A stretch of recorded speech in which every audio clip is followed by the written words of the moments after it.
is here. I am live. Hello, everybody. Oops. There we go. Yeah, it's already gone. There we go. How are we doing? Okay, looks like I'm the only one here at the moment.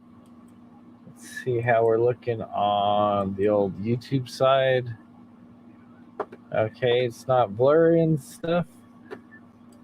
So there we go. There. Okay, looks like it's coming through. All right, looks like Tribe is in here right now. Hello, everybody else is just coming in. Got 3 people so far. See, I'm getting beat up now because I gained a couple pounds. Guy's gonna make me anorexic. Yeah, I think I hit the peak. I haven't been out to the weights for a while. I need to start doing that. Just been walking and still eating differently, like, when I change and stuff, so I'm starting doing that. But I need to start doing some more working out. Had a bunch of extra water today because I was thirsty. It could be a lot of things. So, yeah, time to kick things up a notch. That's all. That's all I gotta do. I'm losing it. Oh, start working out. Yeah, I just gotta kick it up a notch. That's all, or a couple notches. So, got my weight machine. Gonna start using that, and I've used it a few times now. I just kind of need to get myself organized and put together a plan rather than just doing stuff kind of hit and miss. And I'm going to kick up the speed on the treadmill. You're here to crank up the volume? There you go. I appreciate that. Get on the machine and do some reps of 20. There you go. 25, 30. Oh, connection's unstable again. Let me get blurry probably. Oh, there it goes back. Her vegan blah blah. Hello, Punk. How's it going? Eat lean meat. Hit that machine. Yep. Some nice chicken. Got my Doctor Strange Records shirt on. Great store. If you haven't been there, Punk, you should check out Doctor Strange. They're in Alta Loma. Got some pretty cool stuff. I think you might be right about that. I think I might be retaining a little bit of water. You can see that I need to work out. There you go. With that remote viewing you do. Yes, bananas. Hit them traps. Have to start doing burpees and bear crawls and hitting the weights and all that stuff. Jumping jacks. You're making me fall dizzy if I start doing jumping jacks.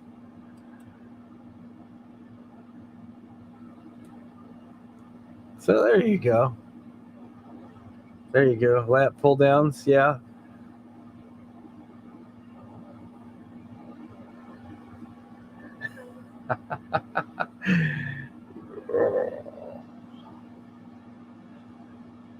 First felt, yeah, there's a lot of stuff I need to get on it. So I will be getting on that. That's the thing to do for next week. Start doing stuff. I've got the weight machine. I've got some free weights. I've got a bench. There's really no excuse. Yep. Muscle does weigh more than fat, so I'm doing a lot better than I was when I started. Because when I officially started, I was 210. Biggest I'd been before that was like about 218, I think. So I'm at 190 now. So last week was 187. This week I'm at 190. So it fluctuates. So, what you gonna do? Stop talking. Get on that treadmill. All right. So, thanks, Tribe. Or Punk, rather. Yeah, I do feel thinner. A few people said I've looked thinner in the face, which is where I was carrying my weight. Run up the stairs more. All right.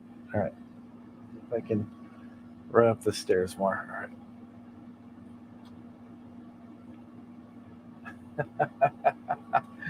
Strength training. Come on, man. That's what I'm going to do. Put on the squat bar and sets of 20. There you go. There you go. Yeah, I used to be in a lot better shape when I was younger. Yeah, I've been sneaking Doritos. Yeah, that's true. Not really. Not really.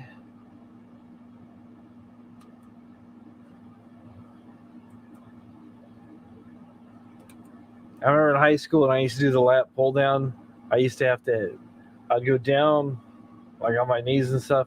I'd have to have somebody sit on my legs to hold me down because I was doing more weight than what I actually weighed. Because when I graduated, I weighed 105. And with the lat pull down machine on the machine, I was doing like about 130, I think, 120, 130, 140, somewhere in there. It's a little bit too much. Time for some CrossFit. Pull a tractor up a hill. I've got a big tire outside I can flip around. Yeah. 2 gallons of water in each hand, do arm curls as I'm sitting here talking to you guys. Yeah, during the holidays, everybody puts on weight. Yeah, I know. Yeah, I'm not sneaking. Just I'm actually standing. Seriously, I'm standing in place. As you can see, I'm not getting any shorter, not getting off any chairs. So when I do my live streams, I stand the whole time. Could probably bring a treadmill over here or a trampoline, bounce on it. So how's everybody doing tonight?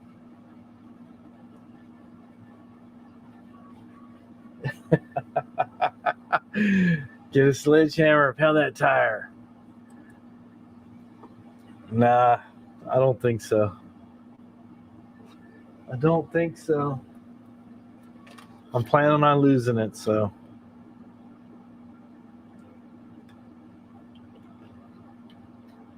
It'll come off quick.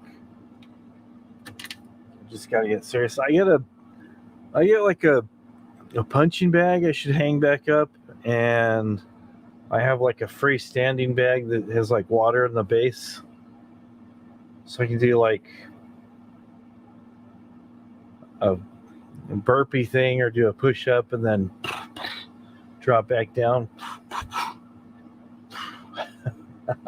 Or just do meth. Meth works too. Yeah, there you go. He was celebrating I gained weight. I could be 160. Yeah, with the meth. I think in about 2 days I could be 160 with the meth. So yeah, meth's kind of off the table right now. So, but yeah, 160. So yeah, I'm at 190 right now. So that's 30 pounds. That's very doable. That is very doable. Hello, Nicole. Tribe's beat me up because I gained 3 pounds.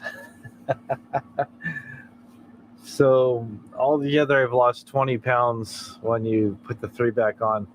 Since I started my weight loss thing 11 weeks ago, well, 10 weeks in, I lost 23 pounds, and now I've gained 3 more pounds. So for the whole time, it averages out to about 20 pounds I've lost. So they're telling me I got to keep moving and exercising and stuff. So that's why I'm bouncing. Oh man. So yep. It's gonna go up and down. I know. It's all good. It's all good.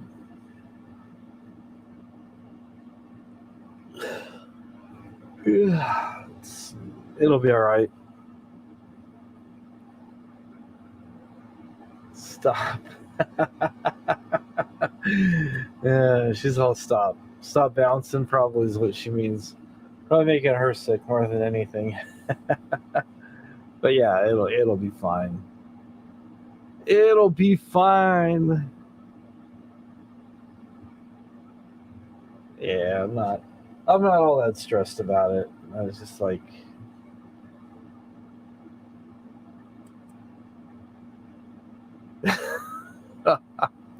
X-Lax into my coffee.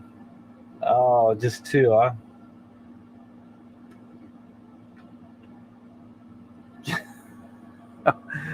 Well, then I'll never get anything done.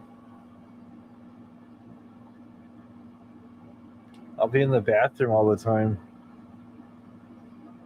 That's never fun.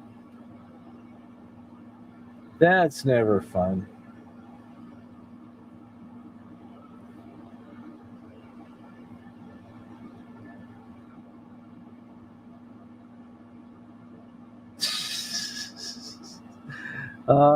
I'm aware of that. I've never had the result of that, but I'm fine. So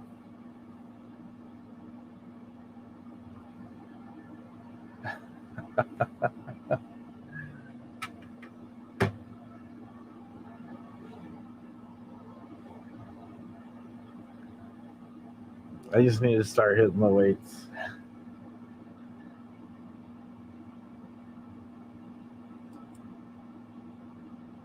There we go. There we go.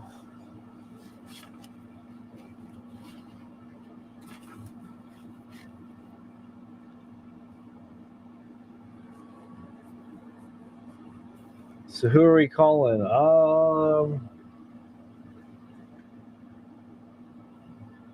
Thought we could do a warm-up call real quick.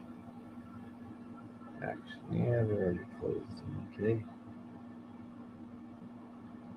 Let's see if this guy answers his phone.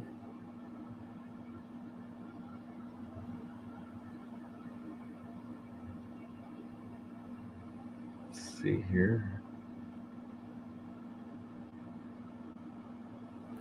I got it right here.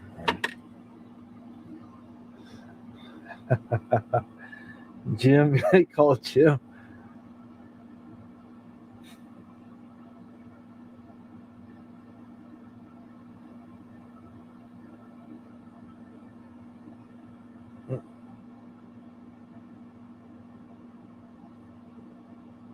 Oops.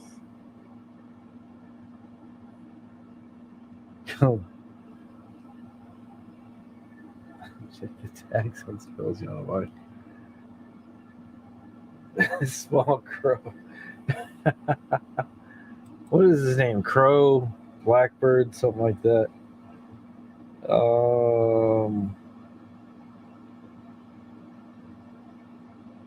Let's see here.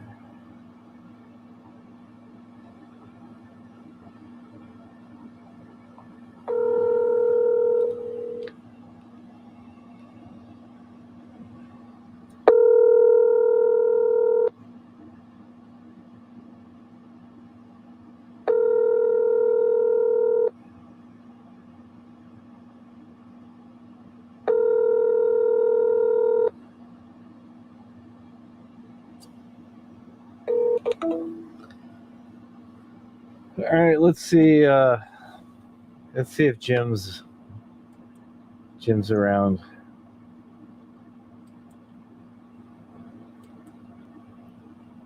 Get that number here.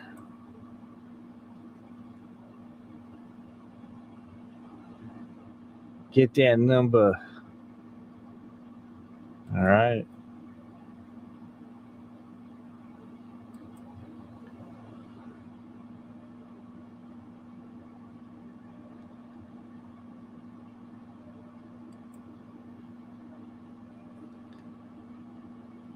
All righty. I will be right back.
All right, I am back.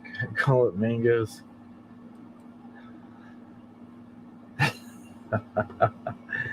Uh-oh.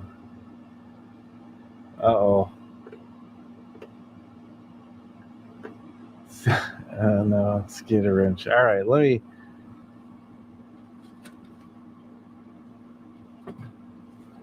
Yeah, that kind of went. Actually, I want to see if this number is going to work.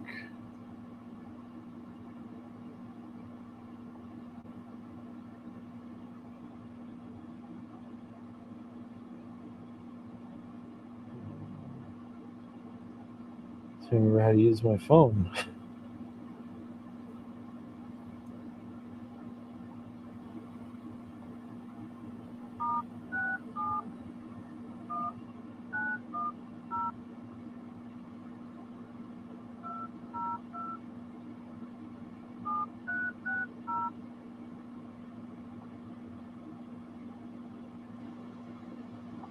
Welcome to Verizon Wireless. Your call cannot be completed as dialed. Please check the number and dial again. Announcement for welcome.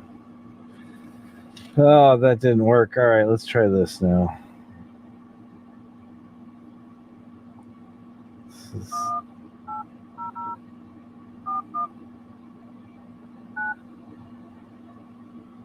Can't even read my writing here.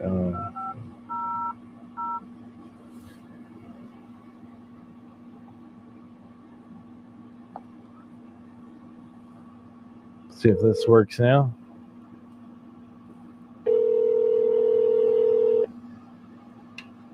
check flight times, cancellations, billing or service requests, press 1. For new flight reservations, press 2. For new hotel bookings, press 3. For car rentals, press 4. For all other inquiries, press 5. To check. That was an incorrect number. All right, let's see. This is not going well at all. Oh well.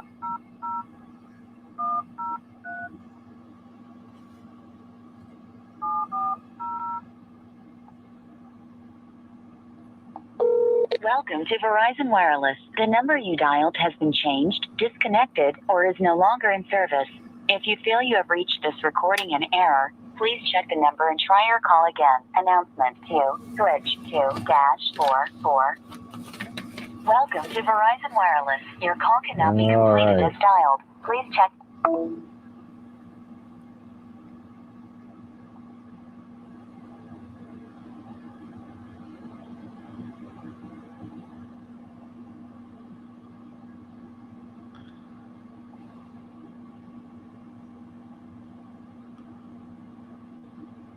All right, that didn't work. Let's try this other number here.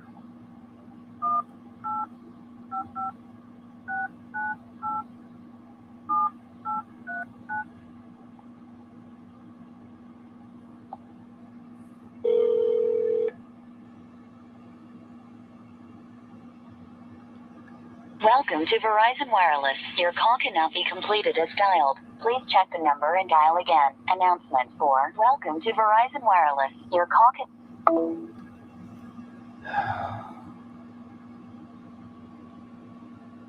I'm showing bars and everything. I don't know. I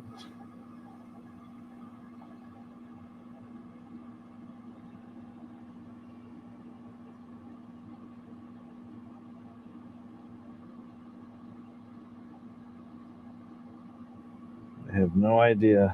Nothing's going through. This is not working. All right. How's everybody doing?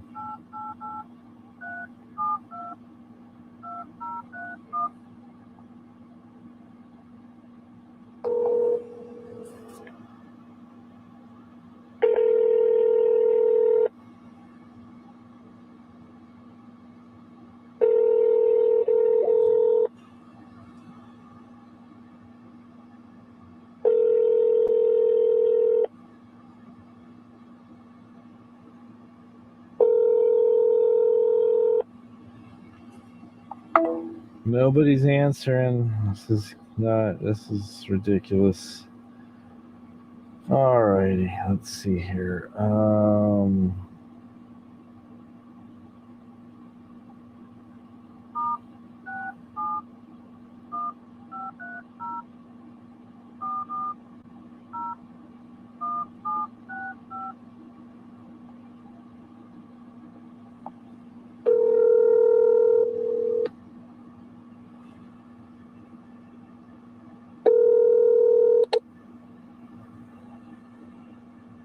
Please leave your message for... You've reached Clinton. Nobody's answering. This is the wrong time of day. It's the wrong time of day for that. All right, so what else is going on?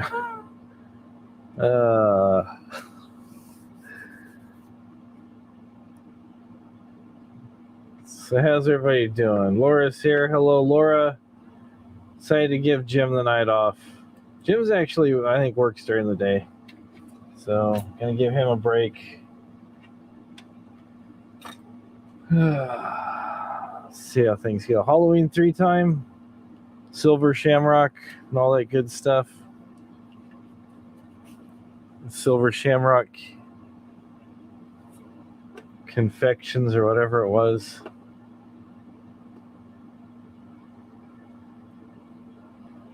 So, yeah, it's Scuba's a good ranch. Yeah, John Wilson. Yeah, we'll have to see what's going on with John Wilson next time.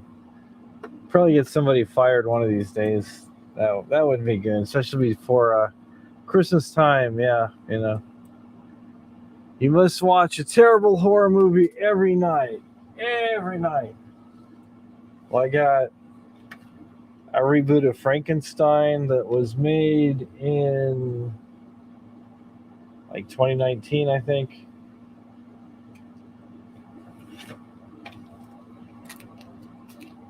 Have The Crescent, and it came with 2 bonus features called Hindsight and Memory.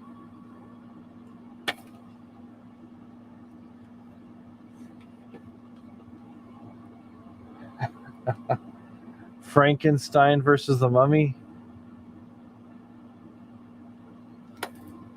I think this was like somebody was watching Freddy versus Jason. See, look at that. Frankenstein has what looks like a machete in his hand. It looks like a bad knockoff of Freddy versus Jason, but this time it's Frankenstein versus Frankenstein versus the Mummy. You left your number on this old 34. Hopefully the guy calls back. 34 Ford. There you go.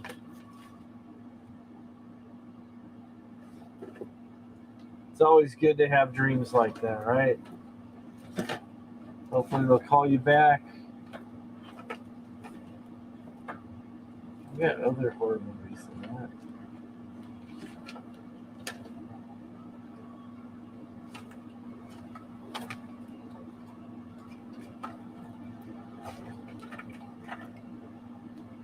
Yeah, it does look like Ghost Ship.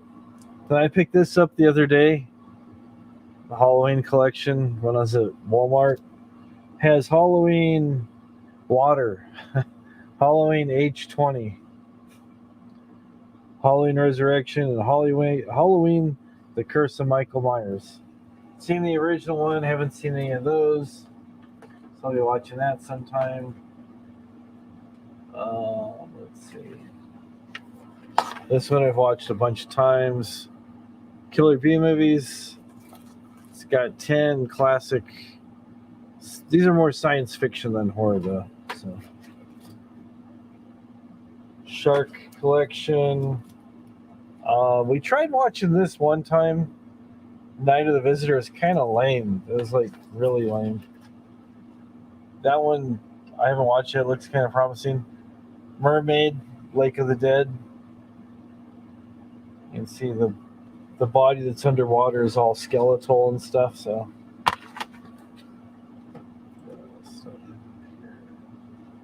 again, the classic Night of the Living Dead. I still haven't opened this one up yet. I need to. Doctor Sleep, we watched that one. That one's really good. That's a sequel to The Shining, like I said before. The Shining I have around here somewhere. And I got this one here, Cry Wolf. Looks pretty good. So I don't know if you guys have like a favorite kind of monster movie. I kind of like them all, but you know, if I had to pick one category of like monsters, Hello Whiplash. Yeah, The Hills Have Eyes. I've seen bits and pieces of that. That's a little too much. I think so. I have not watched the Squid Game. Hello, Sean. I have not watched the Squid Game.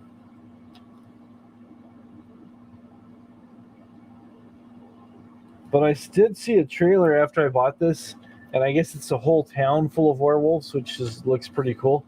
I like the whole werewolf genre. I don't know, I like it with movies where they still use practical effects and stuff rather than the CGI. So, yeah, The Hills Have Eyes. That can definitely scare you. The old and the remake, yeah.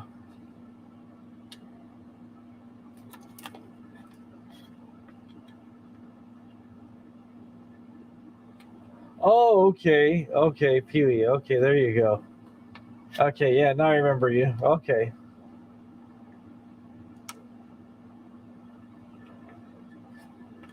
The Hills Have Eyes. That's the one with Michael Berryman, right? The weird looking bald guy.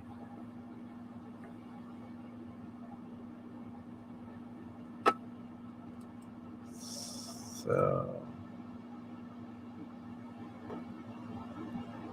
I think that's who I'm thinking of.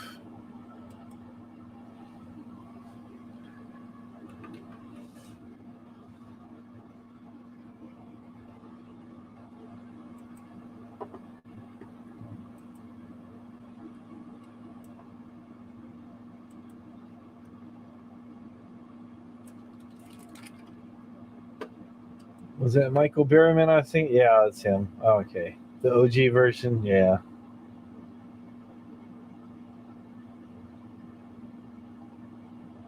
Yeah. Oh yeah. Yeah. It's been a long time since I've seen Cuckoo's Nest. I've only seen just a little bit of that. There's a sequel. So yeah. I forget what condition he has, but he has a condition where he really looks like that.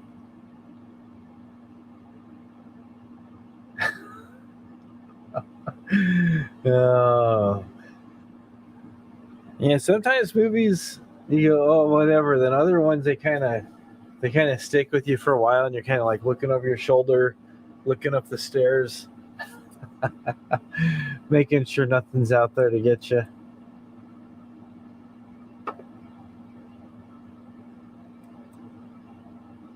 Sequel was like a B movie, entertaining. There you go. There you go. Just I don't know. I like the B movies. They just kind of have like a organic, homemade kind of feel, I guess. Yeah, that's why you don't go south. That's a good idea. Stay where it's safe. You got to stay where it's safe.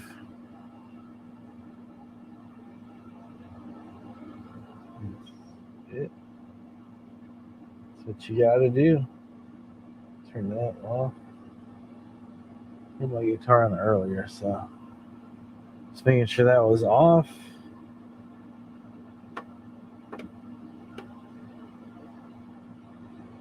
So I've already done that.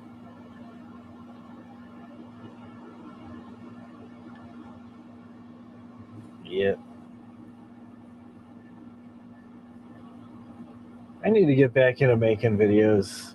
I miss doing the parody videos, and I wanted to start doing some stuff a little bit, I don't know, a little bit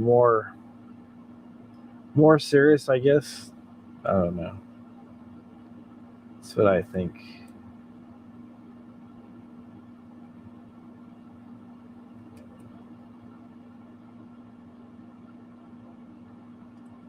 So,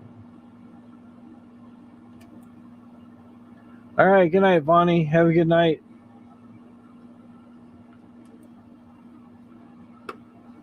Have a good night.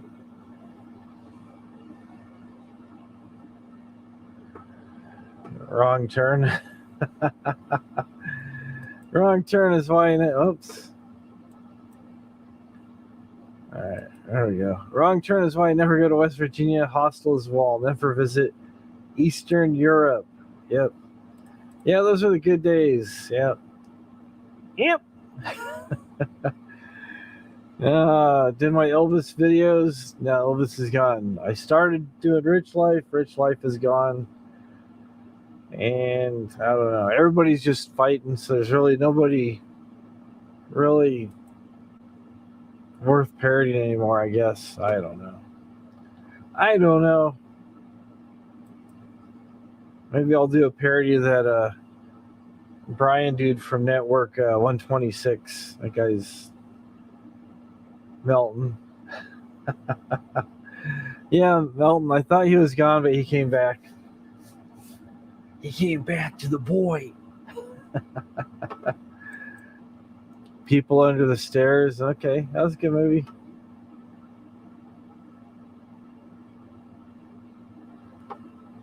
There's been some good horror movies and some movies you're kind of like, what happened to Elvis? He left YouTube. He lost his channel. There's quite a few things going on. He got strikes. Picked up a young-looking dude and some other things. So just a combination of everything. I don't know what exactly, if it was one thing or all the above, but he lost his channel. Now he's been on Facebook streaming over there, and I think he got shut down on Facebook too. And he started an Assyrian dating site. So you can go check that out over at Nomadic Assyrian Dating something. I don't know. You don't have to be lonely at AssyriansOnly.com. Something like that.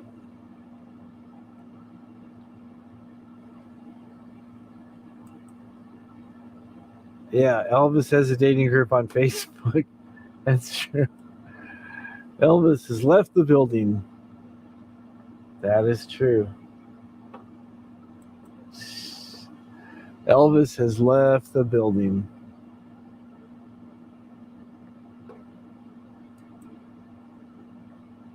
Let's see here.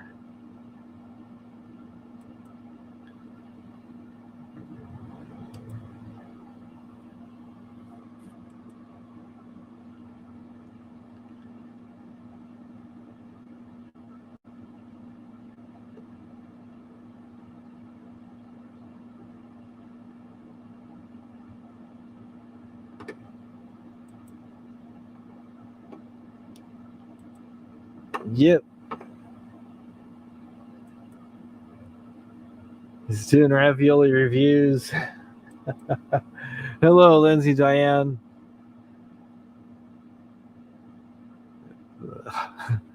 His cousin or whatever it was. Somebody started it for him. So I don't know what's going on. But yeah, let me show you. Let me show you something.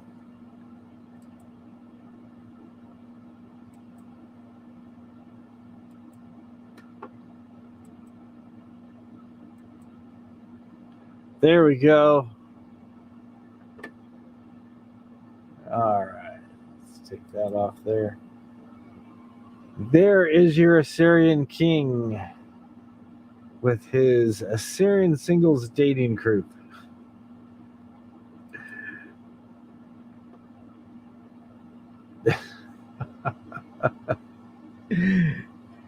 I broke a nail. Can you help get in my van to help me remove this inflatable couch? There you go. He should be. He maybe he's gonna do that. Wear his salmon-colored alpha suit. There you go.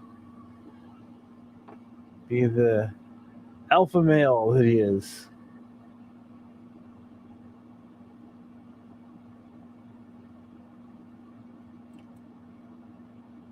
So,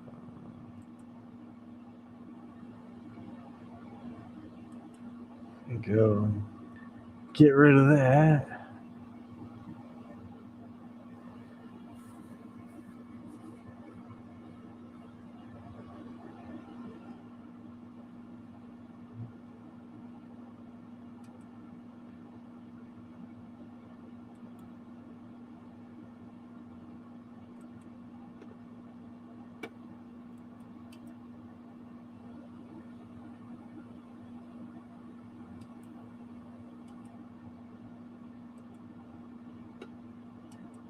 There we go. That's that.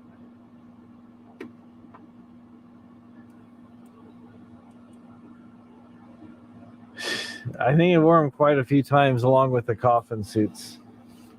He's done a lot of that stuff. A lot of that stuff.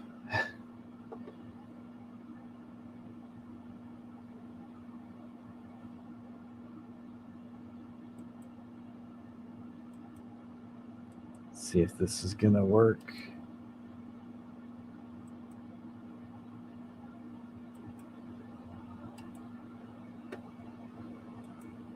Let's see that.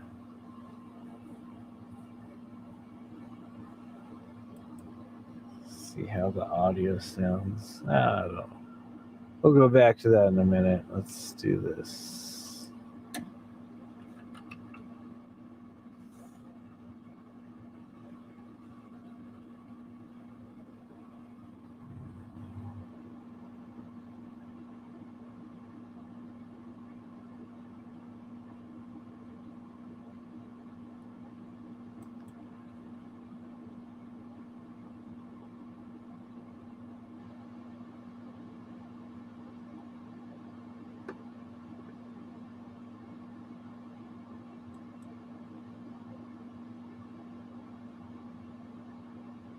All right, let's see.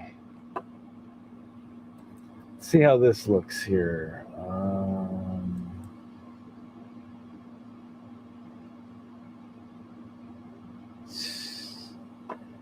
Yep, no taxes for the king. Yep, jungle room action. Yeah, I haven't seen Lucy Ball for a while, so I'm not sure where she's at. Yeah, she did love doing reactions on those outfits, so that was for sure.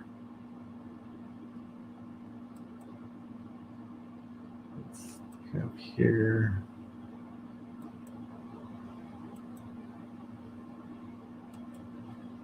All right, let's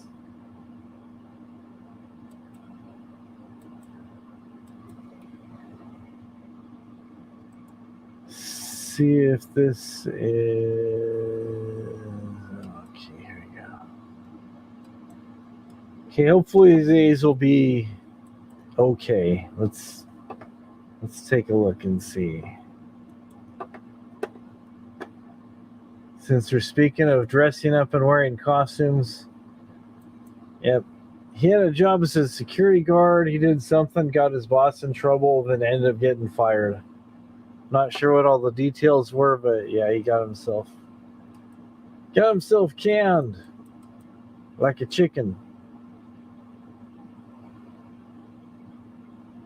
Says Halloween is an exciting holiday for many in American culture. For kids, the holiday is the highlight of the year due to trick-or-treating, which is when kids go door to door to collect candy from the neighbors in honor of the day. While adults may no longer get to enjoy the door-to-door candy fest, many still dress up in costumes and party the night away. Looking for inspiration for your next big costume? Catch our gallery of funny Halloween costumes below. This is right here.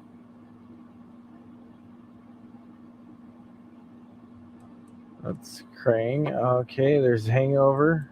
All right, that's this video. I'll probably get struck for that. It's a Ninja Turtles Krang dude from The Hangover with the baby. Even boobs. Walter White from Breaking Bad.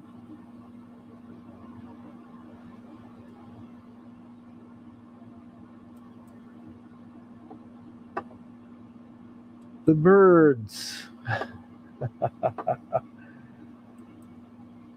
Yeah, that was Krang. Yeah.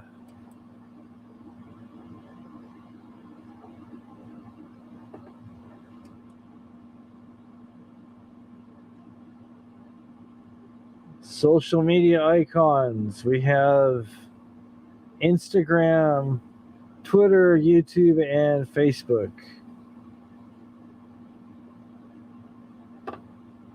And they're doing the things. They're doing the picture, the hashtag, I'm not sure what the YouTube girl's doing, and the Facebook's doing thumbs up. Maybe that's a like, having her arms up. I'm not sure. Stickly. There you go. Giant popsicle stick.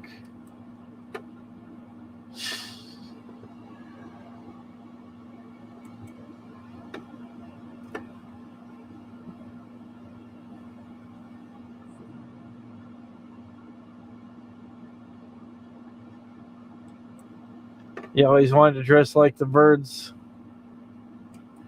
Let's go back to that one. Like that with crows on you. Be all cut up and stuff. That was a good movie. I really like that.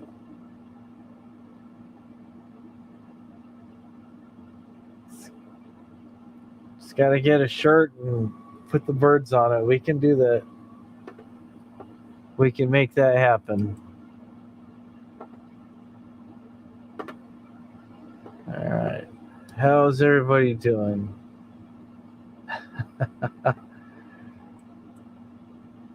Punk says you should do it. Get some stuffed ravens off Wish. We've got like a lot of places where you can get birds these days. You can get all kinds of stuff. The 99-cent store lately has had some pretty decent stuff for Halloween. So she's all, yeah. She's all, yep. All right, we'll have to make that happen then. Post some pictures. All right. Sickly. Lloyd Dobler from Say Anything.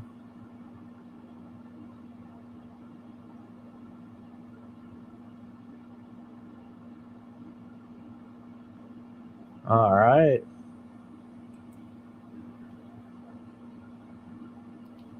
Pregnant zombie. Okay. Sponsored message. That's a scary costume. The Price is Right. Oh, there you go. You just put boards with numbers on them.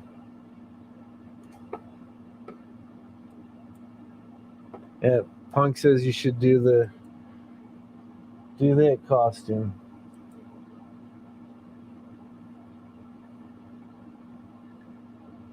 Kid is a porta potty.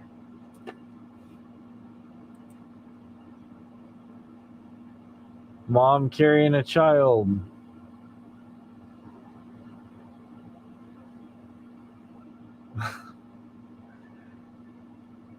Those are, when you first look at it, you're like, what's going on there? Then you figure it out. Yeah. Oh, okay, that's pretty clever.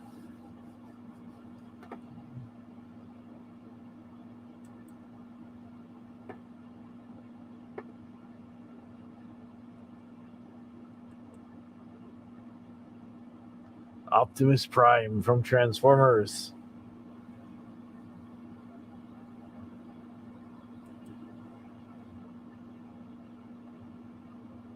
Okay, it's Miley Cyrus as a mermaid. Matt Lauer as Paris Hilton. I guess that's what he's doing since he's not on TV anymore.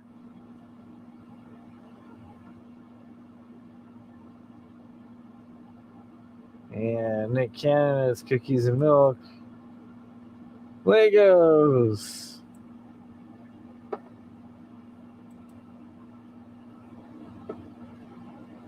Laura Prepon as Wendy. I thought she was Pippi Longstocking, but I guess she's the Wendy's icon girl. Kim Kardashian in a cat suit. Kim Kardashian as Poison Ivy. Jim Carrey as Ash. Or no, Jim Carrey as Loose Eye. I thought he was supposed to be Ash from Evil Dead, but no. That was my mistake. Price is wrong, Bob. Dress up. Some kid came dressed in a red shirt and a khaki. He was Jake from State Farm. I was going to ask if he was a Target employee. Same look. You're going to be Rick Sanchez. There you go. That'd be cool. Rick Sanchez.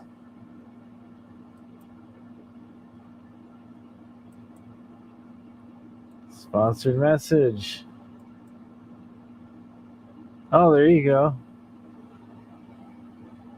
Jack Nicholson from The Shining.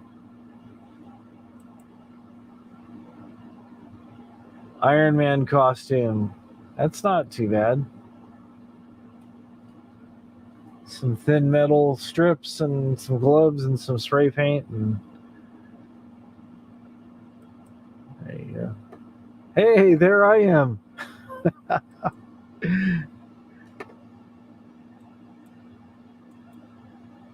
Yeah, she was Pippi. That was 12 years ago, maybe? No. Yeah, maybe it was about 12 years ago you did Pippi Longstocking. It's been a while.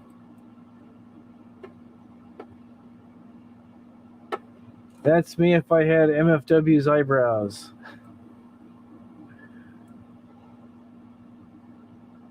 Emil Hirsch as Peter Pan. Amazing Green Soldier's costume.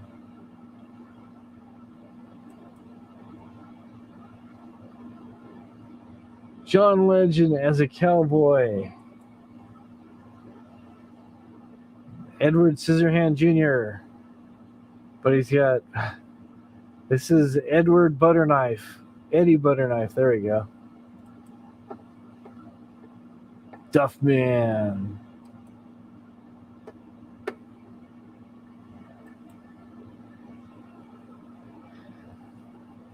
My sister always does Pippi. Being a redhead, it's a default costume for them. There you go.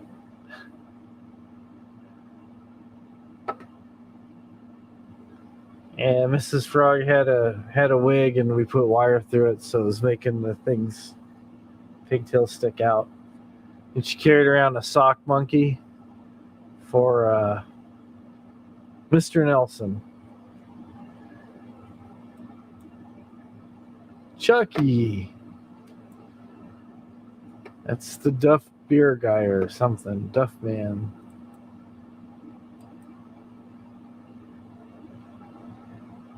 Zoolander. Tetris.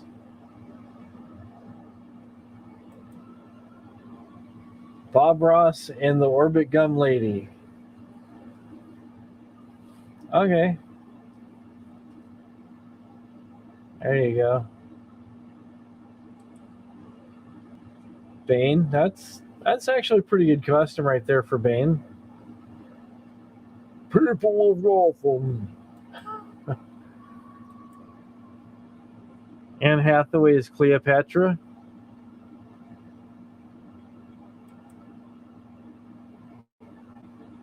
Jason Biggs is Dorothy from The Wizard of Oz. And he's got the the ruby high tops.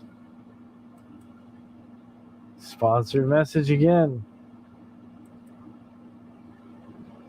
And here they're just repeating them. We already saw this one. This isn't even a costume. It just says like it, share it.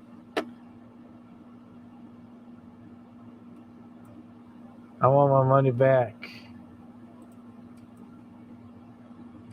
I want my money back. No one cared who I was until I put on the mask.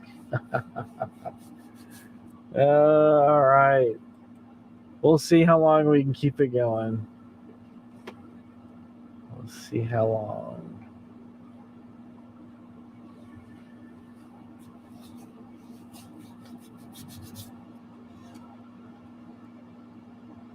So, let's see. All right.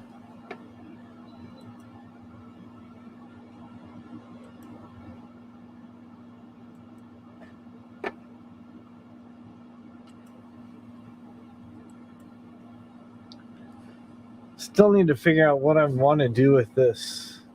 I was just messing around with my phone and some filters and some music and stuff to try to make like a trailer for something. I don't know. I don't know what I was doing actually.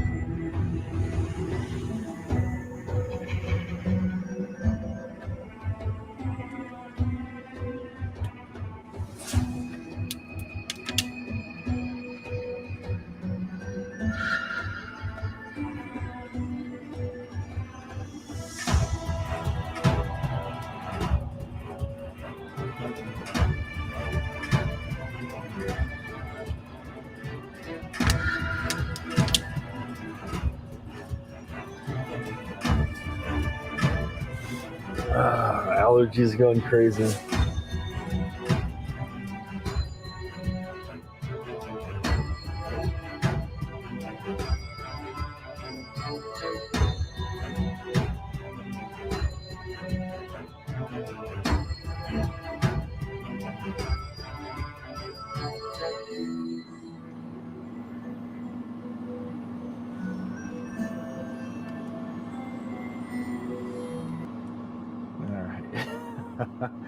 Is that how that started? The Hills Have Eyes? I never saw the actual very beginning of it, but there's been a lot of horror movies that have started off with a drive down a road. Yeah, that's our hills by our house where they're very dead from the lack of rain. Okay, so that's how it starts off. Cool. Okay. So it was on the right track then. I was just bored, threw my camera in the holder and filmed the ride home, and then I put some music with it. So, hello, movie buff.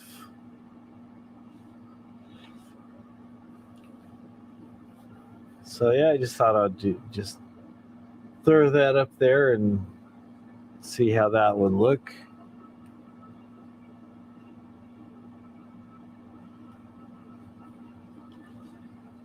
But yeah, I got some movies, like I said, I gotta get caught up on, and some other fun stuff.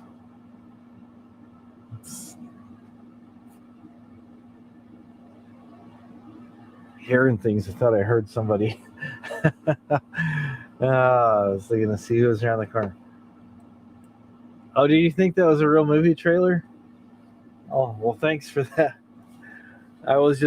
It was just something I kind of threw together and changed what they call a LUT, which is kind of like a filter that you kind of overlay the video. It's all done on the computer and stuff. So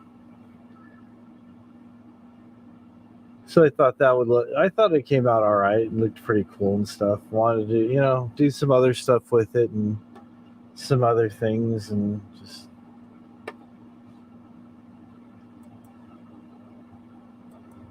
I'm always trying to think of new things I can do, new interesting kinds of stuff.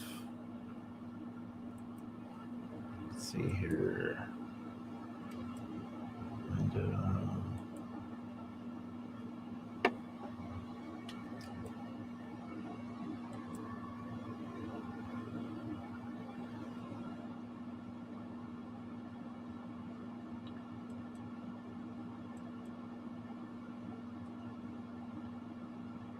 see here. Try this again.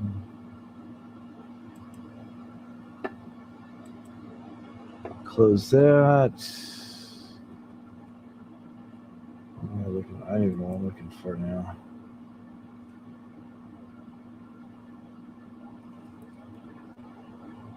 I was trying to find something, but now I can't find what I was looking for. Oh well. I hate when that happens.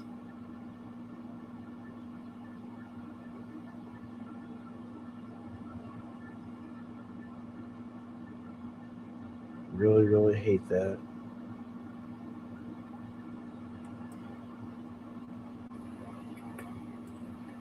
That's what I'm doing right now.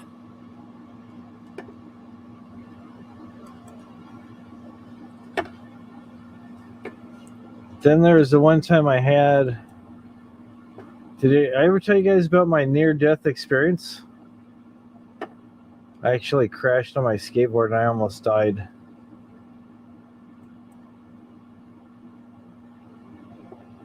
It's pretty crazy.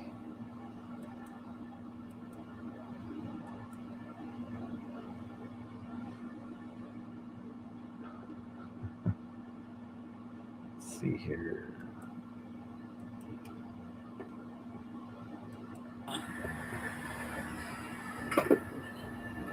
You might know. If you hear the noise, you know exactly what I'm doing.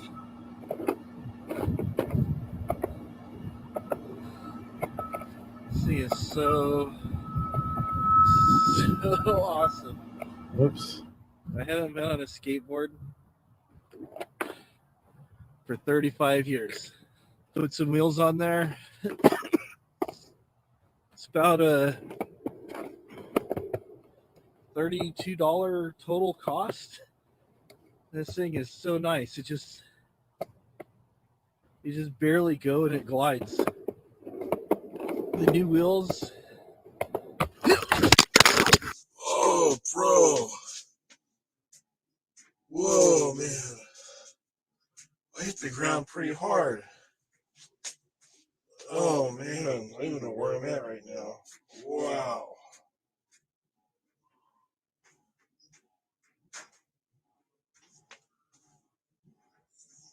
Dude, where's my... Wait. No. Is that me? I don't want to be dead, man. I'm dead? All I just want to do is skateboard. I can't be dead. I got things to do, man. I got YouTube videos to make. I got hangouts to go to. I can't be dead. What do you mean I'm dead?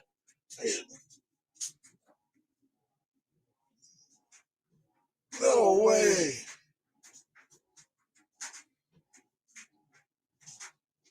This can't be happening. This cannot be happening.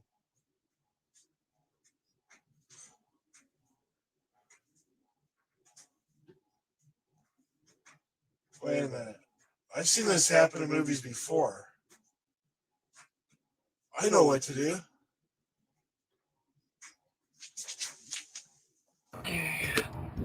I'm all right. I am all right. Yeah, I haven't been on this sidewalk. I looked one way, it was really smooth. The other way, there's this big old rut right here. Yeah, sent me flying.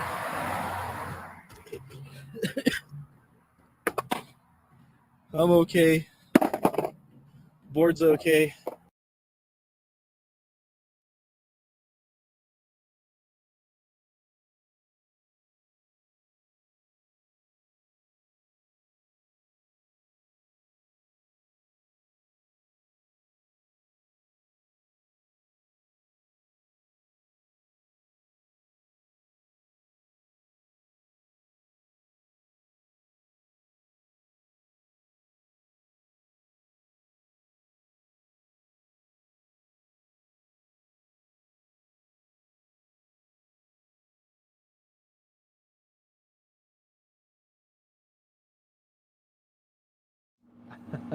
Thank you, Sean. All right, Punk, have a good night. And going back to this, the shirt reference is Doctor Strange Records. It's a record store in Altaloma, California. No audio. All right, hopefully the audio is working now. But have a good night. We'll see you next time there, Punk. And yeah, it's pretty cool record store. It's actually one of the few, I'd call it a true record store, because sometimes you go in these places somebody will just set up a shop and it just has like a few records that are way overpriced and mostly used stuff that people have picked up at rummage sales and various things. And but Doctor Strange is actually a pretty legit music store. They have stuff coming in all the time over there.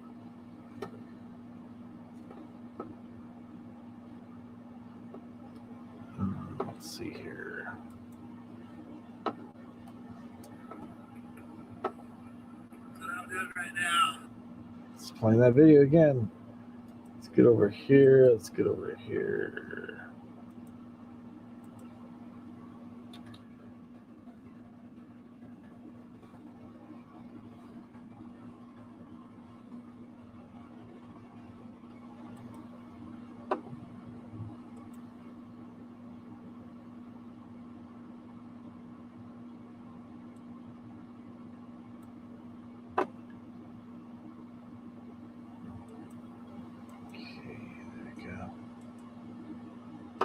There we go. I found it. Okay.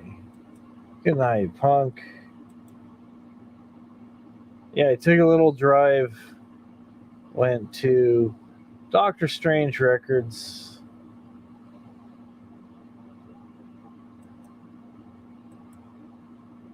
It was fun.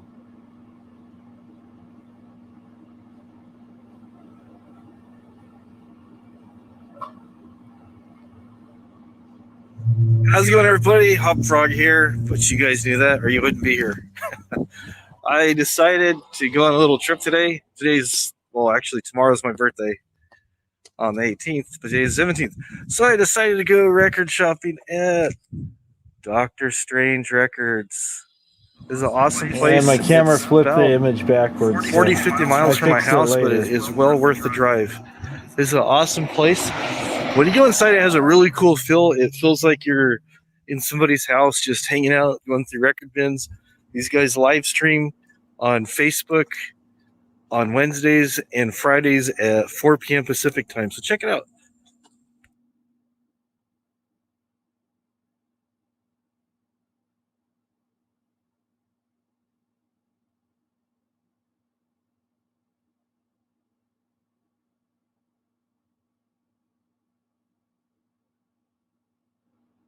That's what it looks like inside. I just found some still pictures online, so I just went ahead and loaded those up.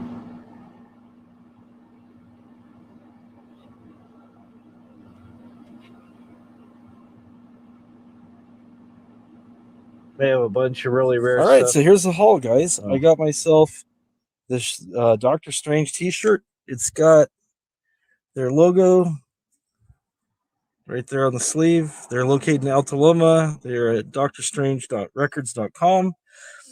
Bat Boy. I love Bat Boy. Bat Boy founded Dr. Strange Records, browsing on the rare records aisle.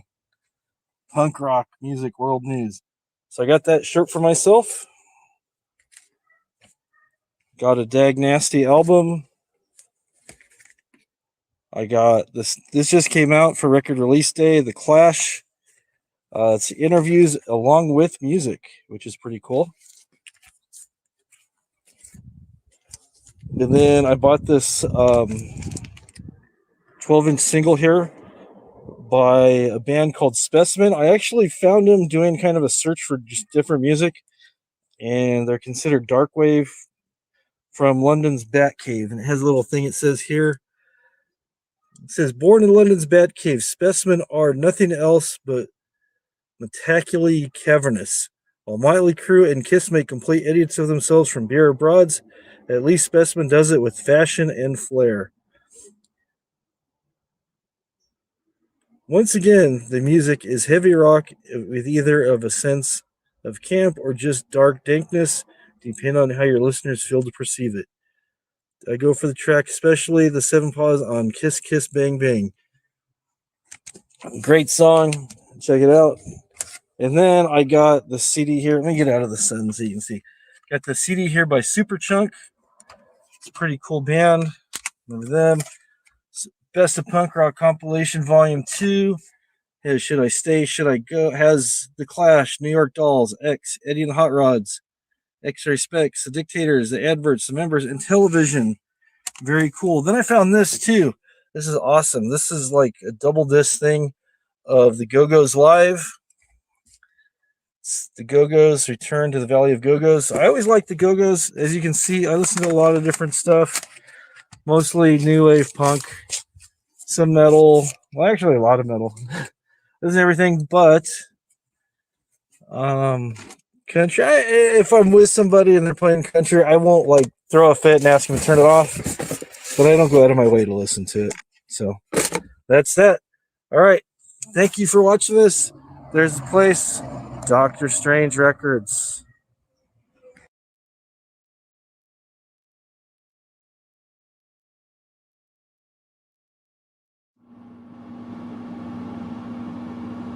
I just decided to add this little bit here after the fact.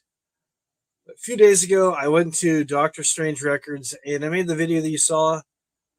I was going to ask to film inside, but I felt kind of weird, but so I didn't.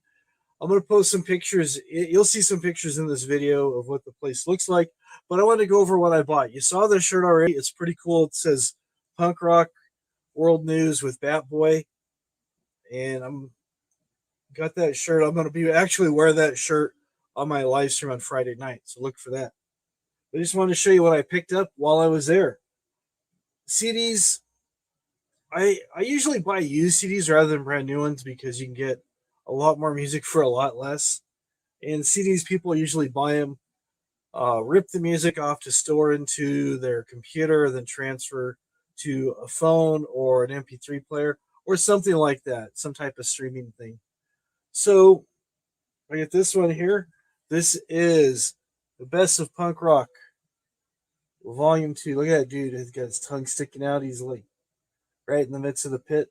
Action shot right there. This has The Clash, New York Dolls, X, Eddie and the Hot Rods, X-Ray Specs, The Dictators, The Adverts, The Members, and Television.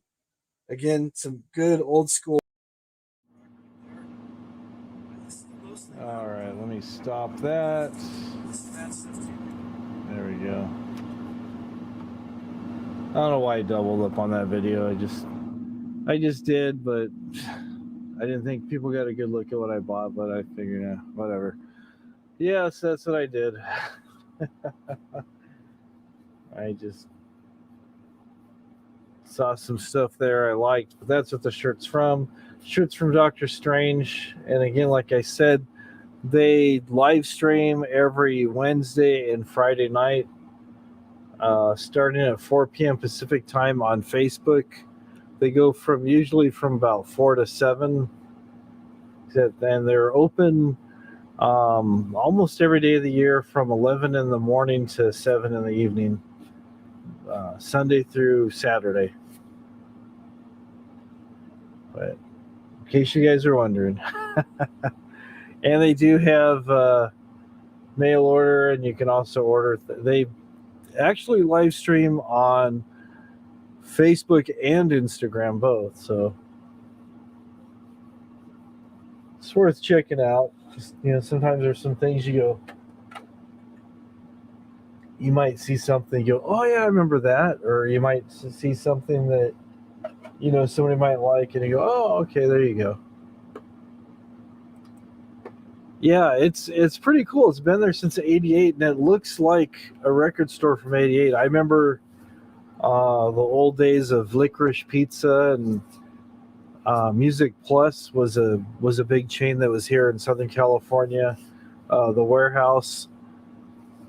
Now they're starting to bring records back to Barnes and Noble bookstores, Best Buy, but it's usually they're like re-releases that are made off the CD, and that's how a lot of new records are. Sometimes they'll go to if they can go to the original pressings and make a record off there. But this store is really cool. They'll actually get like a lot of old records that are still in shrink wrap from different stores overseas or in the States, and they do a bunch of buying, and they're always opening boxes every Wednesday and every Friday. So it's always exciting to see what things they come across and stuff, and to see. Sometimes you'll see different cover art, and sometimes they'll release stuff with different colored vinyl. You'll see lately, it seems like a lot of stuff is coming out with a splatter type vinyl where it'll be clear, and then have like some specks coming off the disc or something. Or sometimes you'll see a solid color. Seen one that was 4 colors actually, and so they're doing a lot of different stuff. So just kind of keeping the interest going, because records are coming back. There's a whole community on YouTube too, if you haven't checked them out. It's called the VC community or vinyl community. Met a lot of people over there. I've talked about a new friend of mine I've known for about almost a year now, Michael Pilmer, big Devo fanatic. He's over there. That's how I met him over there. There's a few other ones I've met over there too. Rachel Music Man is another one. She knows a lot about like Elvis and the Beach Boys and the Beatles and stuff. She's like, and she live streams I think like 2 or 3 times a day. And the people she has on her panels, they're knowledgeable. So if you have questions about records, if you have something, what it's worth, or what should I collect and stuff, they're the ones to talk to. They know their stuff. So that's pretty cool. They know what's going on. But it is pretty cool. It's fun just to kind of look through there and stuff. There is a record store closer to me. I don't really like going there anymore, because at first I thought it was okay. Almost all the records are used. There's some new ones, and he's got the stuff set up in different areas, and I'll have like a section where he'll have stuff like $2 a record or $1 record.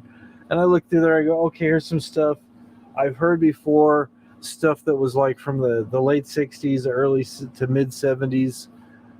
The covers aren't that great of shape. Records inside are okay.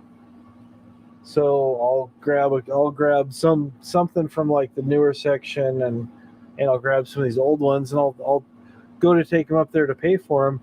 But then when I go to pay for these ones that were in the $2 section, he fires up his computer and goes to the site and starts pricing them out. That's kind of even if the cover's like all scuffed up, he's all, I think that's probably worth about $50, but I'll let you have it for 20. Like, nah, I'm good. I'm not that interested in that one. I'm good. But yeah, he tries to scalp me. He tried to sell me a couple records before, like, that were in that bin for like $100 a piece, and I'm like, nah, I'm good. So, needless to say, I have not been back to that store for quite some time. That was, and the stuff actually had stickers saying what the price was supposed to be, and just like, so you're gonna play games like that, I'll go elsewhere. Just like anything, you go somewhere and there's a price that's advertised, and they try to sell you for a lot more than what they're originally asking for it. It's like, nah, I'm not doing that. But it's a really cool record store.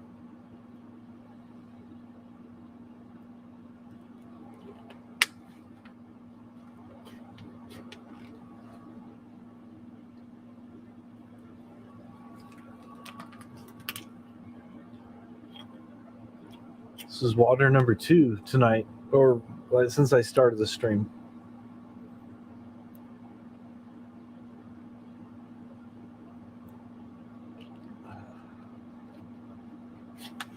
It's really thirsty for some reason tonight. Anyways.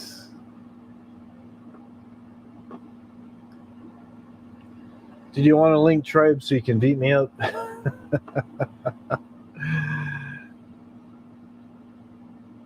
I haven't put the link out yet. All right, I'll put it out. I'll put the link out. I always get scared. All right, there we go. There is the link.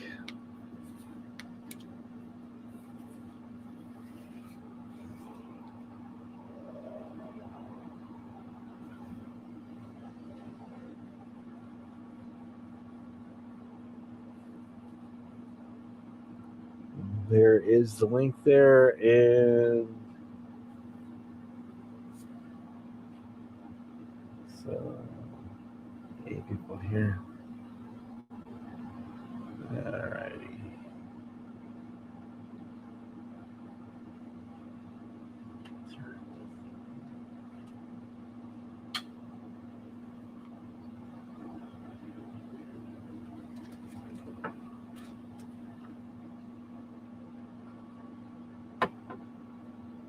There's that.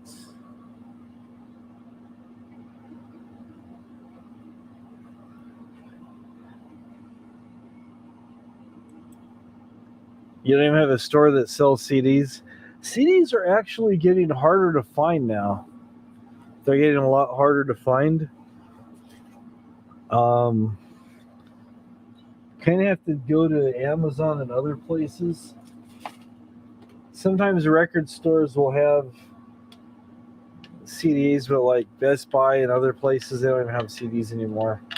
Most people are actually, I think most people are actually doing streaming, so they're not buying the physical things. But I kind of like the idea of having a physical product that I can have in my hand.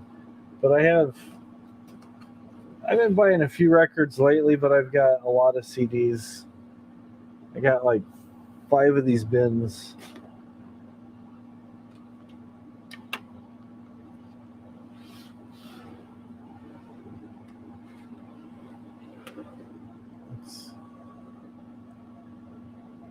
I got CDs just right here. Then I've got 2 Rubbermaid containers full of CDs. Got another one full of just DVDs. So your Best Buy and Walmart has shrunk down to 1 shelf of DVDs. Yeah, the physical copies are nice. They're pretty nice. And then let's see.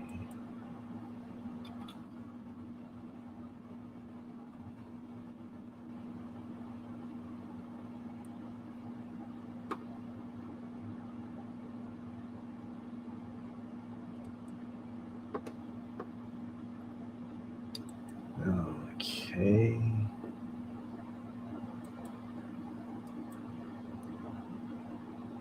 Like I was saying, they have Doctor Strange.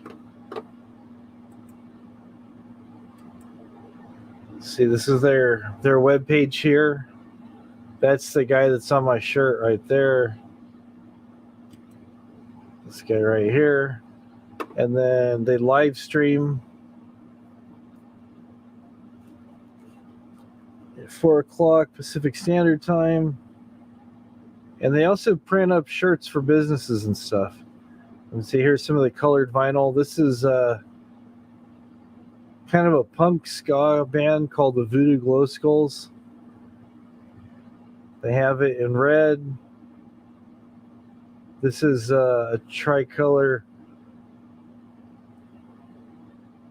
purple and a neon yellow. Then this is neon green. And this is one. It says ravishing red, putrid purple and yellow, neon violet and purple splatter. So 100 red, 100 and purple are made, 100 in green, and 200 urine yellow. And this is the red, the purple, and the green is their latest release that just came out. And then there's early stuff on this one here. It's called the Potty Training Years. And it's 89 to 90. Oh, here we go. Then they got white swirl. That's a splatter one I was telling you about. Magenta, green, orange, purple, mustard, blue. You can collect all 7 colors. If you collect all 7, you get a free Doctor Strange shirt. Or you can get it in black, or you can get it in bone and brown splatter. So there you go. There's that. And then you can go over here, new arrivals.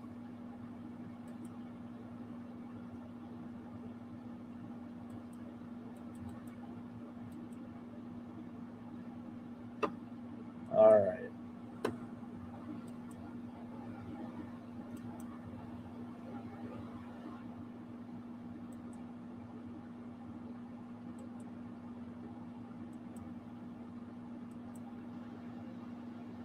All right, it's my internet. I'm like clicking. I'm like, the site's not doing anything. They get shoes. You get your creepers or your boots. Got your high top kitty cat. Mrs. Frog actually had some Mary Jane shoes that had the kitty cat face on them. These are high top kitty cats, striped creeper boot, Mondo, different kinds of shoes.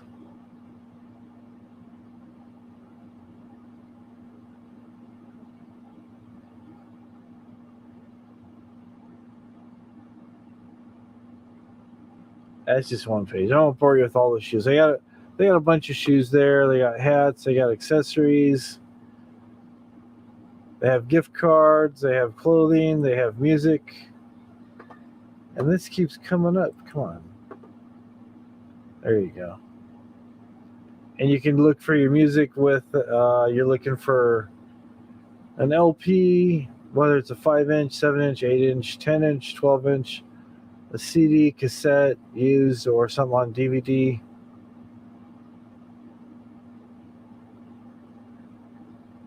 They got quite a bit of stuff. So if you can't make it to the store, you can always just shop online.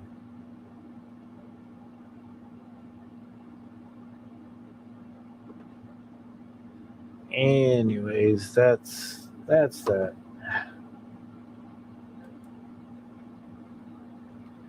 The new Halloween's not going to make it on DVD. Oh, wow. I haven't heard that, but it's a possibility, I guess. It's too bad.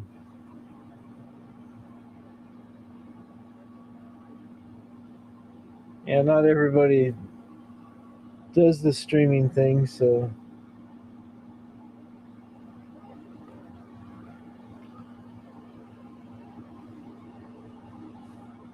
that is that.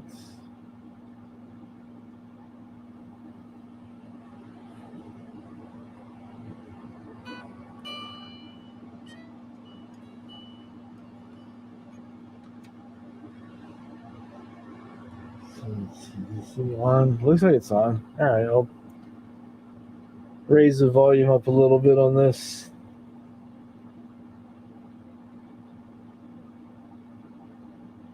So we'll do something, right?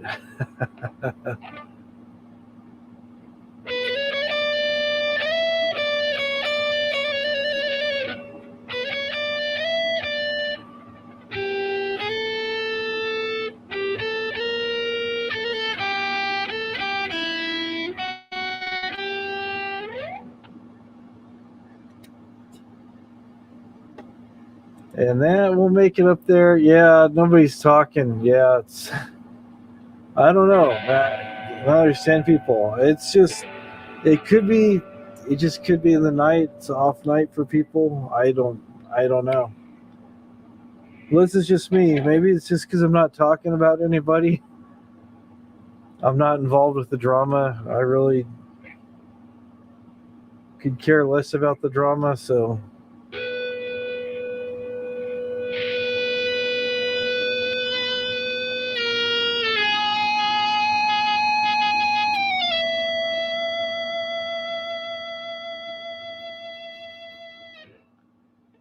Got my Ebo here. I've shown you this guy. I think some of you guys have seen this before. This is an Ebo, and those two lines. I won't blind you with the blue light. I say I won't blind you, then I turn it right at you. Let me cover it with my finger. All right, there we go. Has those two grooves, and the groove's right on the string. And the light actually causes the string to vibrate. It's electromagnet. It's powered by a 9-volt battery. And the guy who came up with this, I believe, is a genius. And what it is you just hold it up to the pickup, and as it gets close to the pickup, it gets louder.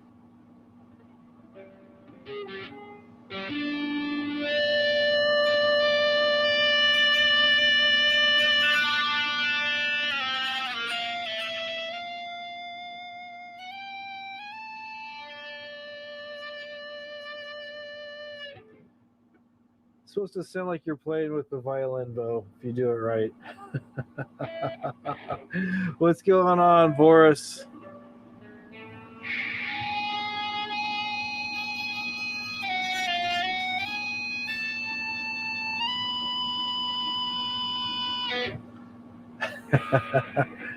It's an Evo. He works on lower strings too.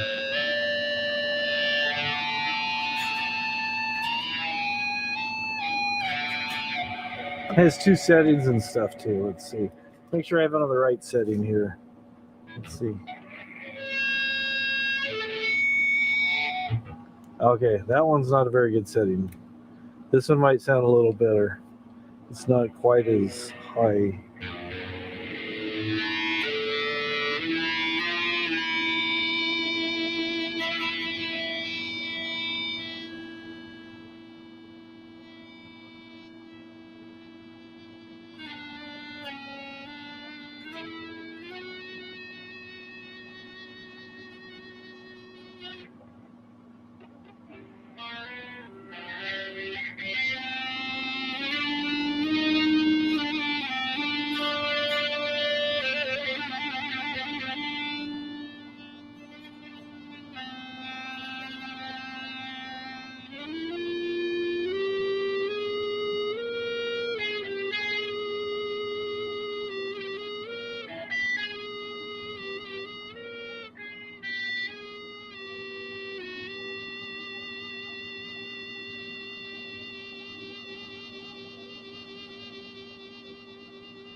It'll just sustain indefinitely. It'll just keep going and going and going. These things, they sell for like about $130. I bought this off some guy for $20 because he just didn't like it. But I think it's pretty cool. I like what it does. It's just, it's a nice effect. I don't use it all the time. I haven't used it for a while, but as you can tell, I gotta mark this thing so it has the right settings.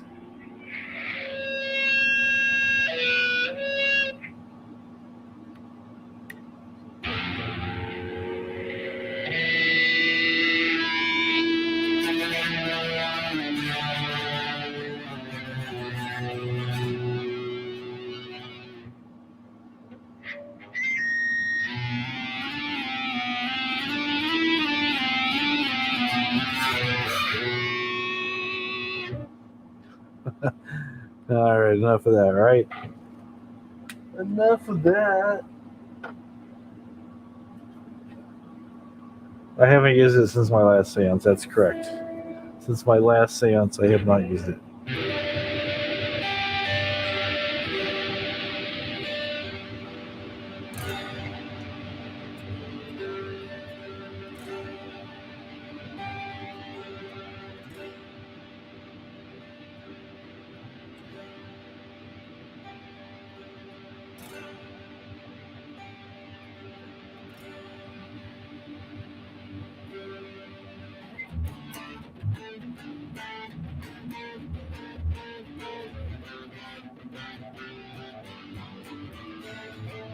I messed up already. Oh. All right. Yeah, the bunny's cute. The bunny's cute. Trying to catch the rabbit. Trying to catch that bunny. You got to catch the rabbit.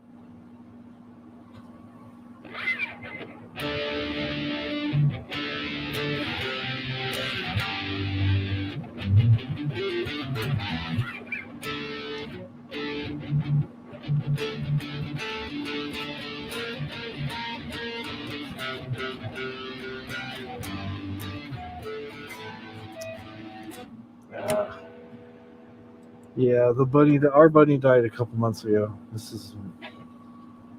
Yeah, that's a cute bunny.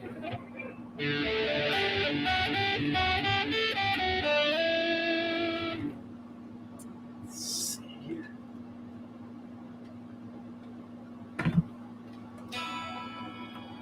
There we go.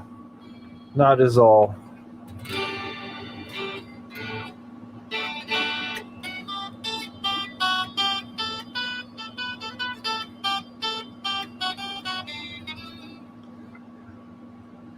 Not as distorted like it was.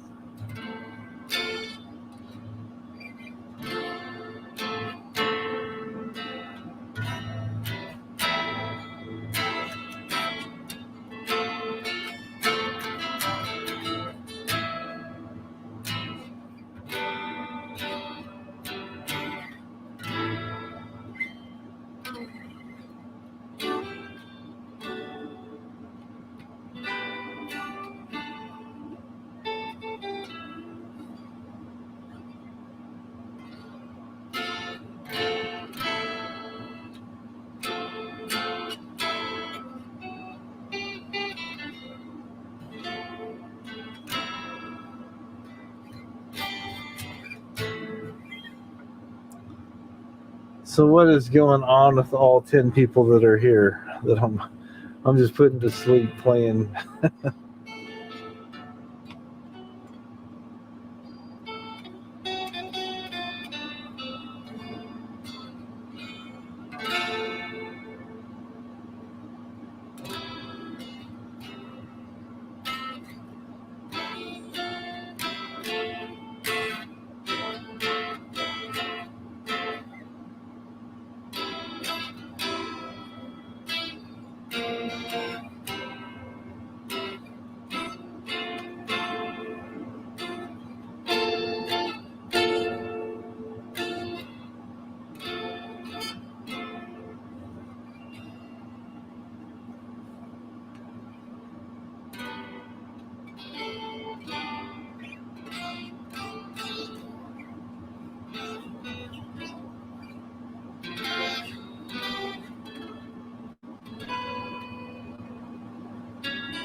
There you go. Yeah, give them the hay and the pellets, and they love dried strawberries. Our rabbit just used to go crazy. It was like rabbit crack. We'd pick up some dried strawberries at the 99-cent store. Just give him one or two a night, and he went crazy for those things. Yeah, it's somebody's pet that got out, so it's good you're there to feed them. So Let's see. Put this back out there.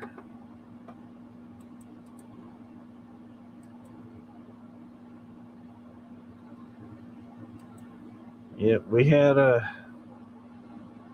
Kirby for 9 years.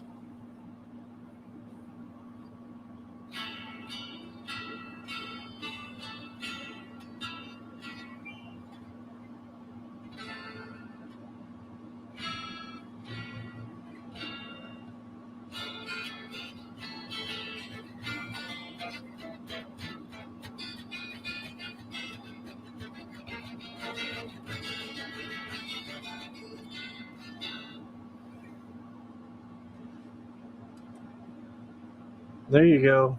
Try to accommodate any animals. Yeah, within reason, right? As long as they're not tearing things up. Gotta learn how to live with the critters.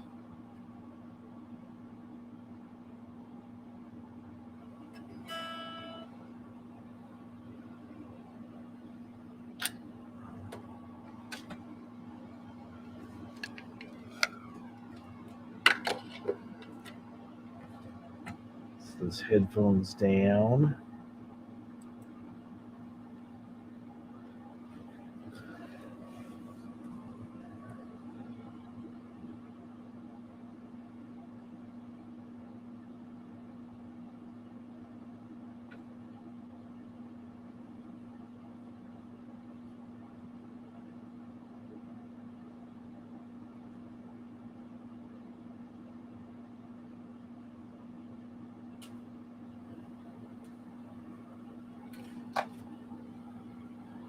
Got too many projects going on these days. So took this guitar all apart. It's going to change the pickups in it. Not sure if I want to go with the chrome or the black humbuckers, because the bridge and stuff's going to be chrome, but I don't know. I might just go back with the black ones, which originally came in it.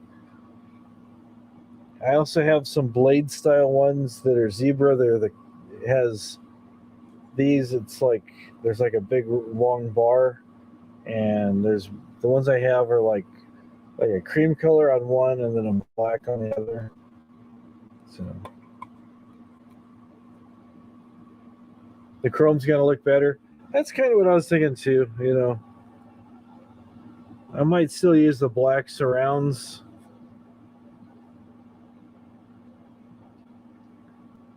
So, and these ones I've actually potted already, so I got them all waxed, ready to go. So, before I do all that, I'm going to gonna shield the cavities with some tape,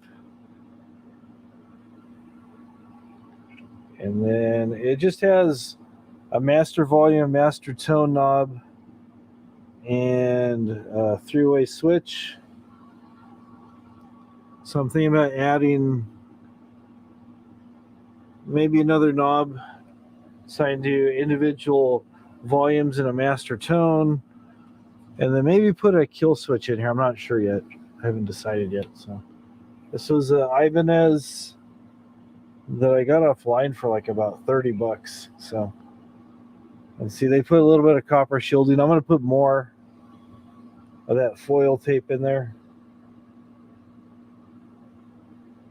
Do the whole thing. So, and then the bridge I changed because the bridge was just you couldn't do any adjustments on it, so it just didn't really sound too well. So I got that. Finish is pretty good. Needs a little bit of polishing. There are some dings. I mean, it was secondhand. You kind of see a ding right up there. So it's not a whole lot of what I call belt rash. We have a bunch of scratches in the back. So more than likely it was owned by some kid, and he probably dropped something on it right there. See, there's a little dent right there. That's nothing. So, yeah, too many projects, too little time.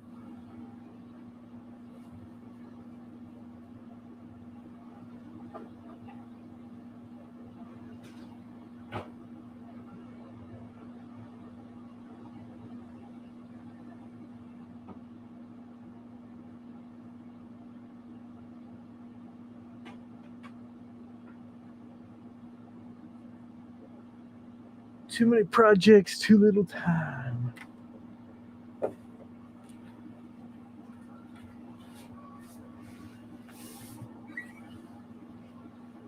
So I got my Jasmine here.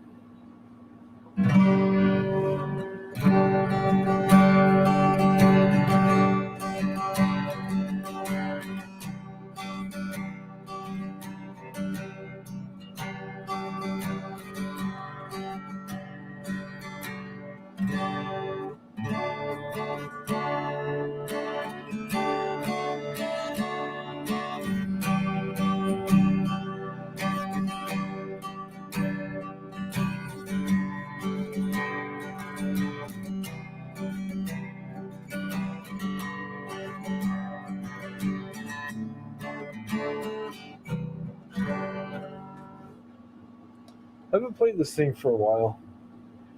Still holding up pretty good. I've had it for a number of years. Actually, I bought this one new, but I got a really good deal on it. And I've showed you guys already the upgrades I've done on it with the brass bridge, brass pins in the bridge, the onboard electronics. So it just.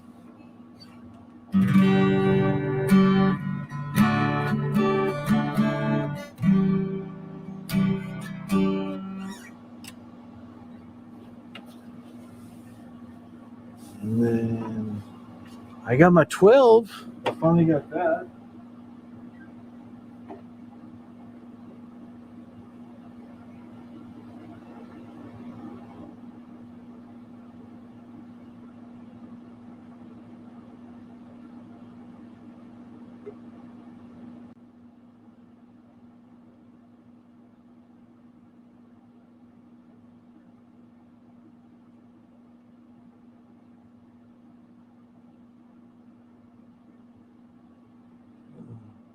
This is a Takamine 12 string in the gloss black.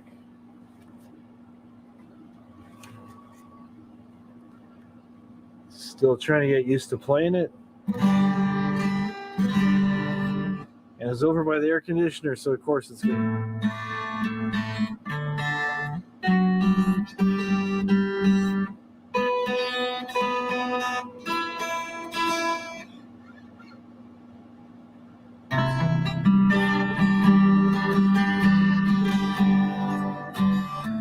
Oh, there you are. There you are. Sorry about that. It's all good, brother. What's going on? Oh, just hanging out. You know, it's the usual thing. I hear you. I just woke Doing up. my thing.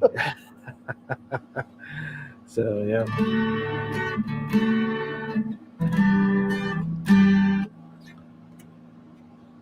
Well, It's don't all right. stop now. Don't stop on my account. It just feels weird. Just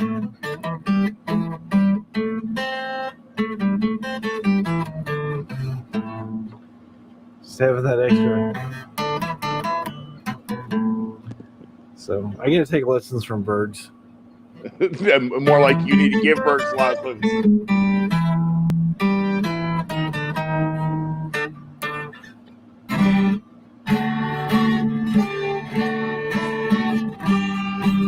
Yeah, it doesn't sound right.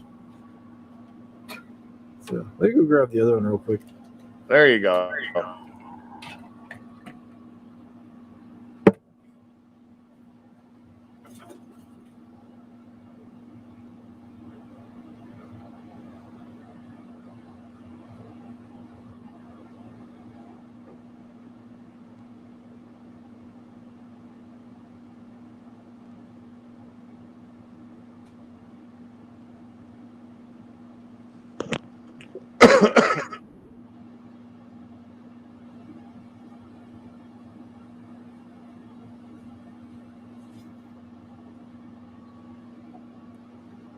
this one. I like this one better.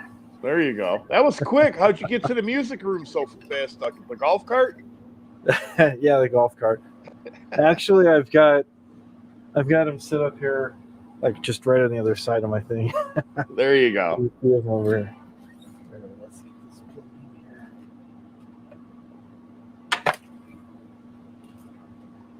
Got my amp head under the table over here on the other side.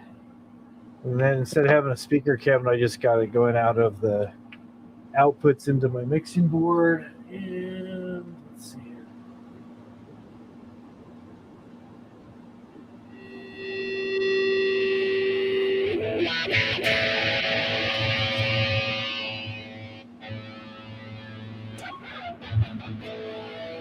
That sounds a lot better.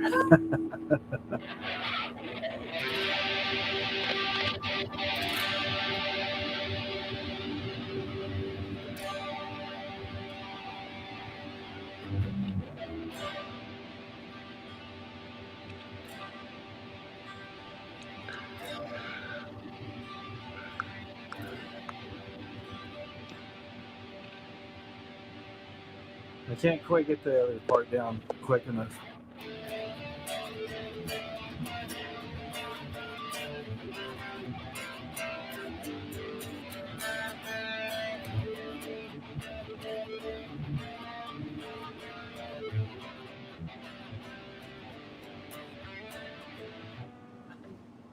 Yeah.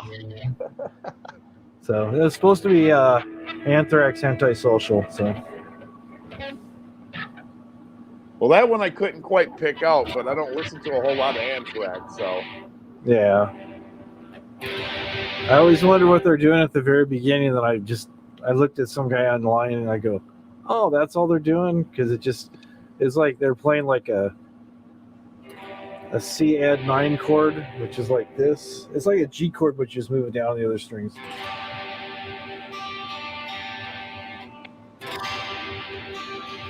We go to like a G6.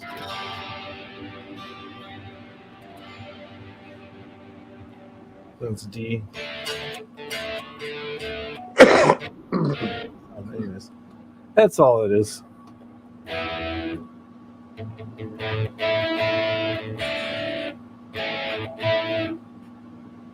This is like total 80s sounding.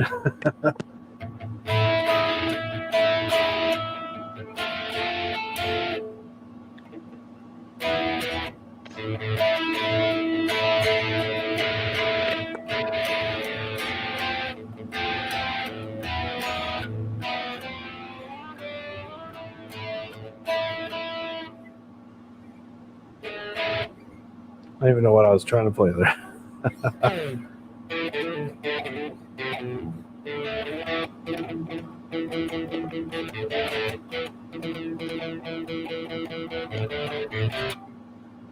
So what's going on with the tomatoes and all that fun stuff?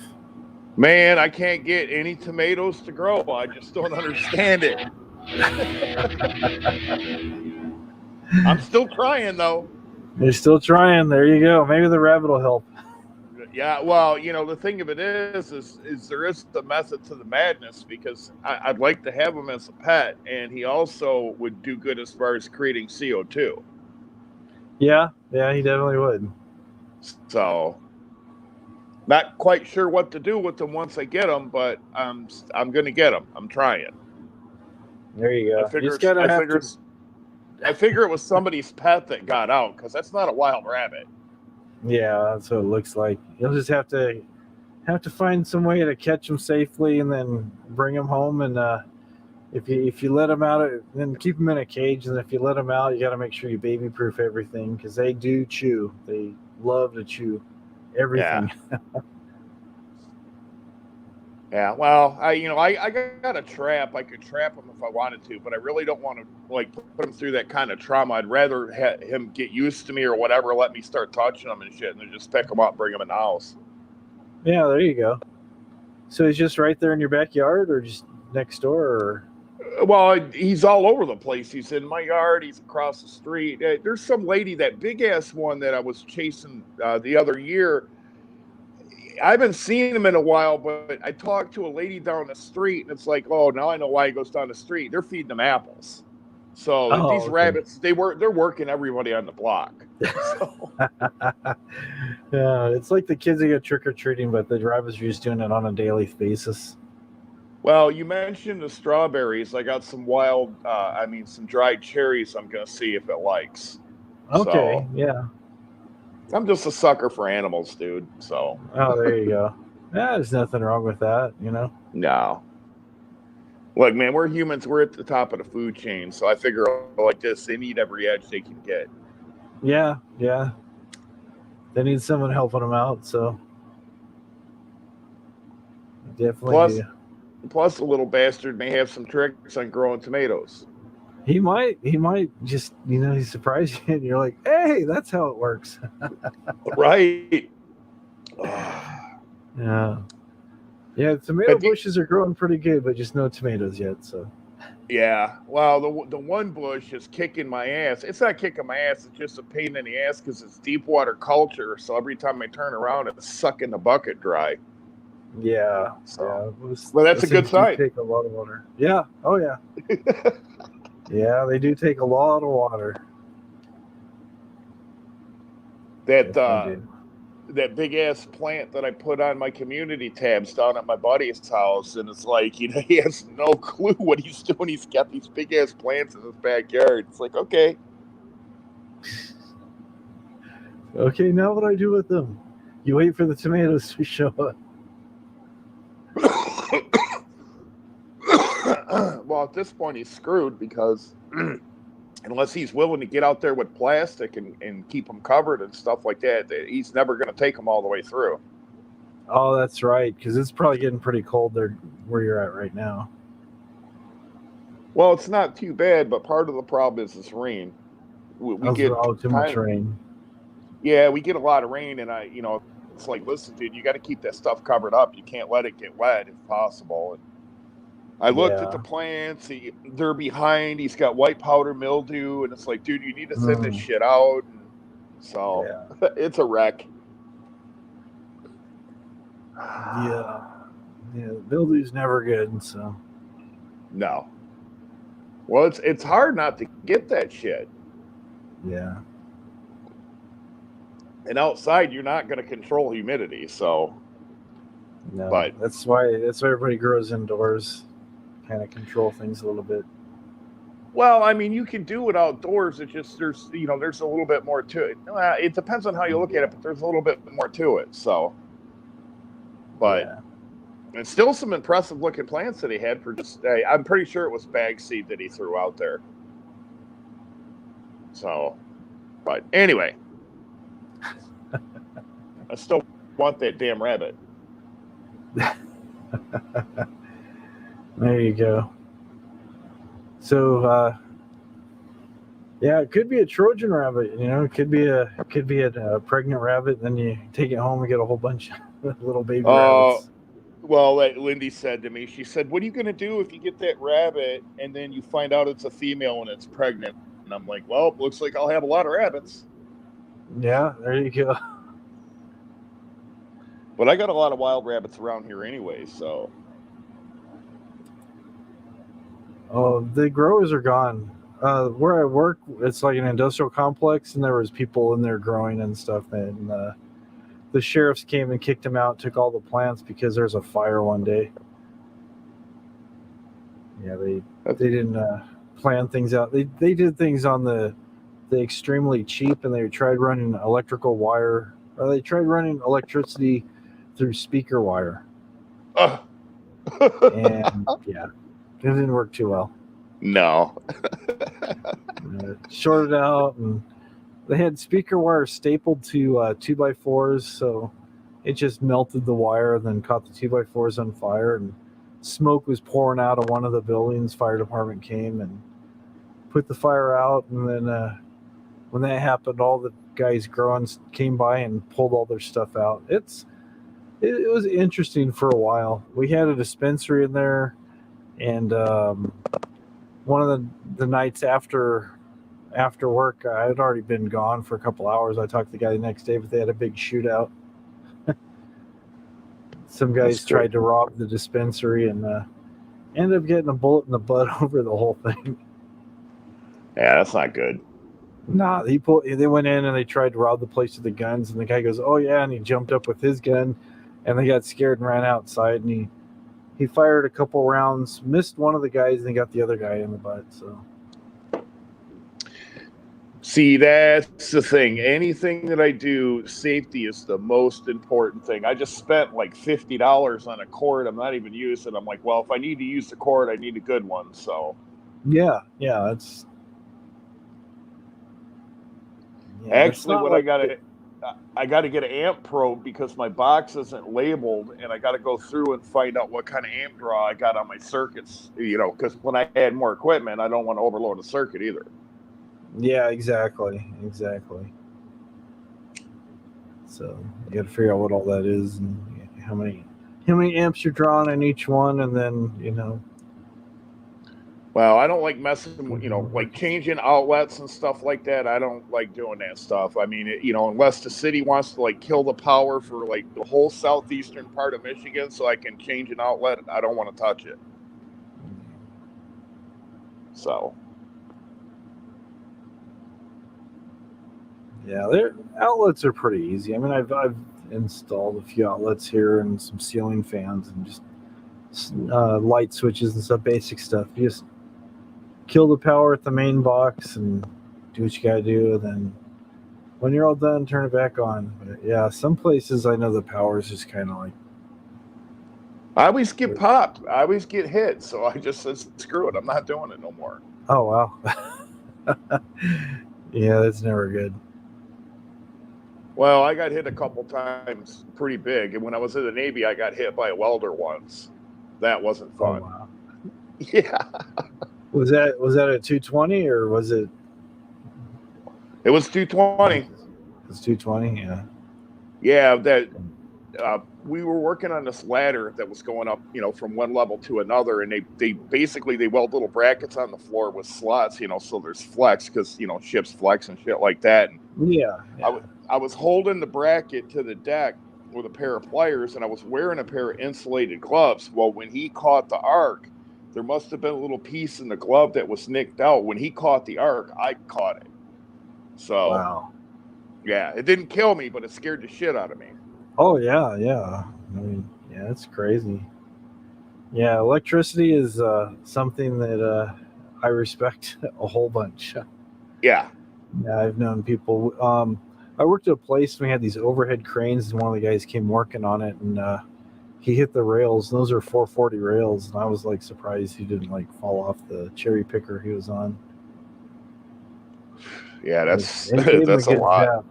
Yeah, it gave him a good zap, and he was just kind of sitting up there for days. I thought he had checked out for sure.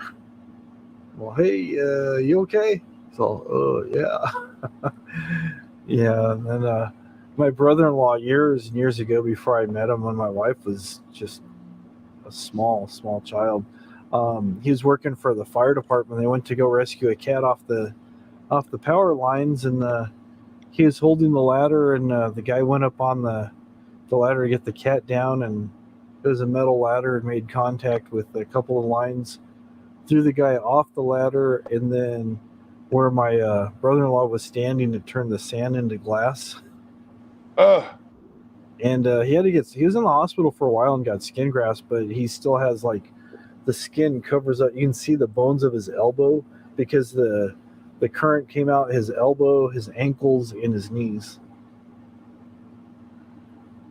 Yeah, I didn't have any injuries or anything like that. The only thing I can think of is maybe when he caught the arc and it started hitting me, it just freaked me out and I jumped off, just jumped real quick and it, broke contact. But I don't like messing around with electricity because of that.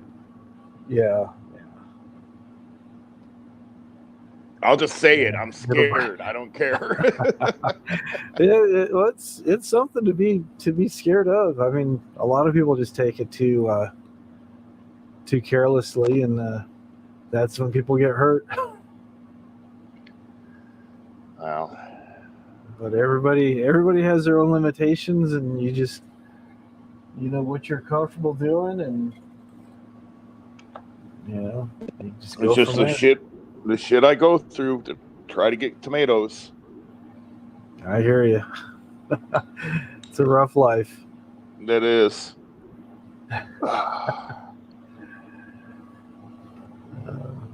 I'm just glad I can catch rainwater. I laugh about it, but seriously, almost every time I go out to my rain barrel, I think you guys, it's so fucked up that you guys can't have rain.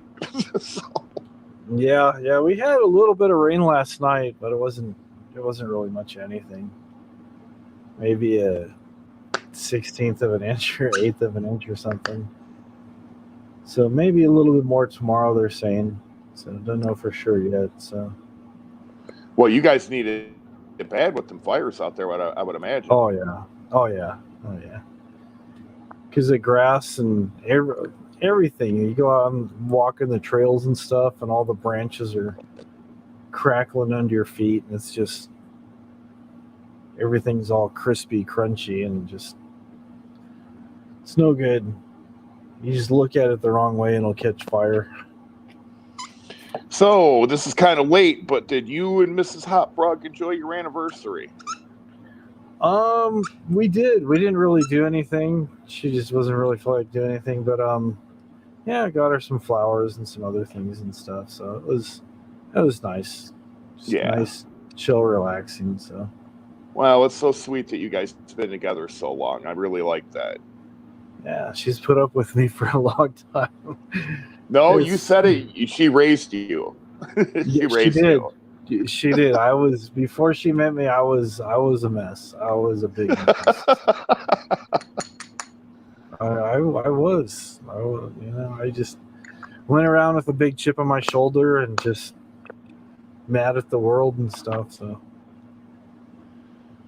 but yeah, she changed me. She definitely did. She formed you into the great man that you are today. Yep. It's funny. It's like I go to the store and I'll get some flowers for her and stuff, and it's like if I go just to the grocery store and get flowers instead of going to the flower shop. It hasn't happened lately, but for a while I was getting the guy checking me out. And he's all, "Oh, you must have really screwed up." I go, "What are you talking about?" He goes, "Oh," and he points at the flowers. I go, "No, I'm just getting the flowers for my wife because it's a nice thing to do." Right. Yeah, most people go, "Oh, wow, I'll never get flowers unless I gotta apologize for something." Well, sometimes it's nice just to give flowers to be given flowers, It's better when you're giving flowers just to be giving flowers. You're not in trouble, so when you give her the flowers, everything's going to be that much better. Oh yeah. When I first started dating her and knew that she liked flowers, her neighbor had these really nice roses on. I mean, they were like really high quality award roses on these bushes and stuff. And I used to carry a pair of wire cutters in my backpack, and I just walk over there, clip, just not a whole bunch, just take a couple and stuff. The next day, a couple more, and then after about a week or two, there's like a big bald spot, and I'm like, uh-oh. And she's like, "Yeah, you probably shouldn't clip any more of their flowers. I appreciate it, but they're gonna get mad." I said, "All right." Oh, I would have done the same thing. Yeah, it's just Of course, I would have. I'm a dummy though. I would have cleaned the bush out the first time. There wouldn't have been nothing left. Yeah, I was just like snip, and I did it like one here, then one way over here, and then so it was. So you were a pretty refined young man.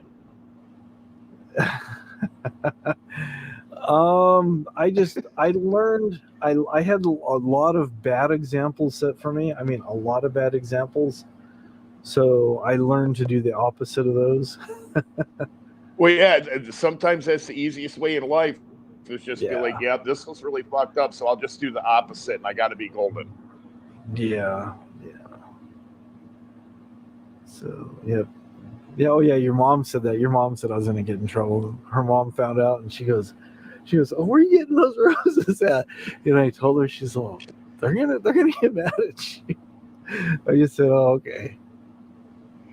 Man, I remember when I was in high school, I had a crush on this chick, and I bought this ring off this friend of mine. He bought it, and things didn't work out or whatever, but it was this cheap ass ring, and I tried to give this ring to this girl, and she just laughed at me. I was so fucking embarrassed. I was like, shit.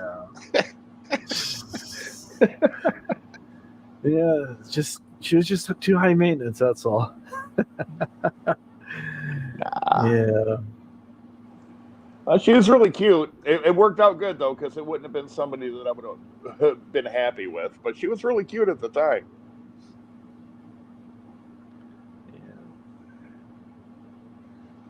It was one of those cheap ass fucking rings too that you mail in and get in like 8 weeks. Oh, there you go. There you go. Did it have? Was it back like? Was it open where the little tangs so it would adjust on its own?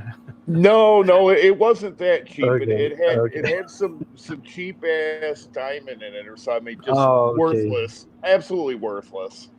Yeah, probably like a cubic zirconia, if even that. Yeah.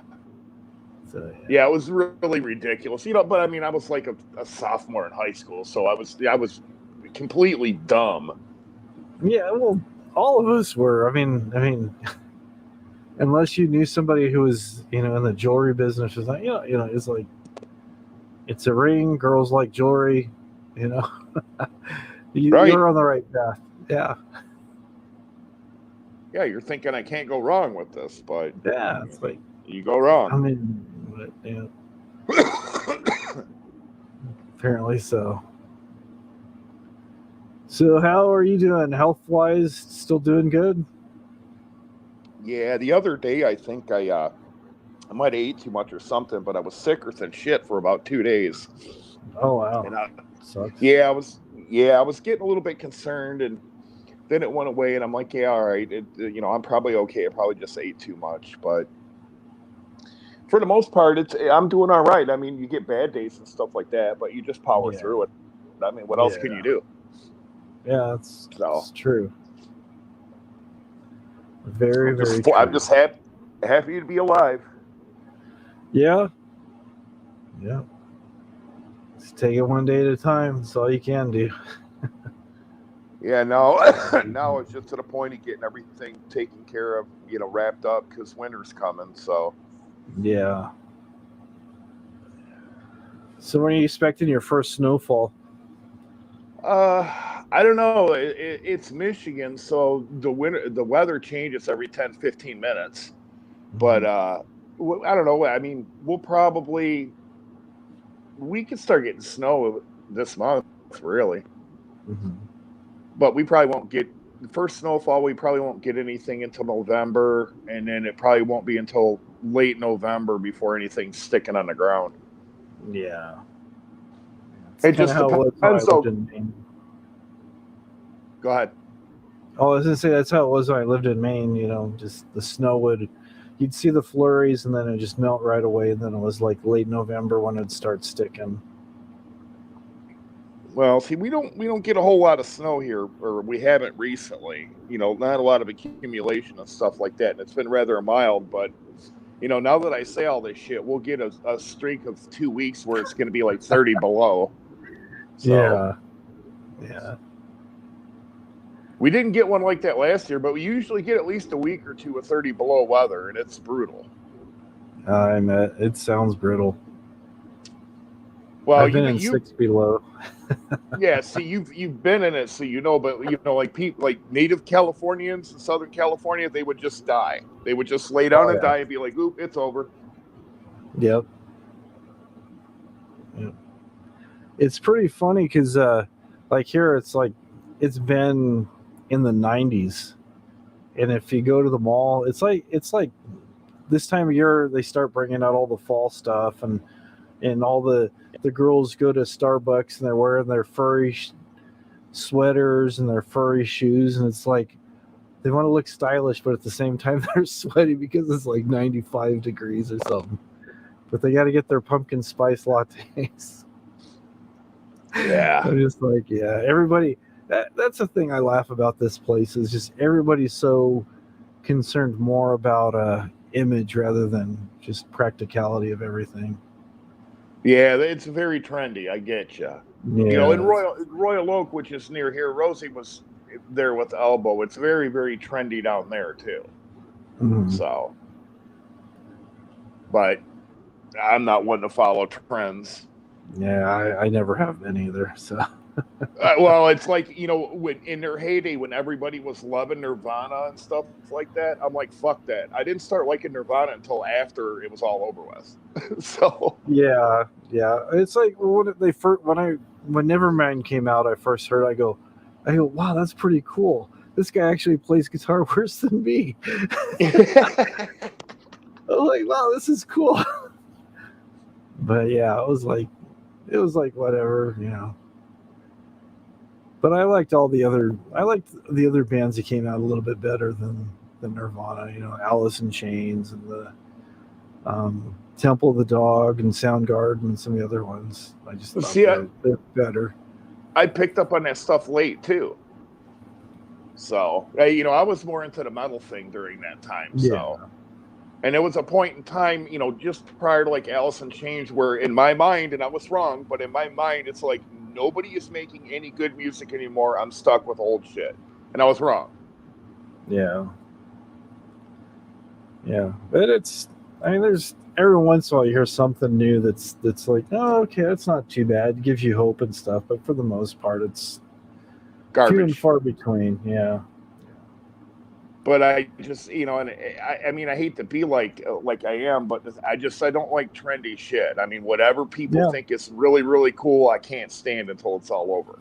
So. Yeah. It's like it's like a lot of people I knew they were into, like before the grunge, they were like into the hair metal and, you know, the power ballads and stuff. And I was like, bring on the Megadeth, bring on the Anthrax. I didn't really care too much for Slayer. Megadeth or Metallica was kind of like, yeah, but I really got into like Megadeth and Anthrax and some of the other bands and stuff. So, see, I'm not a big Slayer guy. I don't like a lot of speed metal. And the thing of it is with the grunge scene when it first came in, you know, and I started seeing it, I'm like, look at these fucking bumps, man. It's like, put on some clean clothes. I didn't realize it was grunge. Yeah, that was the style. That was the style. I mean, I don't think you'd be hard pressed to find a picture of Kurt Cobain with clean hair. Seriously. Yeah. Yeah.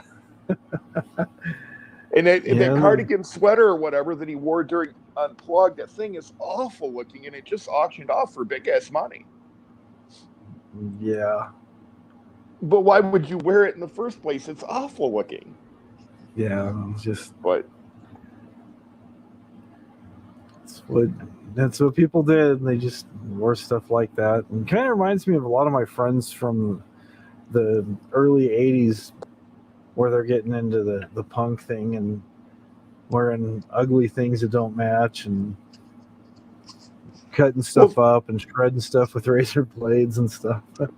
Well, see, I was kind of guilty of that, but my friend, he was pretty much he was on point with shit. So what I did was all right, but if I would have been on my own, it would have been a train wreck. I already know that. Yeah. It's like Metallica. You know, I seen Metallica on the Master of Puppets tour. I didn't even know who these guys were. My friend was just telling me they were really good. We were going there to see Ozzy, and when they came out on stage, and I was front row, when they came out on stage, I thought it was the roadies doing a sound check because they all looked like bums. Yeah. Yeah,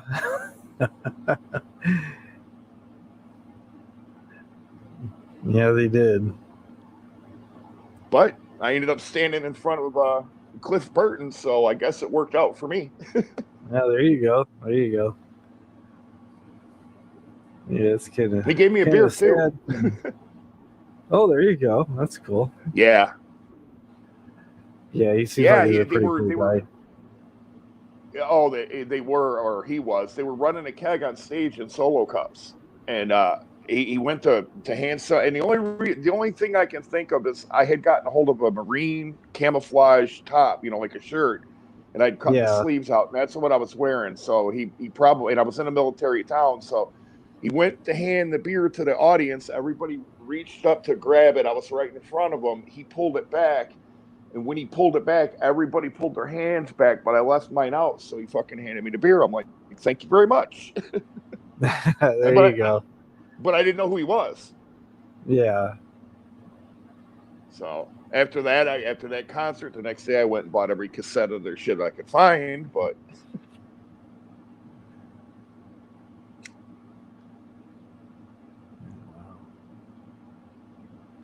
Yeah, it's hard to believe that he's been gone so long, you know. yeah, I was just thinking about that, and I was just thinking about Eddie Van Halen yesterday too when I was watching some stuff on YouTube, and it's like, yeah, those guys been gone a while. Yeah. Yeah, I think it was a year, wasn't it? Yesterday or Friday or something. Oh, I don't know Friday. when. I don't know when the anniversary was, but yeah, it was sometime this week. I saw stuff on Twitter and stuff about it. yeah, it's just sad. The real tragedy is Dimebag though from Pantera. Oh, That man. guy was. I met the dude. That guy was cool as fuck, man. And you know, I honestly feel this way. If he was still alive today, Jimi Hendrix would not hold a candle to him. That guy was phenomenal on a guitar. Oh yeah. Yeah, he was. It was just so sad. Just, and he didn't have a chance to respond. It was just like, from what I heard, that's how all their fans were. They just let their fans come up on stage, and it was all good. And then the guy just pulled a gun and just, man, he was probably dead before he hit the ground even. Yeah, I'm pretty sure it was the headshot that got him, and it was the first one. So yeah. But you know, that's the thing. I mean, go ahead. Go ahead. I was gonna say, go ahead. But you look at this, and I guess it's a sign of getting older, because you look at these celebrities, these rock stars and stuff like that, and you're like, damn, you know, who's next? It's like Ozzy. You know, Ozzy's not going to be around a long time. No, he's. Yeah, the only one who'll be still around will be Keith Richards. Yeah. Well, he's going to shut the lights off when the planet goes extinct. So. Yeah. You know, but Ozzy, I mean, you look at Ozzy, I guess he's got Parkinson's and, you know, everything. Yeah. It's like, wow, all these guys are getting old, they're going to die. And yeah. You're like, not these guys. These guys are my heroes. They're going to go on forever. Oh, wait, I'm old too. You turn out to think about it, and you're like, yeah. Well, it's like Mick Mars. Mick Mars isn't in good health. Can you imagine how life would suck for him to be on a tour? Yeah. I've heard lots of things about their last tour that they did and stuff. Well, actually, like the last maybe 2 or 3 tours with all his stuff that he has going on, he'd have to have the roadie actually put the guitar on him. Damn. Because he's in so much pain, and he'd play through it like everything was fine, but it was just all the stuff he has going on. He's just in constant pain all the time, but just keeps plugging away. So yeah, his spine is pretty much cashed out. So yeah. So yeah, he was surprised he could even play anymore, because he had like a lot of nerve things going on with his arms too, so his hands.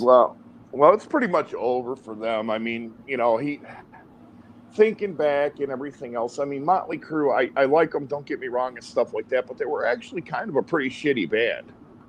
Theater of Pain sucked pretty bad. Yeah. I remember getting that and going, man, this sucks. Yeah. My friend was all excited when I was introduced to them through a friend when Shout at the Devil came out. He's all excited. Oh, Shout at the Devil's out. I go, what are you talking about? He's all, look. And he had the cassette and he's holding it up. And so he listened to the whole thing and stuff. I'm like, oh, okay. I wasn't that impressed. I tried to pretend like I thought it was the greatest thing because he did. So, but I was just like, oh, okay. Well, Van Halen Diver Down. Me and my buddy, the day it fucking goes on sale, we walk at least a half a mile to get this fucking thing. walk at least a half a mile to get back, put it on. It's all covers. We hated it. Yeah. Yeah. Yeah. I think there was 2 songs on there, or I think that weren't covers, or maybe they were all covers. They're all covers. I'm pretty sure they are. But with that Motley Crue thing, I mean, Theater of Pain sucked. And Yeah. there was just a bunch of shit with them. And now moving forward, I just watched a Vince Neil performance, and it was like, take McMars completely out of the picture. It's completely over. The guy's done. He can't sing. It's Yeah. over. Have you seen any of that? A little bit of it. Yeah. Yeah. That's what Jen was saying. Vince is pretty bad at singing now. Some people say he was always bad at singing, but well, that's what they say in the comments. I've seen that too, but yeah, it's just, but yeah, it's pretty bad. But he really let himself go. Well, the industry's changed quite a bit too. So. Oh yeah. It's like I caught a little bit of what you guys were saying earlier because I wasn't like completely with it yet. But it's like DVDs and stuff like that. The Best Buy by me and CDs. The Best Buy by me stopped selling music well over a year ago. Period. Oh yeah, same here. Yeah. And it's like, how do these fans survive these days? Because other than merch and maybe touring, where do you really have any opportunities to make money? You know, the record company is not going to give you a lot. No, everybody's streaming now too, so they can't track record sales or anything. I mean, there's a way they do it with how many downloads equals one. I forget what the figures are, but it's the whole industry has changed. It's just so then you take bands like Alice in Chains, the new stuff now. It's phenomenal. I seen them once with their new singer. And I've seen a bunch of shit on YouTube. The thing of it is I would probably never go to see them because they sound like shit live. So I'll buy their album to support their cause, but you know, unless I'm just going to go someplace to pay to party and have them in the background, you're not going to get a good quality sound. No. Now, some bands sound great live, and other bands just, I don't know what it is. They just can't get it together. It's their sound man or just being on stage. It's weird. Well, the only person that ever pulled it off consistently, in my opinion, has been Ozzy. I don't know how they do it, but he always sounds good live. Yeah. It's funny. He's coherent. You can hear everything he's saying when he's singing. But when he starts talking, it's gone. Are you that guy that made that comment? Because I just seen that comment the other day when they were talking about Vince. They're like, yeah, Ozzy, he can't talk, but once he starts singing, it's over. It's golden. Singing. Yeah. Oh yeah. Yeah. I've said that many times. It's like you can't understand a thing he says when he's talking, but when he sings, it's a whole different story. Well, I love him, but it's like, listen, man, I'm pissed at what they did to Bill Ward. So. Yeah. Yeah, he got done pretty dirty. Yes, he did. But that was Sharon, though. I don't think that was so much Ozzy. Yeah, that's what I've heard. A lot of guys now are coming out and they're saying, Sharon, and because she was managing all these people and she kind of did a few of these guys dirty and stuff, and then just Listen, man, she managed Smashing Pumpkins. They made tons of money. They had the Osbournes. Then you got the recent latest Black Sabbath shit. Then you got the Ozzy shit, and then you got the old catalog. They don't need any more. No, they don't. Money.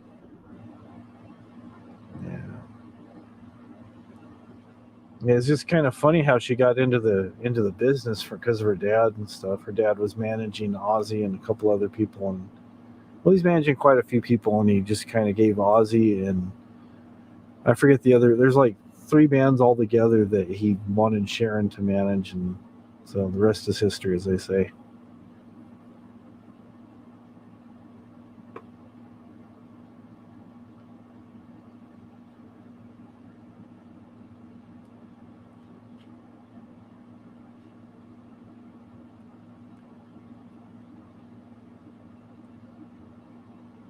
So, what's your take on the whole? Have you heard about the MG Machine Gun Kelly and Slipknot? Oh, he's gone. He's gone. All right. Well, thanks for coming up, Boris. He might be back. Sometimes he drops, and I know sometimes my internet kind of drops too. So.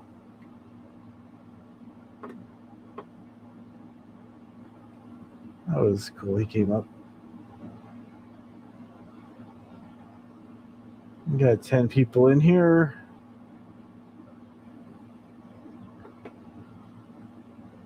And the link's right there. I'll put the link back down in case he needs it again. Oh, there he is. There you are. Yeah, I think my shit locked up. StreamYard sucks. Yeah, sometimes it works all right, and other times it just doesn't. And I need to work some more with OBS and get that thing figured out and stuff. There's ways you can put StreamYards and OBS together, and then there's a new one called Melon, which is supposed to be really good, and then there's a whole bunch of different things. So it's just talk to Coach Isms because I think he does StreamYards and OBS together, so he probably knows how to do all that. Yeah, it looks pretty easy. It's just you got to just kind of spend the time and just kind of do your homework on it and know what you want it to look like and go from there. Me, I just go to StreamYards because it's easy. It's like I go, okay, go here, bing, bing, bing. Okay, we're on. Now, how do you have that tapestry going behind you? Is that in front of a green screen or something? No, it's actually a backdrop I bought. Oh, okay. It's like a backdrop for doing photography and stuff. So. Okay. So I couldn't figure out why you look so clean sitting in front of it. It's like, how's he using that with a green screen? You know what I mean? Yeah. Oh yeah. Yeah. I was like, because I had another version of this, but it was smaller, and I go, I'm gonna get another one. It looks better. This a little bit. There we go. So I just thought it looked cool. So. No, right after Halloween, you got to go get a fog machine because it'll be on clearance, and then you'll have fog. Yeah, I actually have like about 5. Do I have? I probably got like 4 or 5 fog machines that were given to me with a bunch of strobe lights and other stuff. So it's like, so my boss's wife used to do like theater productions and stuff, and then when she stopped doing it, she gave me a whole bunch of stuff. So, okay. Oh, the lightning. You've seen the lightning before, right? I'm not sure if I have or not. All right, let me put my guitar away and get the lightning going. Hold on a second.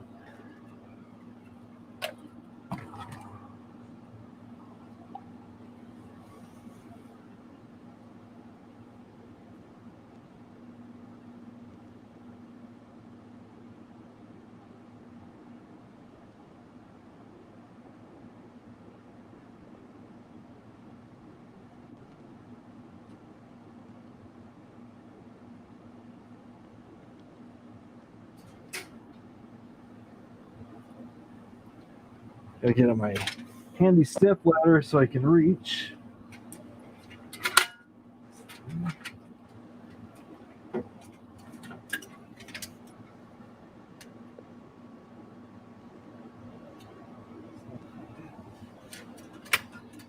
Help if I had it plugged in.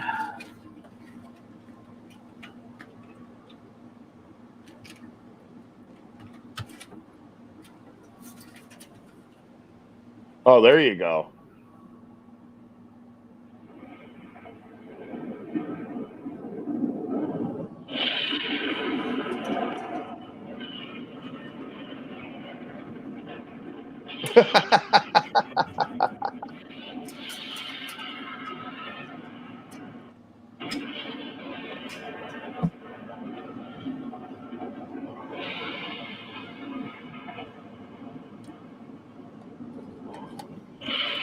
So yeah, lightning and thunder going.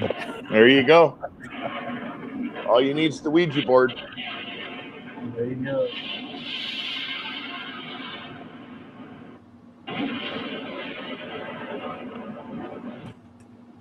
usually I just unplug it because I get tired of hearing the thunder after a while. I'm trying to talk over it, so. Yeah, I don't know what you probably would like it. Have you seen Squid Games on Netflix? I have not, because we can't run Netflix because our internet's that bad. Oh my god. I'm sorry, I didn't realize that. Oh yeah. Was it last week or the week before? I kept getting blurry, and then I had to like turn everything off, cycle my router, get it all going back up, and then it was working fine. And then sometimes I'll be on here and I get kicked off a couple times, and just we've got DSL, and I think we might be sharing the bandwidth with our neighbors. See, I didn't realize you guys had those kind of problems up in the Hollywood Hills. I figured you guys were all on fiber optic. No, I'm not quite in Hollywood Hills, but Yeah. more like Riverside County. So. Compton. Yeah, not quite. Yeah, and like she says, we're paying almost $200 a month too, on top of everything. So, yeah, between that and the electric bill, I just paid the electric bill tonight actually online, and that was about $450. Damn. Yeah, I don't even get electric bills that high, and you know what I'm doing. yeah, it's like, why? But yeah, it's just. And you'll weep when I tell you I pay $60 a month for fiber optic internet. Oh man. Yeah, it's time to move. Right. That's what everybody asks. They go, "Why don't you just move?" It's like, well, it's close to work, and we're just renting the place. We haven't decided if we're gonna buy it or not, and just so the rent's cheap. So it's like $1,200 a month. So it's pretty cheap. See, that's sky high. Yeah. Well, but you've probably been out in California a long time too. You've been where you're at for a long time, so it's hard to leave. If I had opportunity, we would pack stuff up and leave right away. But it's just like where we're at, it's like we've got almost 1.5 acres. Our neighbors are far away from us for the most part, which is fine. But like the property and the house that we have here, normal market value for a rental would be about $2,500 to $3,000 a month. Oh wow!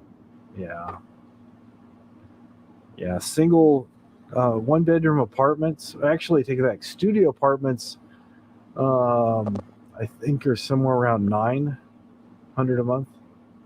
Damn. Yeah. Like a house by you that would cost, say, a decent house like $300,000, $400,000 is probably a decent house in your area. Would probably be like about 1.2 to 1.5 million. Well, see here, $300,000 here will buy you basically a brand new house, a decent sized house in a nice community. It depends on where you go, but I mean, $300,000 will buy you a lot of house here. Yeah. My boss actually owns a house. That's why our rent's cheap. So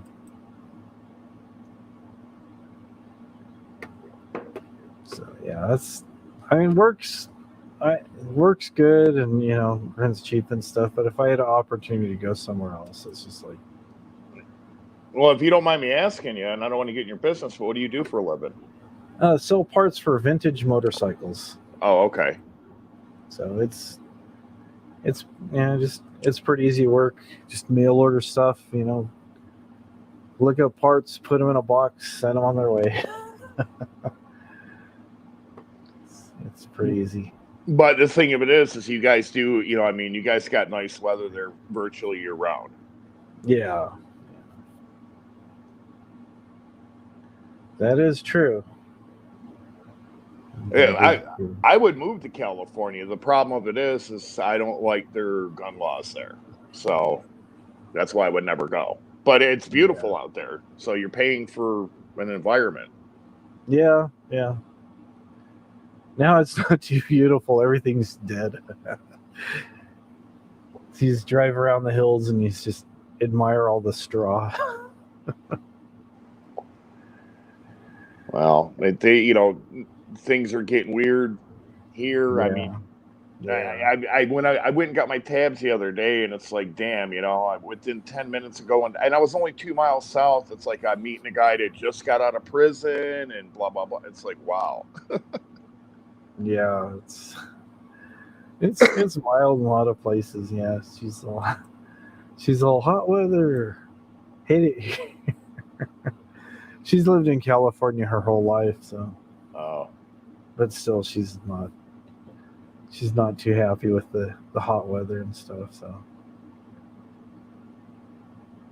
Well, I don't blame her. Yeah. I don't like it hot either. I mean, I could do Arizona, the dry heat and stuff like that, but Florida in the summer, forget it. Yeah, that's just miserable. Yeah, it's pretty dry here. I mean, as far as the heat goes, not a whole lot of humidity. It's just, I don't know. And then, where'd he go? Hello, Michael. How you doing? Wow, he's having heavy rain and storms. He says, I'll hang out till I lose power. Wow, that's quite a difference. Hang in there. Hopefully you'll keep your power. And if not, I hope you got flashlights and batteries.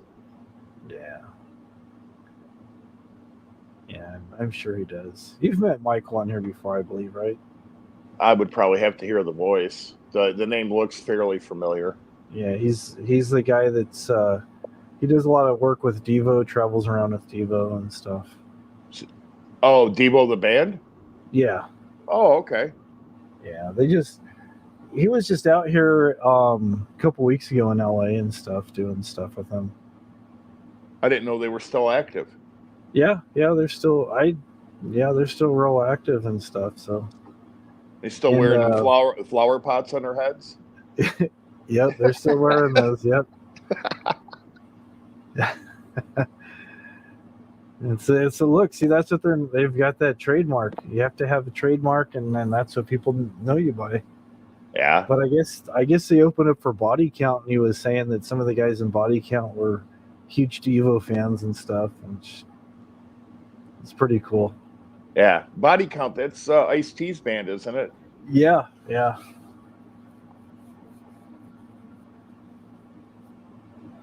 Yep.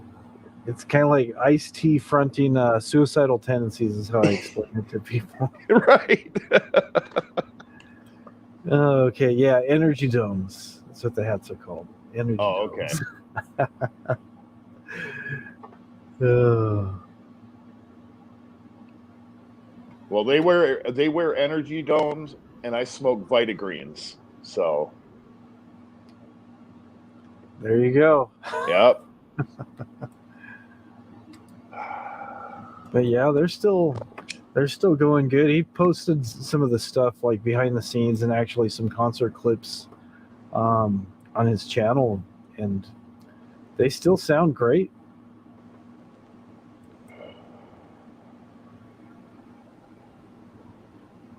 Yeah, I was watching some of that old punk stuff. Not really Devo, but some older punk stuff.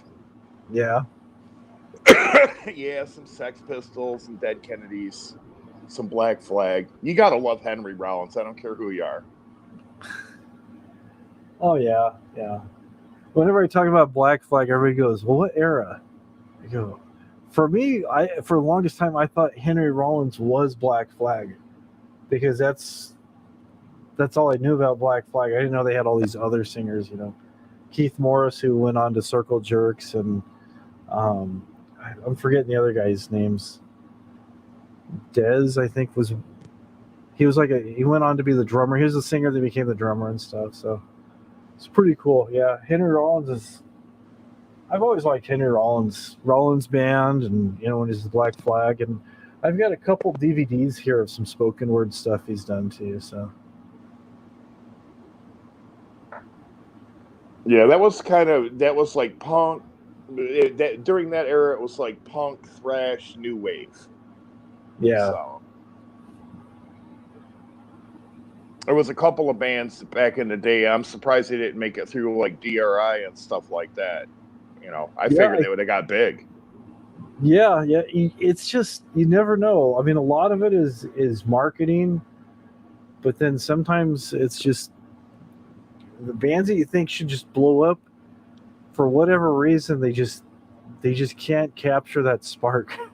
Then other bands, you go, oh, those guys are, they're okay, but they have a huge following, and just like, I mean, so many bands have blown up that you go, wow, they came from out of nowhere. It seemed like, even though they've been playing, paying their dues, playing the small clubs and stuff, and it's like, but you just look at, everybody kind of has that same potential, but then some bands make it and some bands don't. Well, it's like Candlebox. I would have thought they would have gotten way bigger than what they did, because they're actually a very talented band. Oh yeah, they are. Yeah.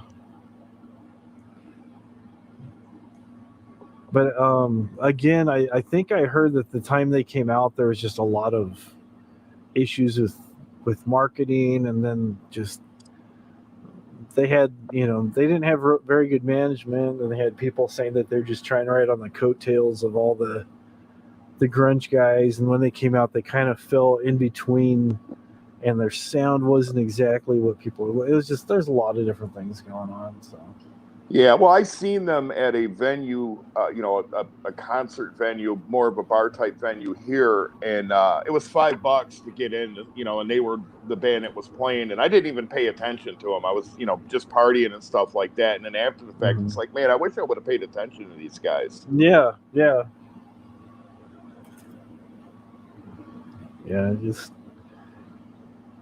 You just never know. I mean, you just never know.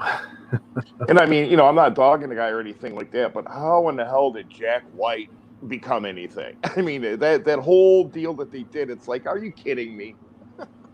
Well, that's the thing. He had his I don't really want to call it a gimmick. He had his branding, and people just latched onto it. He came on a time where people were looking for something that was different, and he was real simple in the way they package everything. It's like, at first they were saying that they're a brother and sister group, and you find out later that they were married and stuff. But it was just, everything was just, as you got two people up there, Jack's playing guitar and singing, Meg's doing the caveman drumming thing, and it's just something that people wanted, and they just yeah, but it's like, even with that, if you're in the industry at all, how do you see that and say, okay, I'm going to invest in this because it's going to go? You know what I'm saying? It's just one of those deals where it just happens. Yeah. Well, a lot of that was he started just really promoting himself and stuff, and now he actually has a record label that's been putting out all his solo stuff, and he's been putting out other people, and then he actually has a place where they actually make records. Wow. So he's all in on this. Guitar pedals and a record pressing plant, and it's just there you go. No. I just look at some of the stuff, and I just shake my head. And I'm not criticizing him or anything, but it's like, okay, how did you get in and this band didn't? So that's true. I think about that all the time. I hear a lot of the new music and stuff, and I'm like,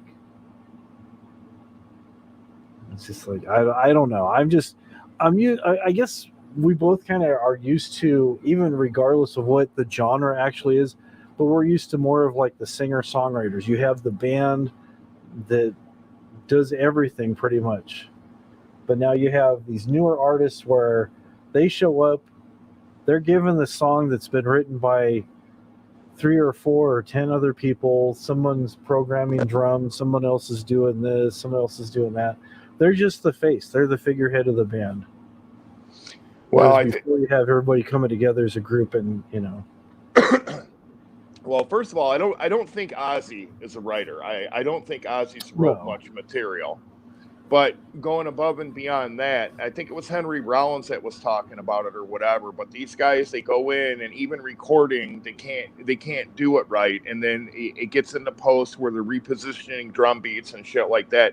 It becomes a situation where it sounds great in the studio and on the album, but you can never replicate it live.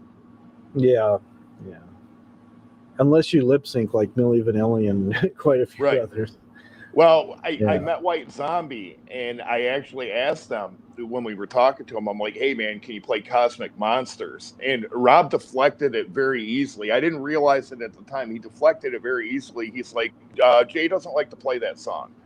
Well, after the fact, I realized it's like, no, it's just because of all the overdubbing they got. They can't do that live. Yeah. Yeah, there's a lot of bands that do a lot of overdubbing and just there's a lot of things that are hard to recreate live.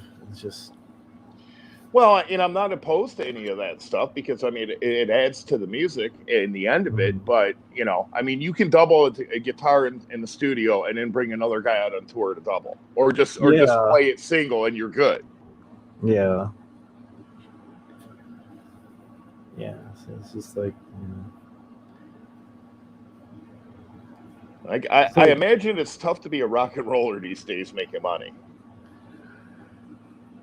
Yeah, I think so. I think like we were talking about earlier, I think the whole industry has just changed so much where it's like impossible for anybody to make money. It's like a lot of guys have regular jobs and they just do things to support themselves and be able to do music. Well, that's why the other day when I was talking about that band Mixed Up Everything that you guys know about, those kids got it all figured out, man. They're on the beach with palm trees. I guarantee you, them kids got more girls than they could shake a stick at. And when they need money, just get them 5-gallon buckets out, get on the street, and start busking. There you go. Yeah, so sometimes you see people though, you think, oh, they're going to be set for life, and then they just burn through their money in like a year or two, and it's just like, and then people are fickle. What they like today, they might not like next month or 2 months down the road. Yeah, that is true. Get your money while you can. Yeah. And then hang on to it. Yeah. Or you'll be what the dude from the Partridge Family living behind that theater in his car. Yeah. Oh, she's talking about the people playing the drum or the buckets. Yeah, they're good. Yeah. Yeah, it's just, it's sad when you see how far some people have fallen. They're on top of everything and just for various reasons, just like you said, end up behind 7-Eleven or whatever. Right. It's just like, wow, how did you go from where you were to here? It's like, how much time you got? No shit. But it happens. And sometimes I've met, like I've said before, I've met people that'll be doing, whatever kind of profession they're in. Some people are real down to earth. They'll talk to you. Other people think they're too good for you to be in the same 12 feet of space with them. It's just like, regardless of where they're at socially, it's just kind of like a weird mind thing that a lot of people have. So yeah. But the ones who stay successful, they're the ones that learn how to get along with others and appreciate what they have, and the ones who just think that they're better than everybody else end up behind 7-Eleven sometimes. Yep. So it's like in a 1989 camper van, which, by the way, you could own one if you just have a spare $20,000. Somebody brought that to my attention. I'm wrong on my number, I know, but I mean that thing, 4,000 is the most you're going to get for that on a good day selling to a blind man. Yeah. Who can't smell. Yeah. Yeah, that's true. And I just laugh about it because think about this, okay? You know, you don't know nothing about YouTube. You're cruising through Craigslist. You're like, yeah, you know, I'm looking to buy a camper van or something like that. As soon as you pull that post up, you're going to be like, all right, this is a troll post. This can't be real. Because that's what I would think. Yeah, you're just like, what? You know, it's almost like, for comparison, you know, you find some personal ad or something like that, you know, some smoking hot chick that's claiming she can't find a guy that thinks she's pretty, and here's her Twitter DM her or whatever. It's like somebody's pissed at this chick. This is not real. So. Oh, there's Michael. Sorry, Michael. Didn't know you're back there. I just popped in. Good morning. Good morning. Yeah, so it's storming like crazy here right now. We got flash flood warnings and all kinds of shit. But I just fed the cats, and I figured I'd hang out until I couldn't hang out anymore. Oh, there you go. Well, hopefully things won't get too crazy for you, and the cats won't float away. So I kind of like the crazy weather. I've been waiting for a storm for a good 3 days now. They keep calling for rain. It didn't happen, and now we got it. Full effect. Oh, nice. Very nice. I like the rain. Yeah. You got lots of flashlights and candles and stuff in case the power goes out? I know, but who cares? If you lose power, it's time to have fun and go scratch on your neighbor's screens and shit. Scratch on my neighbor's screens. That sounds like an album name. That could be a good album name. The new Pearl Jam album, Scratch on My Neighbor's Screen. Scratching on my neighbor's screen door. Okay, that sounds more like Tom Petty. Yeah. Yeah, but fucking A. So it's good to talk to you, Cataract Killers. I don't think we've ever actually spoken. No, I don't think we have. How you doing? Thank you. Yeah, this is Boris. This is Michael. Michael Boris. Boris Michael. Yeah. So it's all good here. I'm finally getting caught up to East Coast time after being a little jet lagged from being away for a couple weeks, and now I got to leave again on the 14th to go back out there for a few days. You get used to it, yep. You get back. So I'm all screwed up. How far are you from LA? I'm in Riverside County, about an hour and a half away from LA. You look, I'm going to be there from the 14th until the morning of the 20th. You should come on out one night. All right, we'll see what we can do. Yeah. Because I'm coming out there strictly for pleasure this time. I'm going to see the Dickies, and I'm just going to visit some people that I know. So, oh, nice. Yeah, that'd be fun. Very nice. So, Mrs. Hopfrog, I just want to say vocally to you, hello and good morning, and good to see you. So this weight loss thing, Hopfrog, man, I gotta say, you're looking great. Yeah, I gained 3 pounds again, so it's like just plateauing. Oh, I'm doing all right. I'm feeling better. So, man, your face looks great, and I need to do the same thing. Yeah, I just changed up the way I was eating. Stopped pounding the Doritos and the energy drinks. That's kind of what mostly did it for me. Yeah, I fell off the wagon on sodas. I quit sodas for like a year during the pandemic, and then when I started traveling again, I fucking fell off the wagon. Yeah, it happens. So, no shame. Just just do you. Do you? That sounds dirty. You sit there and smile and say that shit, but you're the very guy that got me to fall off the wagon on the chips and salsa. So I forgot about that. Yeah. Hopfrog is your pusher. Yeah, we're talking about chips and salsa and Doritos. Yep. The only thing that saved me is I bought some salsa from Costco, and it's okay, but I really didn't care for it, so I stopped eating it. Yeah. Backstage at a Devo show is never a good place for that because there's always chips and M&Ms and fucking oh god. Yeah. I was surviving on that shit for 2 weeks.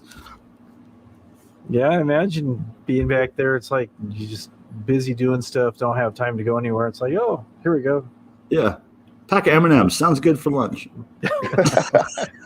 Some M&Ms, balance out with some Doritos. Yep. Did you see? I don't know if you saw Hop Frog. I shot this footage of Mark Mothersbaugh backstage at Chicago at Riot Fest, and basically he takes a folding chair, a bag of Doritos, and some other weird shit, and he sits out in front of the dressing room trailer, and it's not on video, but one of the things he was doing is he opened the bag of Doritos, and as people walked by, he would like reach out and try to hand them one, and when they would reach for it, he would just throw it at their feet. So.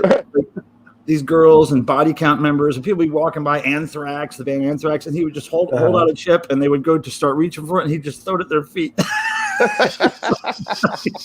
It was hilarious. That's pretty funny. He's always fucking with people. That's pretty funny. I did see the one where I guess it was when he was at the place in LA, the YouTube theater, the new new place. Yeah, where he's sitting in the folding chair reading. I think that was just a still photo I saw that you posted. Oh yeah, could have been. Yeah, that YouTube theater, brand fucking new, and Devo was only the 6th or 7th band to play there since it opened, and it was interesting because you walk around most venues and you can see the wear and tear on the stairs or the grit that kind of develops where the walls and the floor meet, but everything in this place was absolutely spotless and brand new. It was crazy. It looks like a really nice place. It looks really nice. The sound was incredible. Everything was top notch. The internet in there was, of course, top notch. I mean, that was the only venue I could live stream from backstage because it was so good connection. So it was really cool. And I have an interesting story to tell. Okay, so this isn't for children, so children go away for a minute. So we were asking people at the venue, okay, so what bands have played here? What's the last concert that were here? And they're like, well, Wednesday was Pitbull. And I don't know who the hell Pitbull is. He's some mainstream horse shit. But anyway, so they're like, oh, it was Pitbull. And we were like, oh, cool. How'd it go? Oh, it was great. It was really crowded. And this one guy was like, yeah. And then after the show, we caught some guy masturbating in the bathroom. I was like, what? I was like, look, if Pitbull can get one guy to masturbate, Devo's going to get 5 people to masturbate after the show. But they said they caught him. They thought that somebody was having sex in the bathroom from what they were hearing. And they walk in and it was just the one guy. And it was one of those family restrooms. And so his excuse was he was practicing to make a family. Oh, wow. Everybody's got an excuse for something. We thought that was hilarious. But yeah, I don't know how many people Devo convinced to masturbate after the show, but I'm hoping it was at least a couple. We have to beat Pitbull at that game. So kids, remember that. After a Devo show, do your duty, go to the bathroom immediately and get caught, and we'll see how many people we can rack up. Are you trying to find pictures of the guy masturbating at the Pitbull show? No. I was trying to. What did I do? Pitbull. Come on. Of any show you're going to whack off at. Pitbull, really? If I'm not mistaken, I think Pitbull's like a rapper or something. I think if you call that rap, I don't know if I would call. I'm pretty old school when it comes to rap. Oh, I am too. If it's the mumble rap shit, forget it. I just hate that auto-tune shit. Oh, yeah. I mean, there's some people that use that auto-tuning interestingly and kind of in a way they're not supposed to, but God, all that rap stuff that's auto-tuned it makes me feel like an old man. I'm in my yard waving my fist, Those auto-tuned rappers. Well, it's because their voice sounds like shit. There's a difference. I mean, if you're using it creatively, you get a pass. But if you're using it because you sound like shit, then maybe you should find another career. The first person I actually heard use that to where you could tell they were using it, they weren't just using it to fix, singing off key. They were really using it to where you could tell was Cher. There was that song Believe. Yeah. And she took it and used it enough so it was like sound like a robot kind of. And I was like, oh, that was kind of cool. But then everybody started using it. And I was like, all right, this is old now. Yeah. Well, but Cher could sing anyway, though. Yeah. Yeah. Oh, well, as far as we know. Yeah. They may have been using auto-tune for years on her and just decided one day just to overdo it to see what would happen, and then it became a big hit. Yeah. Yeah.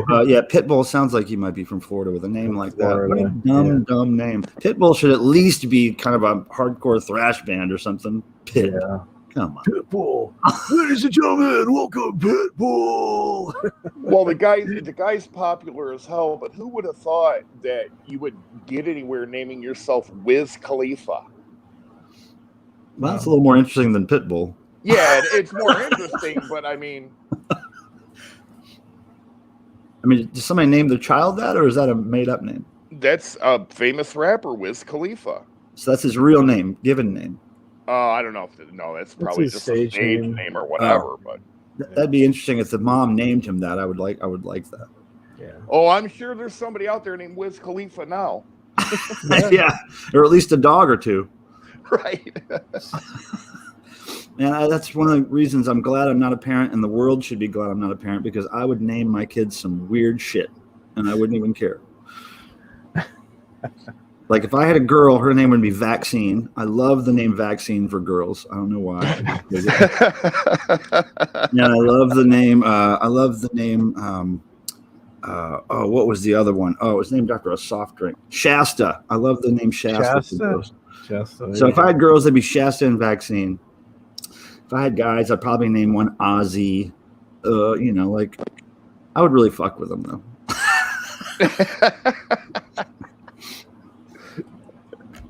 Because it's one of the powers you have as a parent. You can name that thing whatever you want. It's up to you. Yeah, and then at 5 years old, you're dragging your kid into a tattoo shop. Listen, this is what you're getting, kid. Yeah. You're getting Pitbull tattoos everywhere. You're gonna love me when you get older. Or not. If you make it that long, kid.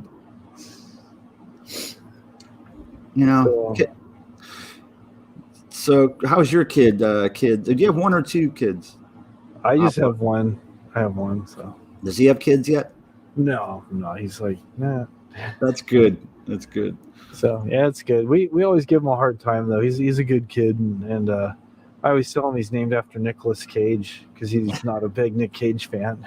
He just kind of groans. He's like, he knows better, and I'll tell people at work. I go, we named him after Nick Cage. That's great. So there's a treasure map on the back of the Declaration of Independence.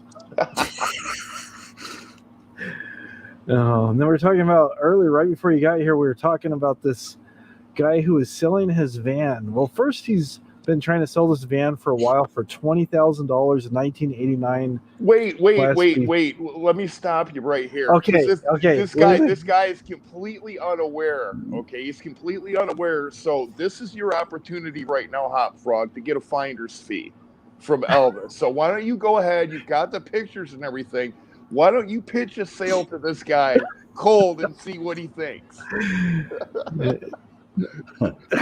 Well, I actually brought up a picture that has the current owner of this van, who's been living in this van for 6 years.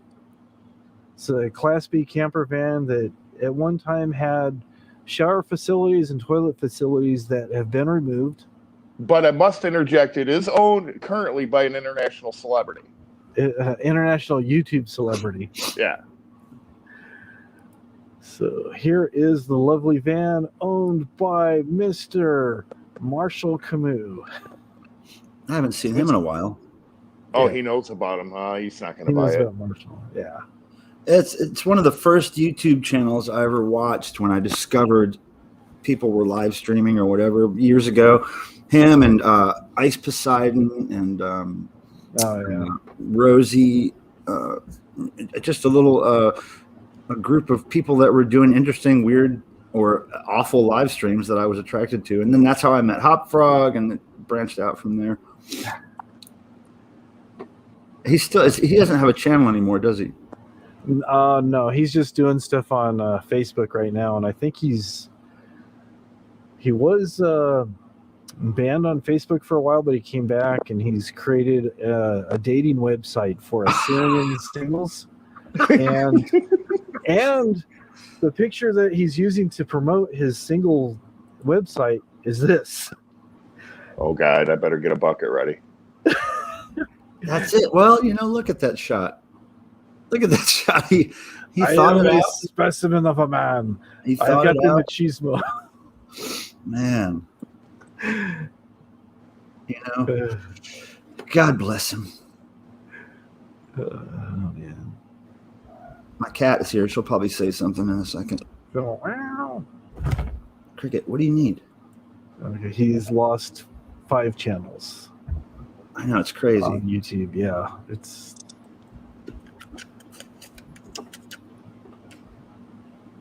My cat is demanding something. I'm not quite sure what right now. that's how cats are. They're always demanding your attention. Oh, you're busy right now?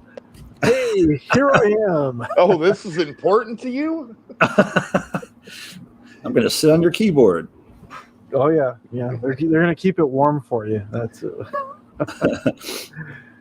They're looking for a mouse because they heard there's a mouse somewhere that you're using, so they're trying to find the mouse. You know, some people complain about this kind of thing, but I love it. My cats wake me up every morning between 4:30 and 5:30 without an excuse or without an exception, unless I'm too hungover to wake up, and then they kind of scratch at me a little bit to wake me up. I might wake up with a couple of nicks on my nose for where their claws scratch me, but I love waking up to cats, man. I would never complain about it. Now, if I was being woken up by human children, I couldn't deal with it. Forget that. Forget it. So you, Mr. Pilmer, can have that van for the low price of $20,000. Well, maybe if it's autographed by Pitbull. Pitbull actually spent the night there. No, just kidding. Well, see, on the back, he's got a box with a big generator, so you could load Devo up in there, and you guys could do like spontaneous gigs all over the country. Hell in that yeah. thing. Hell yeah. They only ask $100,000 a gig, man. We could do that. Yeah. Wow, I didn't realize they got that much money. I mean, I'm not insulting them or nothing, but that's a lot of money. Yeah, man. It's a big show, you know. They got a big video screen that costs a lot to rent. They got a crew of 11 people. Plus, they got to make it worth their while. They're 70 something. They can't be going out on the road for chump change. You know, they got to make it. Yeah, that's true. Yeah, it's a big show though. It's a lot of production involved. Doctor Strange Records. I just noticed there, Hop Frog. That's cool. Oh yeah. I got a Doctor Strange. Yeah. One of the guys that works there is in a band. The name is escaping me at this early hour, but they played the devotional fan event for years here and there, and he either owns that place or works there for many years. Yeah, everybody there is like super nice. They're like super cool, and it's just like, have you ever been there? No, It's let me go and bring up a picture. It's pretty cool. It's like it's been there since 88, 89. Oh wow, that's and cool. it's a legit record store. But usually you go to some place and it's just like a building with a couple tubs of records here and there and stuff, and just. Oh, the band name is the Amino Acids. That's what. Oh, okay. The guy is a member of a band called the Amino Acids, and they're kind of a Subgenius, heavy influenced band. You know, the Church of the Subgenius, Bob Dobbs, all that stuff. Mm-hmm. They're heavy into that whole shtick, and great band live though. Kind of like garage surf punk stuff, and they all wear these masks that make them look the same, and they're incredible. But one of the guys in that band has something to do with Doctor Strange Records. Yeah, it's a real small, nondescript building. Yeah, that's cool. But then what city is that in? They're in Alta Loma. Okay, yeah, I've never been there. How far is that outside of LA? It is outside of LA. It's probably about an hour away from LA, maybe an hour and a half, depending on traffic. Man, if I hook up with a ride out there while I'm there, maybe I'll make a little trip one day. They got all kinds of records in there. Wow, that place is cool. Stuff. Yeah, they do live streaming on both Instagram and Facebook. 4 p.m. Pacific time to about 7 every Wednesday and Friday. Oh, really? I didn't know that. And there's Henry Rollins. We were talking about him earlier. Big cardboard cutout of him coming out of the wall. Oh, that's the young Henry there. Oh, yeah. He's got a lot of cool memorabilia on the walls and stuff, too. I see a cat. That's always a good sign. Oh yeah, that cat was a rescue. He had that cat there for 14 or 15 years. It just passed away early July. Wow, that's an Yeah. old cat. Yeah, the cat was super cool. Jinx, that was the cat's name. Oh, that's right. I have a shirt with him on it. Yeah, Doctor Strange Records sent me a shirt, and it made reference to Devo. It was kind of like a Devo logo, and instead of this man that's on the logo, they dropped in that cat silhouette, and it said, instead of Duty Now for the Future, which is an album by Devo, it was Duty. It was Duty Now for the Litter Box or something, and it had Yeah. Mr. Jinx on it, but I still have that shirt. Oh, that's cool. They got a little bit of everything. So new arrivals and then just all kinds of cool stuff. I was trying to find it on the wall. Hey, there's in that last picture. There's something wearing a Devo energy dome. See that weird puppet thing up there? It's got an energy dome on. He's got some Devo thing back there too. Oh yeah, that's a bunch of Devo stuff there. Yeah, like I said, they're huge into it. They, like I said, they played the devotional fan event in Ohio a number of times over the years. That's cool. It's right here. This black T-shirt up here was a shirt that the Bouncer wore at a place called the Cuckoo's Nest, which is a really popular punk rock gig place in Hermosa Beach, Newport Beach. They're not there anymore, but they used to be real. All the bands used to play there. Black Flag. The Dickies played there. I remember. Yeah.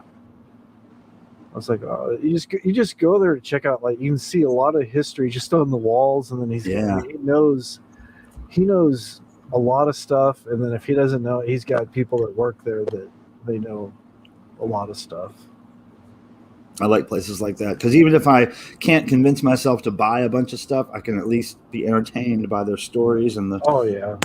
Oh, pinback buttons. I'm a whore for pinback buttons. All buttons, $1. They got a ton. This is just a small assortment of them. I love it. But it's a cool place. It's a cool place. Well, we'll have to meet up at some point, Hop Frog. Maybe you can come out to Hollywood or something. I don't know. I'll be staying in Hollywood at a friend's apartment, but I won't have a car. All right, we'll figure something out. Oh, look at there he is. There's Mr. Jinx. There's Mr. Jinx. Yeah, this like the last few years of his life, he would just be here chilling on the couch, and people would go, "Hey, can I pet the cat?" And he's all sure. He was just there, and it was almost like a photo op. Yeah, I should get your picture taken with Jinx.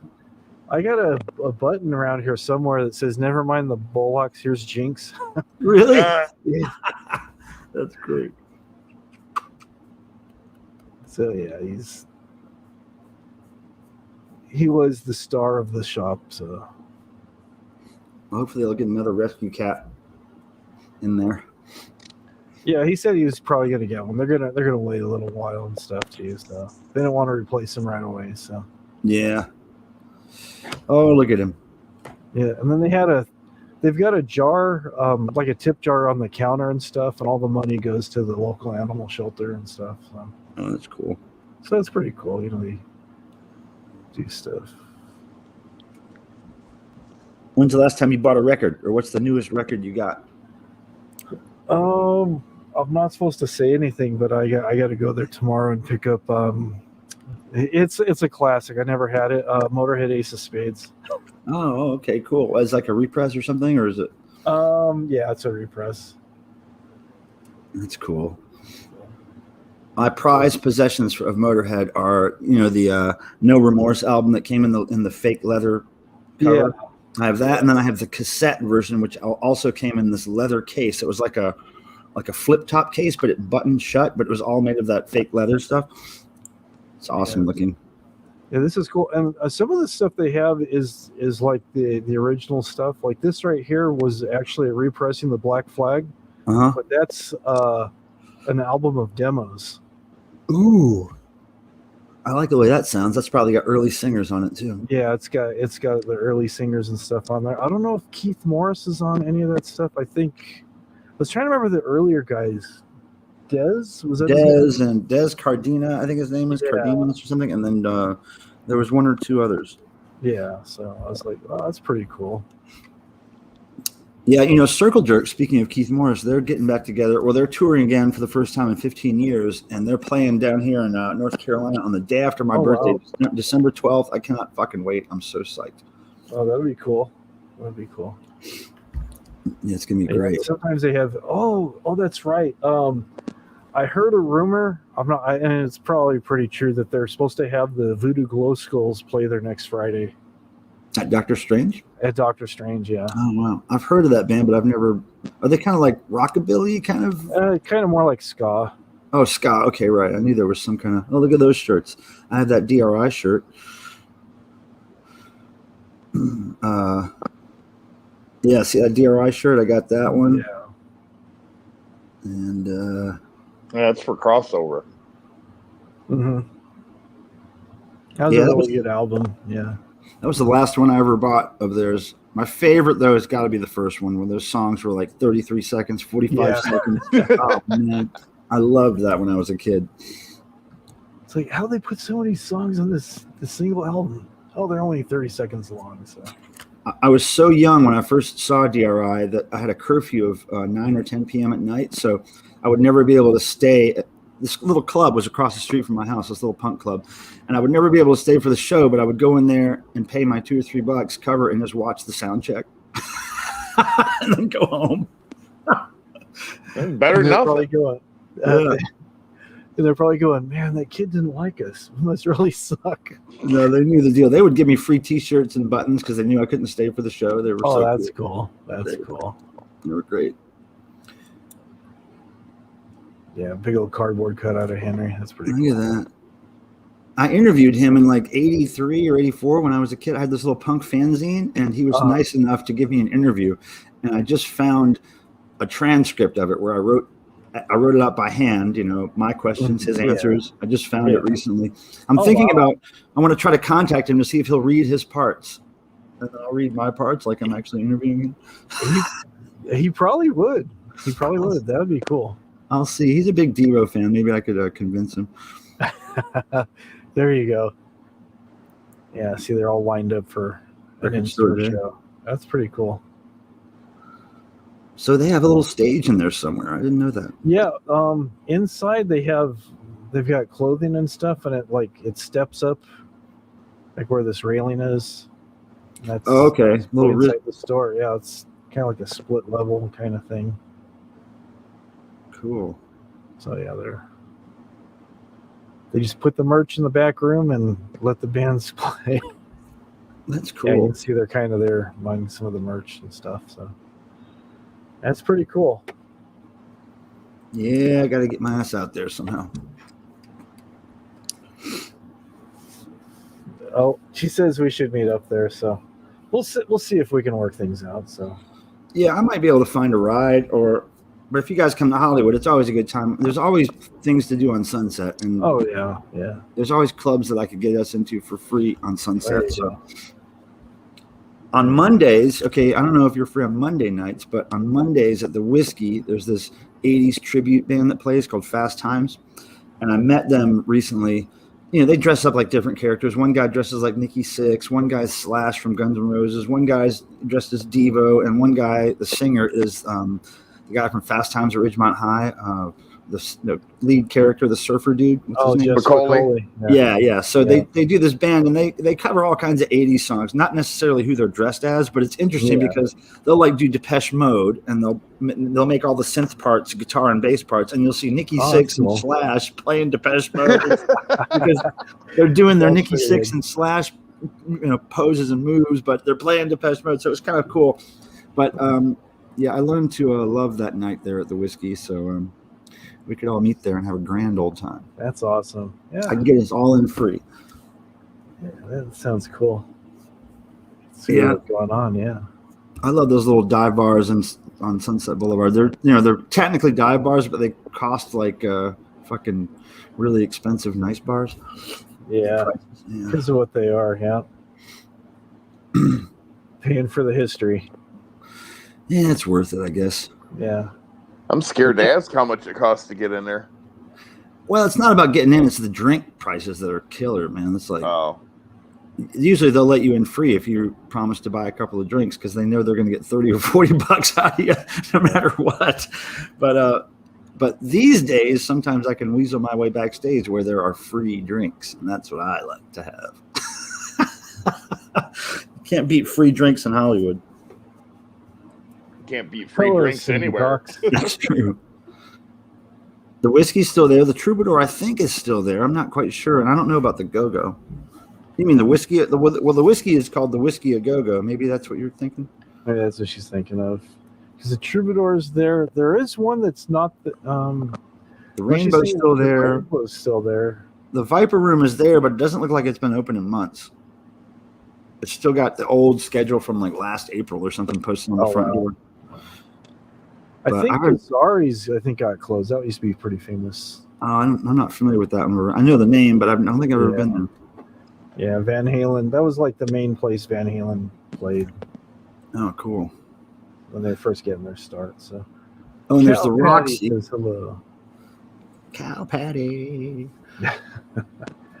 That's a better name than Pitbull. Yeah. Put your hands together for Cow Patty. Patty.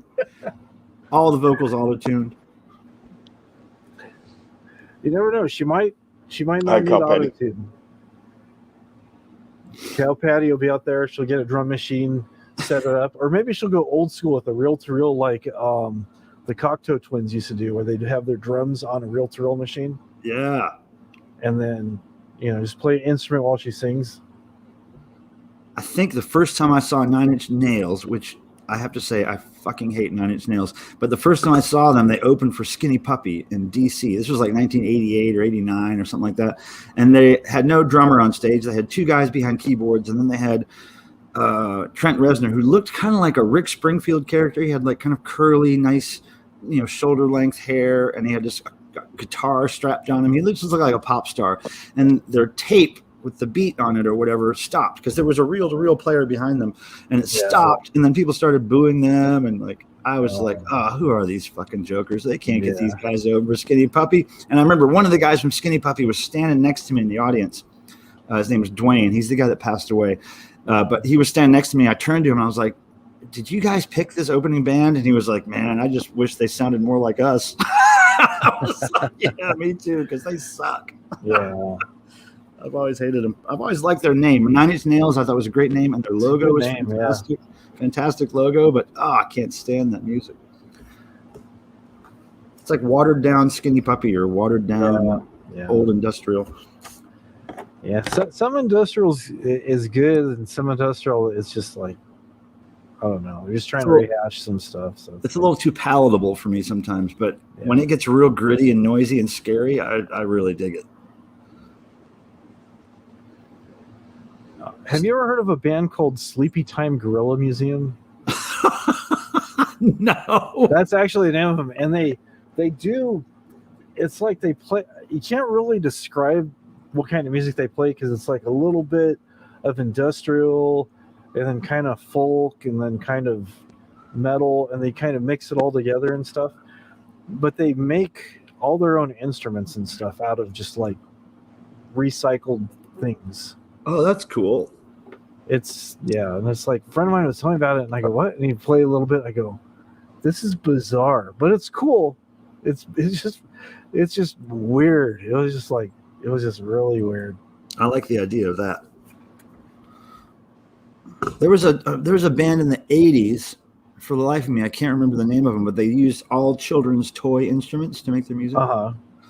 Like anything that was like a Fisher-Price plastic horn or a plastic guitar or toy drums, they would use all that to make some kind of indie rock, from what I remember. It's hilarious to watch those heavy metal guys on those Hello Kitty drum kits. Oh yeah. Or that one video of the guy in the big Japanese furry costume, and he's just beating the fuck out of those drums. Oh yeah. You know that one? That's There's a video out there of Zach Wilde playing a Hello Kitty guitar. Oh, I've seen that one too. Yeah. Yeah. That's nice. Yeah, the one you're talking about, he looks like a big donut or something. Yeah, it's like a big Japanese character, a big round body. Yeah, and there's another video I saw where there was like another person dressed the same way, got up and joined him on guitar while he's playing drums. I was like, oh, this is crazy. That's cool. Crazy. Man, it's still raining like a motherfucker here.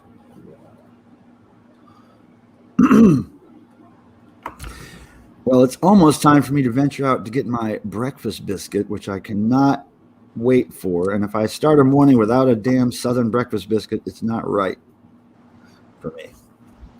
Alrighty. It's my addiction. Well, one of my addictions. It's the addiction I can talk about here. Can't talk about them all. Tommy Lee had a facelift. Have you seen him? Wow, he looks great. You know, I met him 2 or 3, maybe 3 or 4 years ago. He was the nicest damn guy. He was a big fan of Devo, and Devo was playing this charity event in LA, and it was that Saturday Night Live skit with the 2 drummers, the Red Hot Chili Peppers guy and the other dude. Yeah. Anyway, I don't know the other guy's name, the comedian, but they were doing that skit, and basically they were having a drum off. It was like one guy had all of his drummer friends, and then the other guy had all of his drummer friends, and they were having a competition. So there's all these superstar drummers there that night, and then Devo and the Red Hot Chili Peppers were playing at the end of the night. So Tommy Lee and the guy from Fleetwood Mac, Mick Fleetwood was there, and the guy from the Police was there, and the guy from Foo Fighters, and of course Motley Crue, Tommy Lee. So all these dudes were there drumming, and Tommy was backstage. And early in the day, me and the crew from Devo were walking around with these Energy Dome hats, and we're just getting different people to put them on, and we're taking pictures. and Tommy was really funny. He was putting it on upside down, sideways, making all these crazy faces. So then at the end of the night, I just happened to have one of these Energy Domes left over that did not get thrown out into the audience during the Devo show. So as I'm packing up the wardrobe case, I noticed Tommy with his little entourage, and he's having a good time laughing with his friends. And I walk up, I'm like, Tommy, are you interested in an Energy Dome? I got one left over. And he took it from me. He was like, dude, I fucking love you. And he gave me this big bear hug, and he kind of picked me up off the ground. And he was just the coolest guy. He was always in the best mood. Cool. He was never walking around sour or complaining. He was always like in the best mood. Oh, that's good. Yeah, Tommy Lee. I'm a fan. Patty was asking, what is a Southern breakfast biscuit? You know, like you can get biscuits anywhere in the country, basically, but a Southern biscuit is like the ones that are made right. You know, it's usually got sausage, egg, and cheese, or bacon, egg, and cheese on it, or country ham, or whatever the hell. But it's the biscuit itself. If it's made in the South, it's made right. He's talking a good homemade buttermilk biscuit. That's what I'm talking. And you try to get one of those in LA or Ohio or somewhere, it's just not the same. Yeah, they have bagels in LA. Bagels with avocado. They make avocado toast. You know, this is very white trash of me, but my favorite place for breakfast on Sunset Boulevard in Hollywood is the one Subway restaurant they have there, because it's totally affordable, and they're open early and they serve breakfast sub sandwiches. So I always go there for breakfast when I'm in Hollywood. Oh, there you go. There's a bunch of other places you could get really much better food, but at the 3 times the price, right? So I'm always white trash and have to walk down to the Subway. Will Ferrell, that's him. That's the guy. Yeah, Will Ferrell. Yeah, because they said he looked like a little bit like Chad from the Red Hot Chili Peppers. Yeah, they're almost twins. They look exactly the same. It's pretty funny. Yeah, but that's like the drummer from Nirvana looks just like Dave Grohl. Oh yeah, they do look similar. He was, I think they're cousins or something. Oh really? Yeah. Oh, that's weird. Who is the guy from the Germs that played the Foo Fighters? Pat Smear. Pat Smear. I have a story about him. Years ago, he used to manage an all-girl band, and they were part of some reality show, like a band versus band reality show. Anyway, in the late 80s, I was going by this punk rock club here in town where I knew the sound guy, and I had to talk to him about something, and it was early in the day, like 4 or 5 p.m. So I go to this club, and this all-girl band is sound checking, and then I noticed Pat Smear standing in the corner of the room, and he's kind of just like watching and managing, whatever. And then I hear him say, he gets really frustrated about something. He's like, man, I wish I had a fucking joint. I need to get high. So I look at him. I'm like, hey, I have a joint in my car if you want to smoke it. And he was like, yeah. So we walk out to my car and we smoked a joint together and we talked about punk rock and the Dickies and Devo. And he was really cool. And then he got out and I drove away. And I thought, man, that was a nice time with Pat Smear. There you go. Yeah. So I like him. I never was a big fan of Foo Fighters, or Nirvana, but I do like Pat Smear. Yeah. Pat's a good guy. I've never met him, but he seems pretty cool. He's super nice. Super willing to get in some stranger's car. I hear Dave's pretty nice too. Does a lot of stuff for a lot of people and stuff too, which is cool. Dave Grohl, yeah, he's a big Devo fan. I've seen him backstage at Devo shows before. I've never really talked to him, but yeah, he's a big fan of music. Oh yeah. Yeah, I actually bought it, the documentary, it's called Sound City.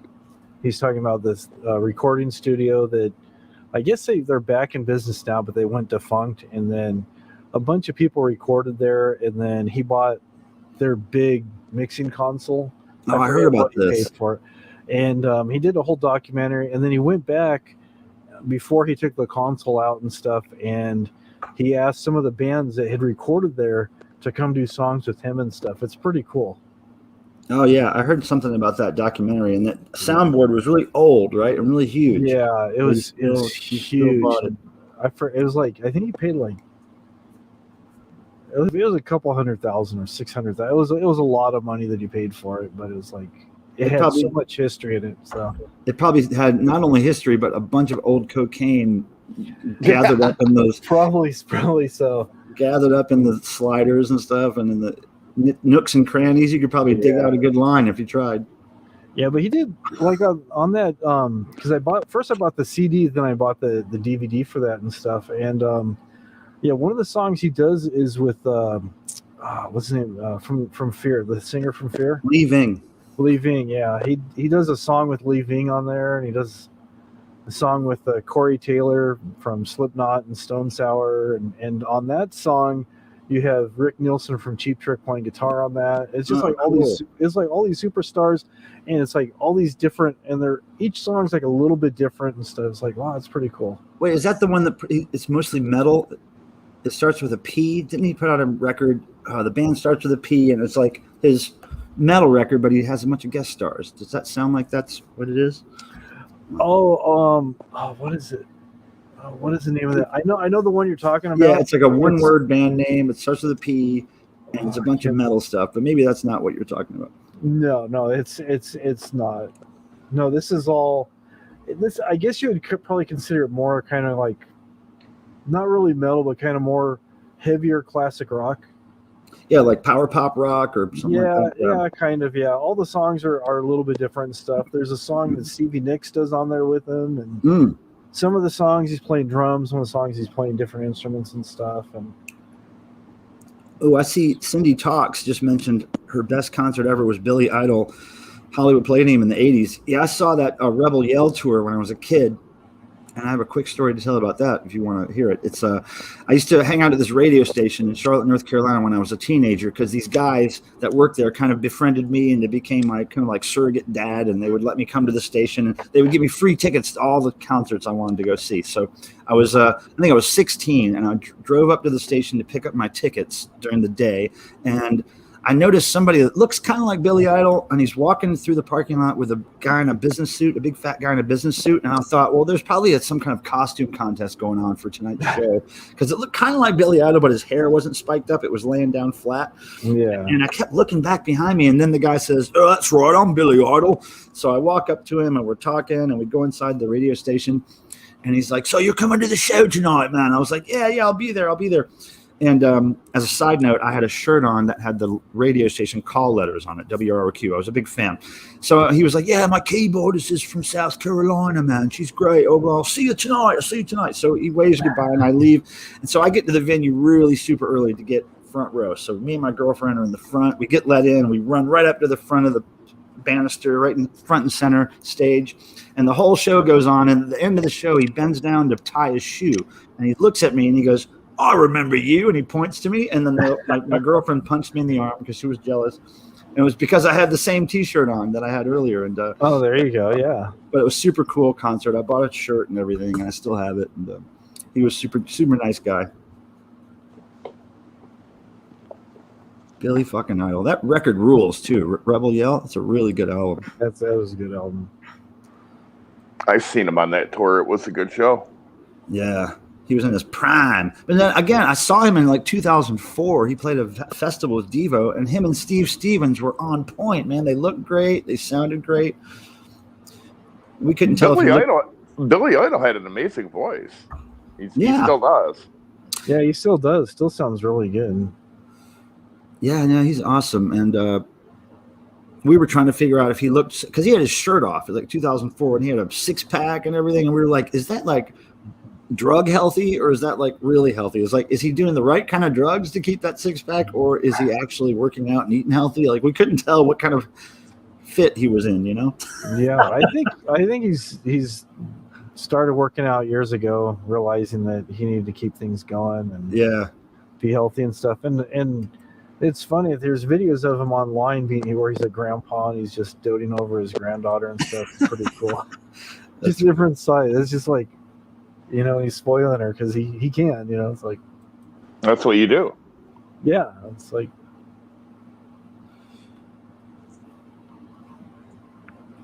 that's great, man. I don't know if you guys can hear it. It's raining really hard on my skylights above me right now. It's like pissing down like crazy. Yeah, I hear it. First, I thought it was just static on your end. And I go, oh, so you can actually hear that.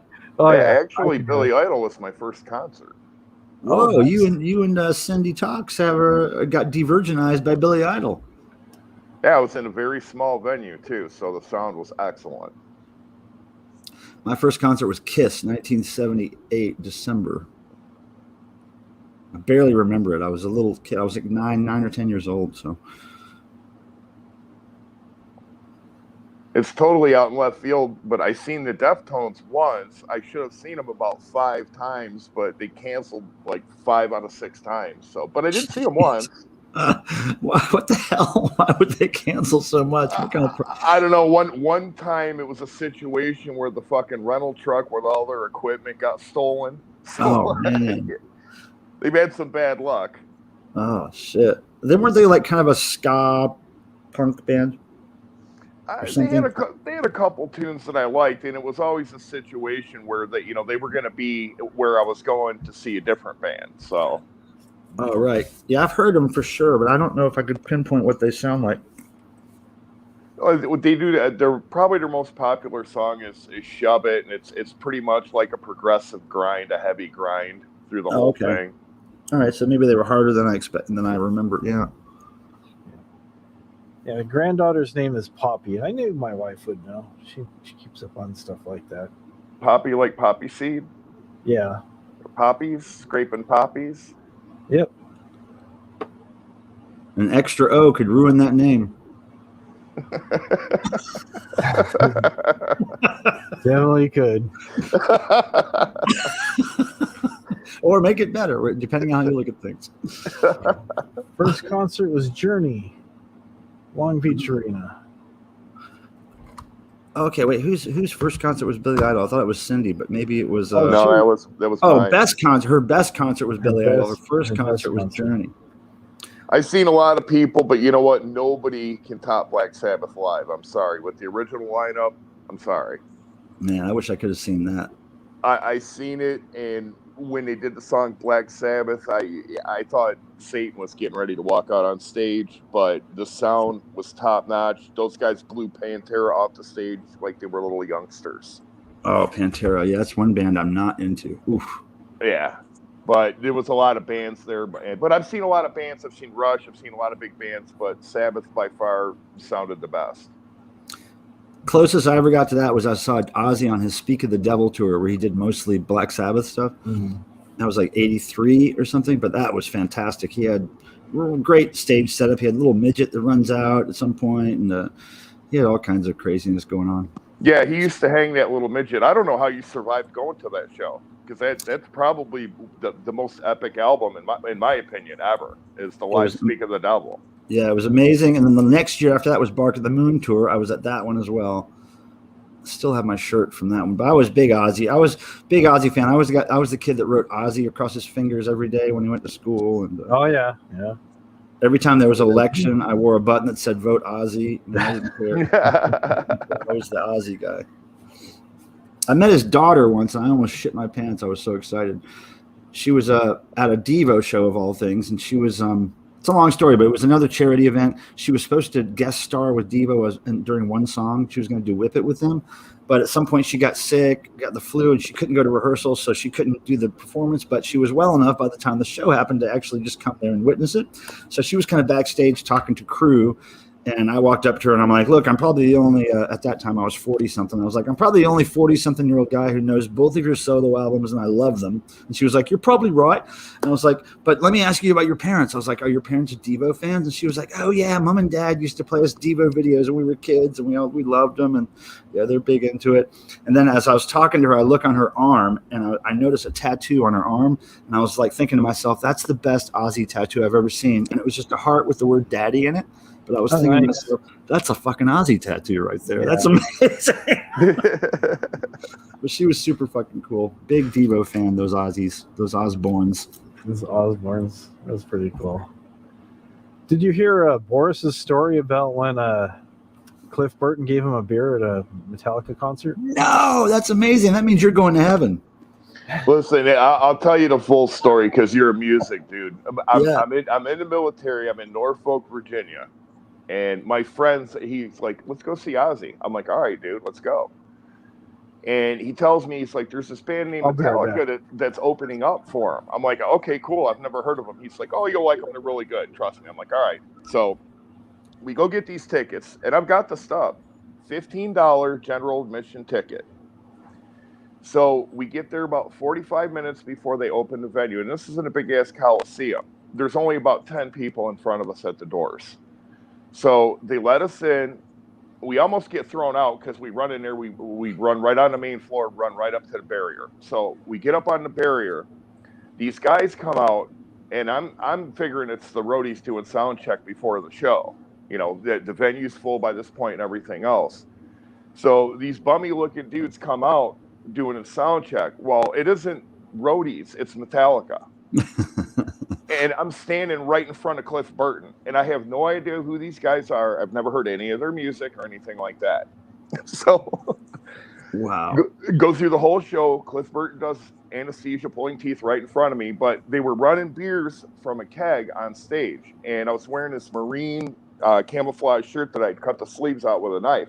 That's the only thing I can figure is he figured I was a Marine or something like that, but he goes to hand a cup of beer out to the audience, and a bunch of people put their hand up. So he pulls the beer back. When he pulled the beer back, everybody else pulled their hands back. I left mine out. The guy hands me the fucking beer. I don't even know who the guy is. That's great. Yeah. That's fantastic. Now, you said they're opening for Ozzy, right? Yeah, on the Ultimate Sin tour, it was Hampton Coliseum, and I believe it was in 85 or 86. Ozzy ended up getting sued for structural damage to the Coliseum because he was backstage with his mic getting stupid, having people stomp their feet, and I guess it caused some problems. I thought like Cliff was dead by then, because I know I saw Metallica open for Ozzy, and I don't know if it was Speak of the Devil or Bark at the Moon, but they were on their Master of Puppets tour. But at that point, Cliff had already been replaced. Like I guess he had just passed away within that year or a few months or something. I don't know, but you must have seen him at the tail end of when he was in the band. Yeah, it was like just before he died. He because he died over in Europe, I think in Sweden, and by then. I don't know where I was, but I was on an aircraft carrier in the military. So I had seen them. And like I said, I got the ticket. If you look at the ticket time and then you look at when he died, I'd seen him just before he died. I don't know if it was a couple of months or 6 months. Yeah, that's crazy. But that's nice. Yeah.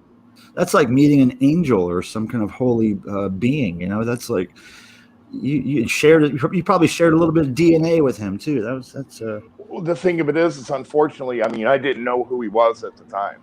Yeah. So, I mean, I loved the music after that. I went out and bought everything that I could find. But it's one of those magical moments, but it's like I didn't even know who he was. I remember all the hillbilly rednecks in the crowd when Metallica opened for Ozzy. Nobody knew who they were, and they were all booing them and saying they were too punk rock and too fast. And then, like, of course, 6 months later, all those hillbillies became the biggest Metallica fans. Oh yeah. But us punk rockers in the audience, we were like, man, who is this band? They sound like Corrosion of Conformity. They're like punk, but they're fast. They're like metal, but they're hardcore. We couldn't figure it out. We were just like, the energy was off the chains. Hell yeah. But you know what? I think, look, there's a lull in the rain. I think I'm going to dip out and get some breakfast while it's not pissing down here. All right. Well, enjoy your day, and thanks for coming up. Yeah. I'm sorry. What's your real name, Cataract Killers? Everybody just calls me Boris. Boris. Nice to hang out. Nice to chat with you. Yeah, and, nice to meet you. And to the frogs, of course, nice to be with you guys. And I'll try to pop in more often. All right. We understand you're a busy guy. We appreciate you when you can come up and, Cool. All right, everybody. We'll have a good one. And to hell with that guy Pitbull, whoever he is. Fuck him. All right. See you guys. See you. Right, we'll see you. That's funny. Yeah, he's a good guy. He's got a lot of good stories and stuff. And I figured he'd like your story too about Cliff giving you the beer right from the stage. Yeah, it's amazing. But most of the people that really everybody that I've met, it's always been a situation where I didn't know who they were, or I said something stupid. It's like Dimebag. I fended the piss out of the guy repeatedly, and all he did was give me a weird look. He wasn't even a dick to me. Yeah. So, but all right, man, I got to dip out of here too because I got to mix up some chemicals. I got to get these fucking tomatoes to grow somehow. Yeah, hopefully those tomatoes will grow for you. So, all right, man, take it easy. All right, you too. All right, bye. Good day, bye. There we go. Anybody else want to come up? I can put the link down if anybody wants to come up. So it's good seeing Boris. Hadn't talked to him for a while, and I know Michael has been busy traveling and stuff. I hadn't talked to him for a while. He was over here on the West Coast doing stuff with Devo, and now he's back home and stuff. So let's see. Hello, everybody. I've been missing some people. I apologize for that. See Cow Patty. I know that's Patty. Cindy Talks. Nicole, you snuck in here. Try's been here in and out for a while.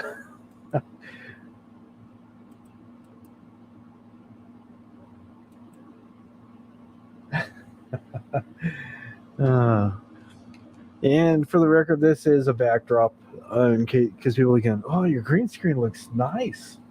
No, it's actually a backdrop. So that's why my green screen looks so nice. And the internet's working fine tonight. Last week it was kind of but this week it's working better. I think it might be the time because not everybody in the neighborhood's on the internet. Because it seems like when they get on, it seems like we're sharing the internet even though we're paying individually. It's weird. It's a weird setup. But it looks fine. So have a good day, Michael. Have a good day, Boris. Patty has to get her day going. All right, Patty, thanks for coming in. Appreciate you coming here. And you have a good day as well.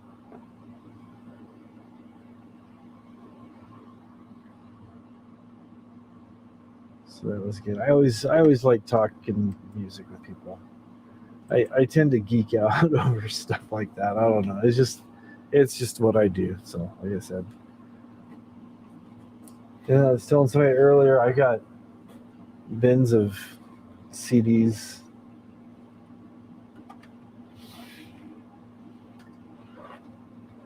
Another bin. These here. Lifestyle changes going good. Just eating differently. Just cut out all the junk I was eating, and drinking water, not drinking energy drinks like I was. So, yeah. More CDs. CDs on the ground now. Yeah, I know everybody's into like the whole what is that? everybody's into the streaming things and stuff. That's, technology is cool is what it is. I just like having the physical, tangible thing, and I listen to a lot of different stuff. Like I got the Gin Blossoms here. I've got My Chemical Romance. Then I'm not in the mood for that. I got Soundgarden. Then I'll go with some Go-Go's. And what else do I have here that might be interesting or slightly different? Super Deluxe, Berlin, Bad Wolves, not the Bad Wolf here, but Bad Wolves, Velvet Revolver, Fuel, Soul Asylum,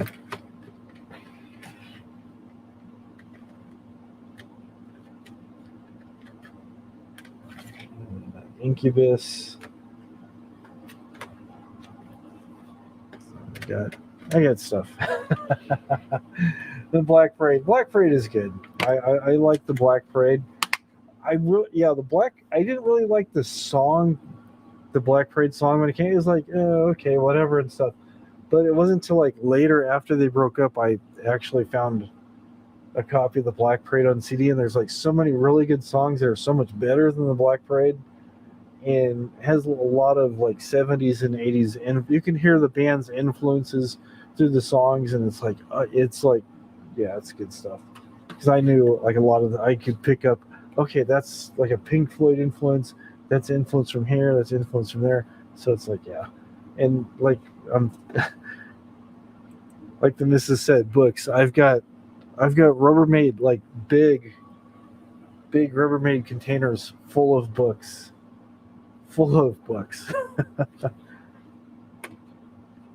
And then, Halloween, the original from 1978 on DVD. I know you could stream it, but, like I said, I like having something so I can look at the cover and be scared.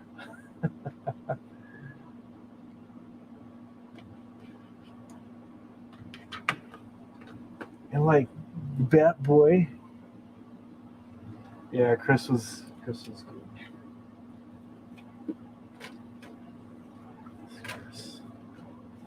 And I know I could just go on the computer and bring up pictures of Bat Boy, but no, I've got all these cool weekly world news articles right here at my fingertips.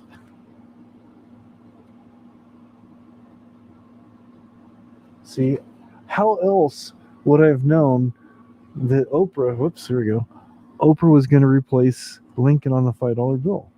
Did you guys know that? It's right here. They would not print it if it wasn't true. You used to have a crush on Gerard, not so much anymore.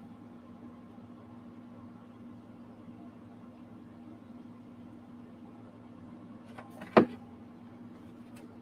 do you feel about Bat Boy? Oh, I love CDs. Yeah, CDs are great.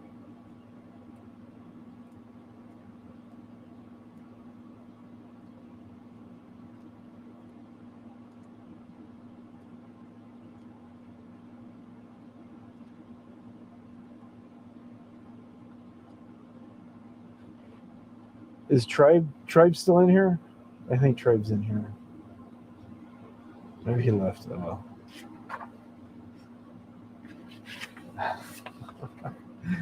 No.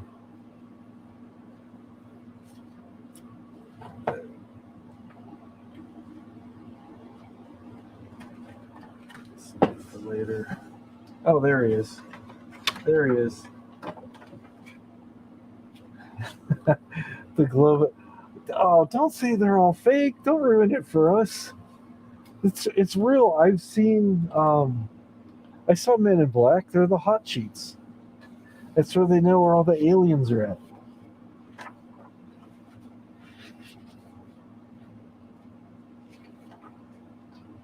Let's see. This is what I wanted to show Tribe. You have the Bigfoot with the big hoop earrings, but look at this. It has her bio. And it also falls.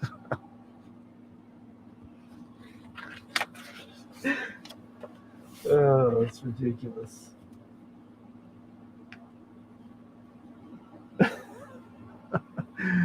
Oh, okay. I guess that question is for Nicole, asking if Nicole has seen Gerard's comics, the Umbrella Academy, I believe it's called.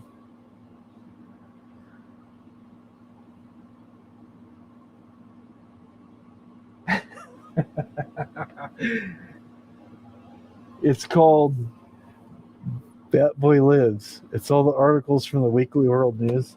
My boss's wife gave this to me.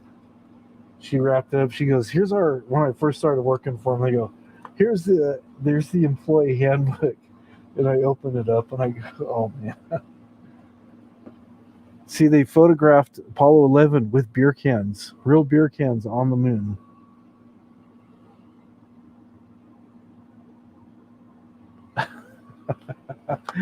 I did not buy this book off Wish. This was given to me. Okay.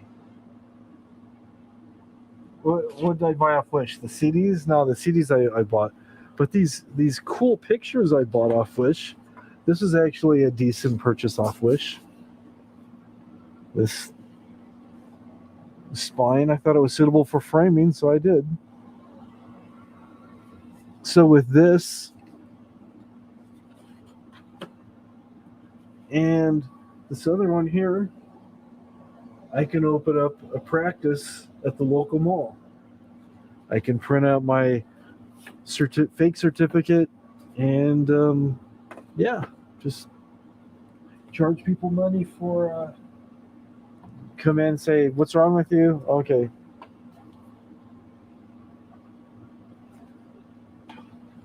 And just charge money, but I won't give them any drugs or anything. Just, you know, just say, "Sorry to hear that." So there you go.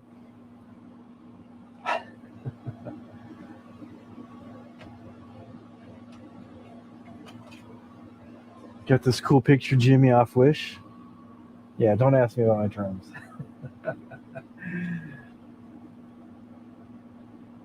The drums are a sad subject. The drums are actually off Facebook Marketplace, though. Yeah. You like my Wish purchases? They have some stuff that's pretty cool. Like, I did get a skeleton that I thought was going to be like 5 feet tall, and it was in centimeters, and I didn't do the math. And when I got it, it was like 2.5 feet tall. So,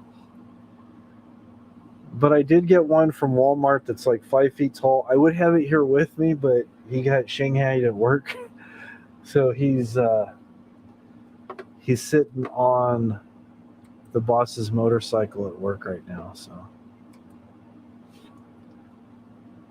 So then I was asked if I was really that attached to him today, because a couple of people at work want to keep him around and dress him up for the different seasons of the holidays. Because he's sitting on a motorcycle, they figured, you know, dress him up for Christmas, dress him up for this. I'm like, all right. They said, "We'll reimburse you." So still thinking about that though. So you saw the drums. Cindy says she saw the drums off Wish. Yeah. So some things are good, but you know, Wish, they don't have really cool stuff like the urinal, the portable eco-friendly urinal, because now with the urinal, the world is your bathroom.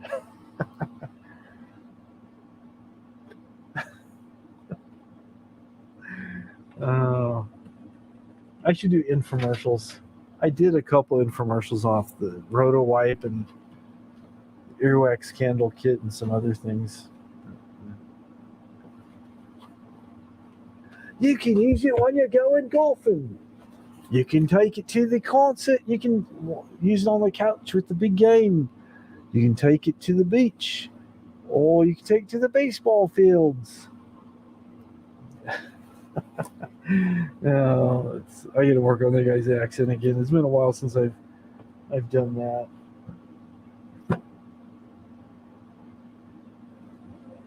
I got more. Oh yeah, here's more prank boxes.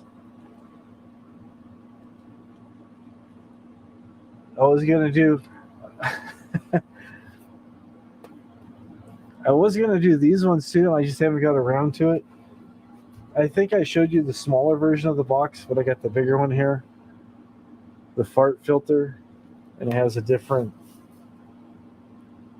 it's like an air freshener kind of thing.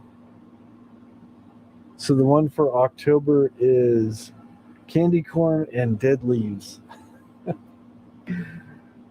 Or this one is probably my favorite out of all the ones I have. It's my first fire. Look at that kid.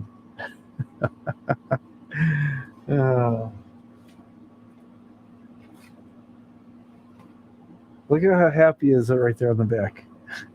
I make fire.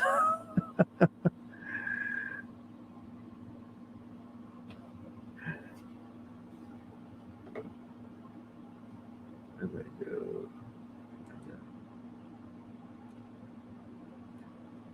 Yeah. I always have interesting stuff. I try to have interesting things for people to look at rather than just this pretty face. You're like, right? Who are you kidding?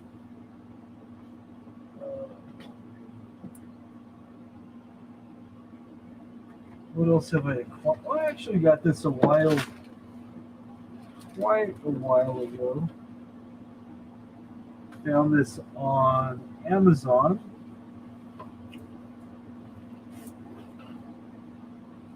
And I thought this was pretty cool. This was used, but I haven't seen it in any bookstores.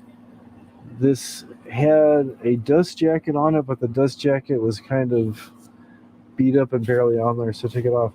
But it's called The Art of Special Effects.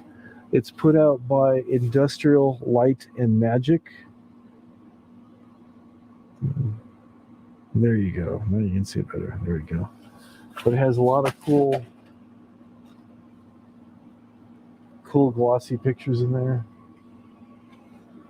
This folds out.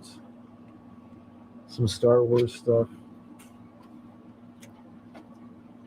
I know some people are huge Star Wars fans. I was like, yeah, it is what it is. E.T. A lot of famous movies and stuff. Before CGI, years ago when we used to do practical effects.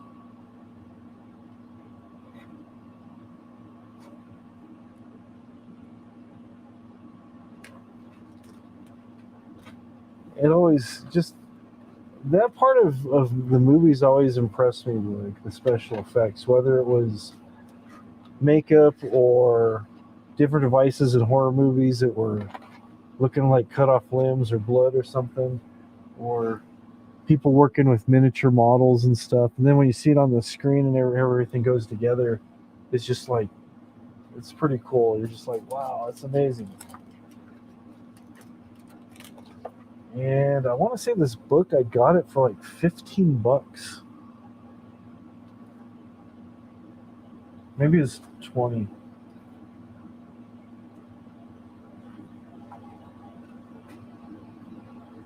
And then the section in the back,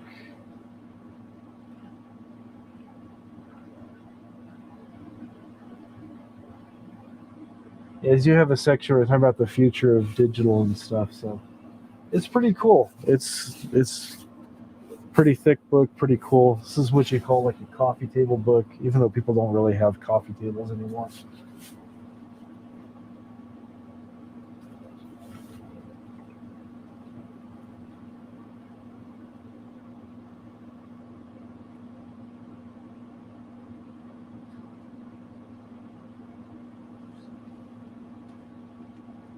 And I've got my How to Survive the Alien Invasion book. I still got to I bought this because I was going to make a couple videos talking about how to survive the alien attack, and just I think this is entertaining. I don't really put a lot of stock into aliens. If you guys do, good for you. I'm not trying to rain anybody's parade, but I bought this just because it was just bizarre and quirky and just I don't know. I like the satire is probably why I have this. I appreciate the satire. And then I've got a couple zombie books that are like this. These are like the Haynes auto repair manuals, but they put out these other ones. I can't find the other ones I have. I've got a couple. Oh, here's one of them. There's one about surviving zombie attacks, how to run away from zombies and create shelter and different things. This one is survival transport, how to rig up your car to sustain to protect yourself against the zombie hordes. So basically, you get yourself. I think that might be like a Ford Aerostar, and then you just put a cannon on top.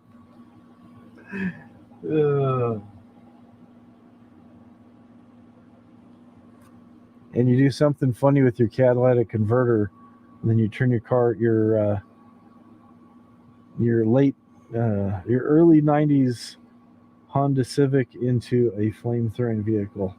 I think that's a Honda Civic. Could be a Toyota. They look similar, so. Okay. All right. We'll see you. Thanks for popping in, Nicole.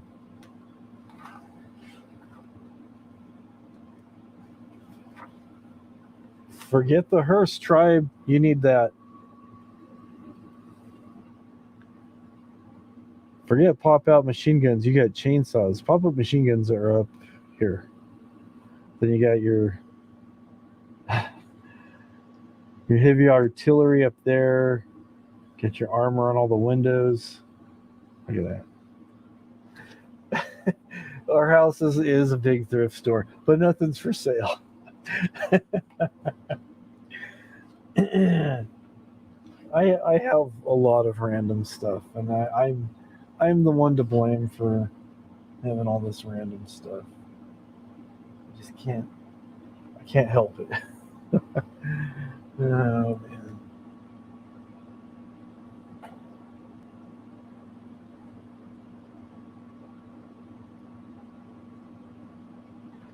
Oh, here we go. You can have a zombie-proof RV. This is what Rich Life needs right here. Yeah, man, I need that right there. Protect myself from them zombies. So, yep, have a good night, Nicole.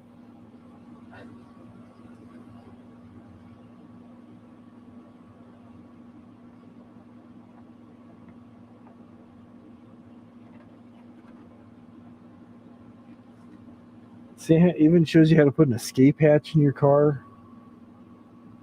Let's see if I can. Escape hatch, shielding, end of the world exhaust, proper ground clearance. It's all in here. Haynes manual.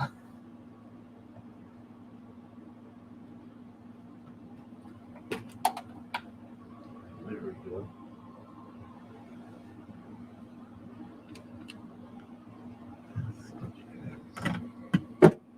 Everything's falling tonight. I just have random junk. I don't even have anything that's really collectible. I don't have like a theme or anything going. I'll be out somewhere or I'll be online, I'll see something that's interesting and I go, I need that. Oh, sorry to hear about your dad passing away. So you got your collectibles from your dad when he passed, or you had those to add to your stuff you already had?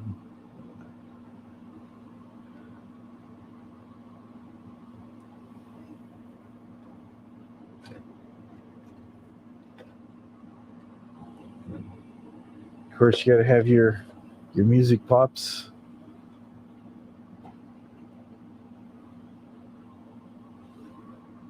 Yeah, it's just a lot of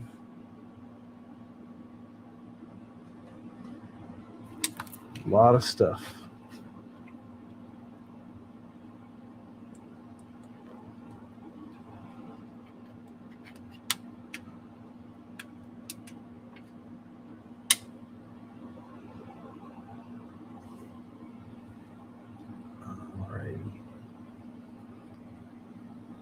And then I've got, let's see what I got here.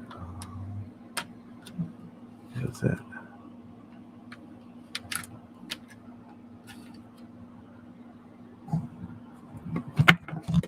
Then I got bins for, put that out of the way. There's my microphone. Oh, there's that wire from the LED lights. Oh, nice. That's probably worth quite a bit then. Old bikes like that fetch quite a bit of money. But I'm sure you'll probably keep it for the sentimental value. But that's pretty cool. And what did I get this down for? Oh.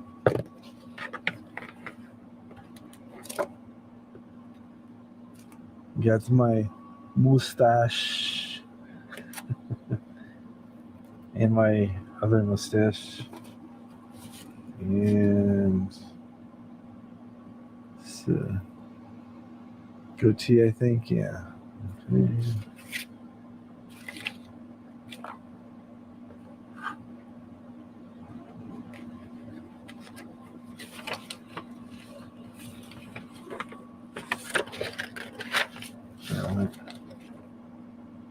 Okay, yeah, I was gonna say it's worth quite a bit.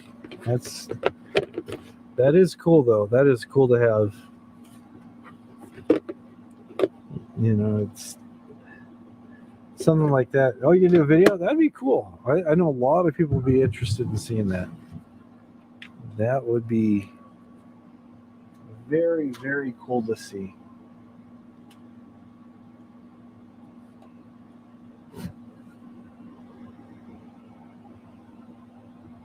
That would be very awesome. Like Mrs. Hopfrog says, very awesome, very awesome. Very awesome.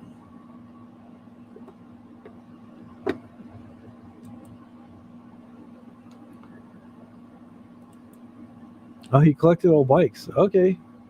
Very cool. So he probably has a lot of stuff that's probably worth quite a bit in his collection. So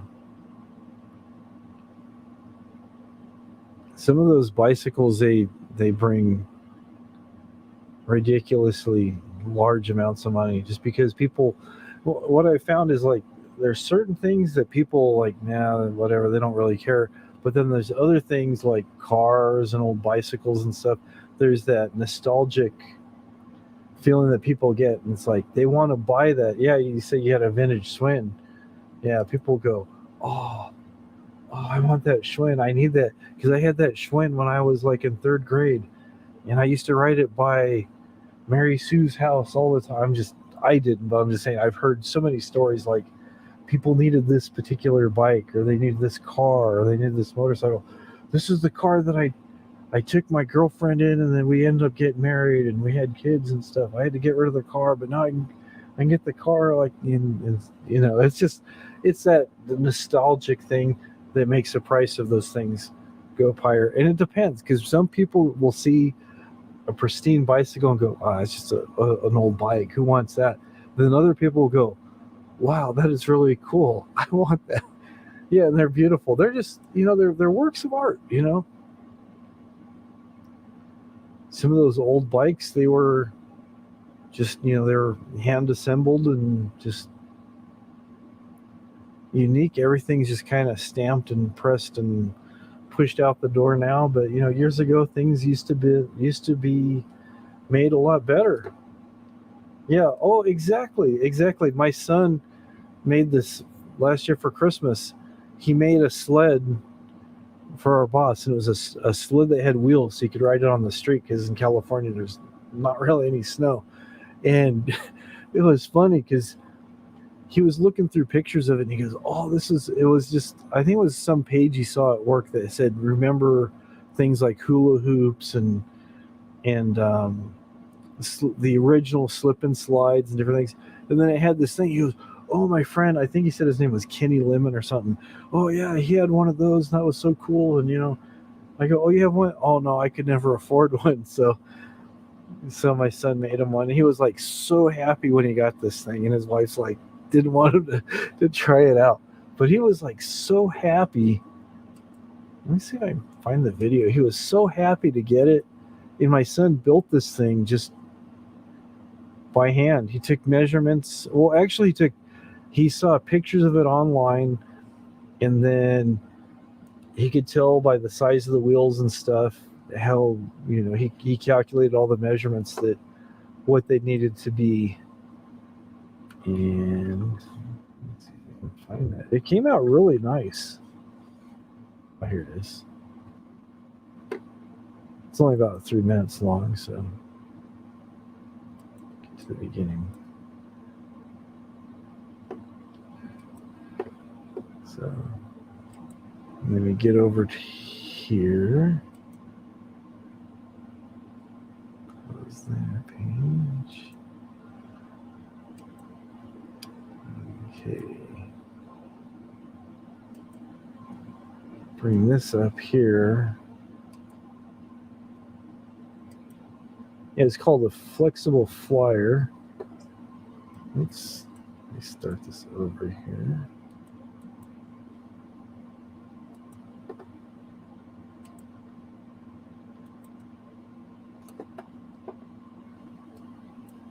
This off. There we go.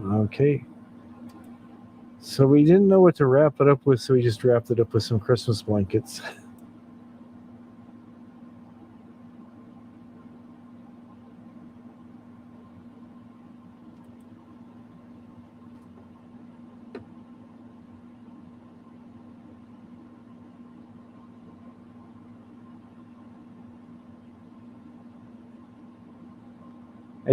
I just did this intro at the beginning just to kind of explain what was going on now. You could use the blankets for the dogs. We didn't have anything to. You can take it to the snow. Kind of. Boy, this is Christmas. It's Christmas. I'm stirring it up.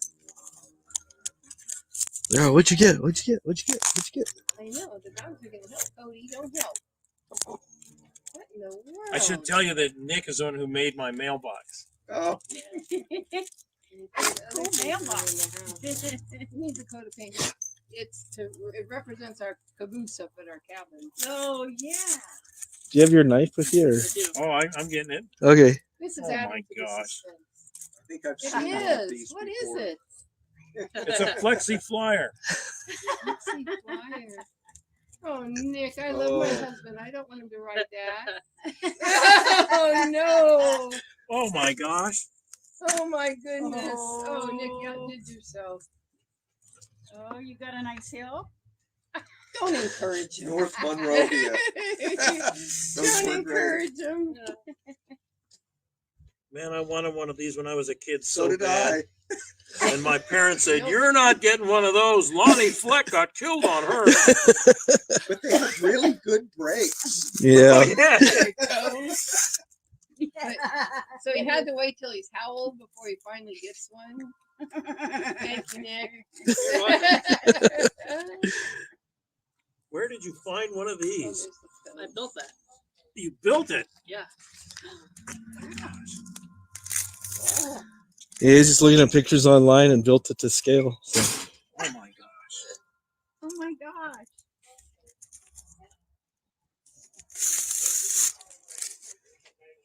It took him a while to unwrap it.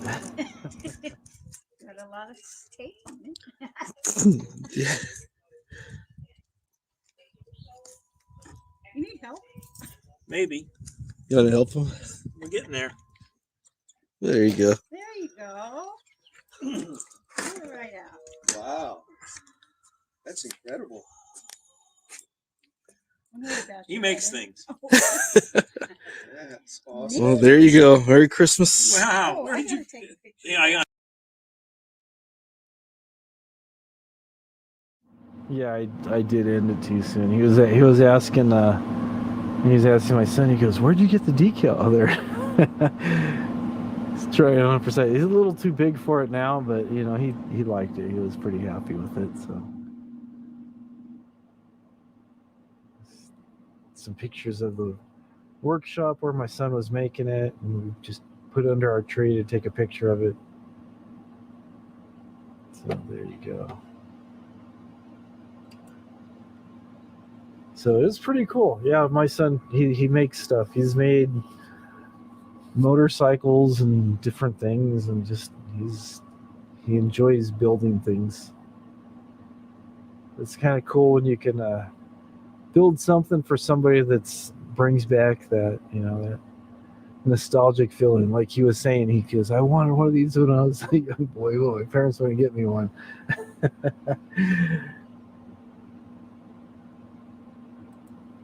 But yeah.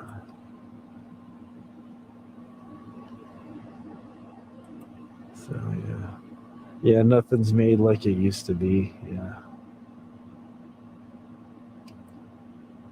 Yeah, he just figured out how to make everything to scale and stuff, and he bought the wood in pieces and cut it up to make the slats and everything, and then the metal he shaped all the metal, and the wheels he bought already made, but he painted them and painted everything to match and stuff. So it came out awesome.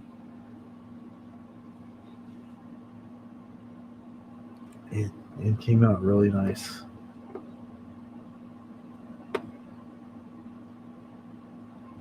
So let's see here.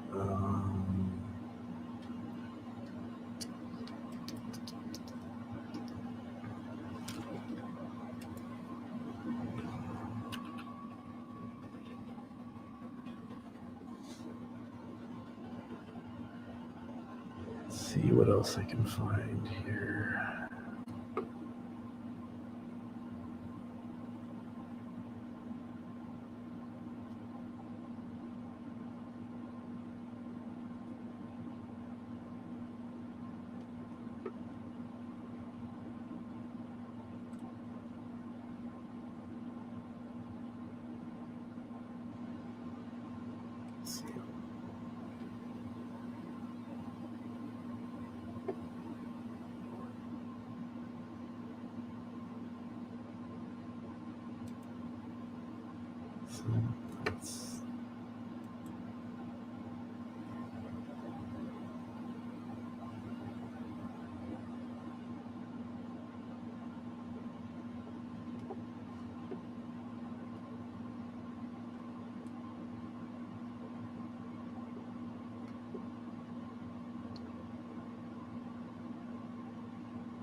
And there's one picture there. There we go.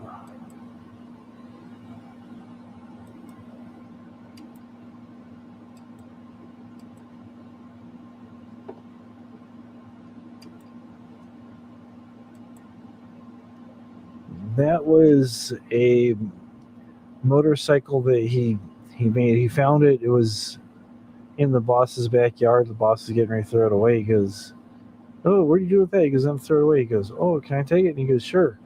So then he brought it home, stripped it all down, repainted it. There's no engine in it. It was just what they call a rolling chassis. It was just the frame and the wheels. And it had the tank on there, so he had to do a whole bunch of fabrication and just cleaned it up, repainted it, and put a diesel motor in there. Let me make it bigger. You can't really see it that well from there.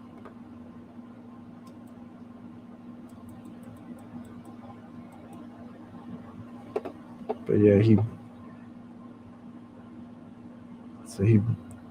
did all that, and then the rubbers for your knees. He found some rubber that had grooves in it, so he just cut those to look like the knee grip rubbers that go on the tank. He is quite skilled. He's very, very skilled when it comes to making stuff.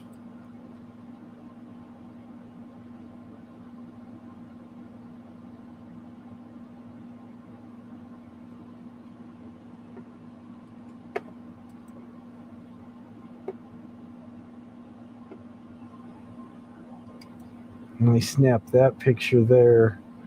That's a Triumph that he's working on. It's a single cylinder Triumph, but he did the same thing. This was just made out of used parts that my boss had laying around, and he just told my son, he goes, why don't you make a bike? Get enough stuff here to do it. So he said, okay. So he polished all the parts to make them look new and put it all together and built the bike. I think he's built 3 of this particular model for different people and stuff. So, but he's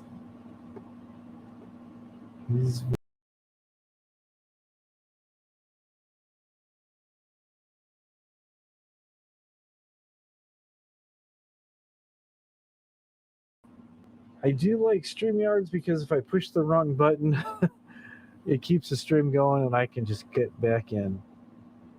So yeah, there was a little bit of that. So just showing you what he's been doing. Okay, your dad rode a Triumph in the 70s. Very cool.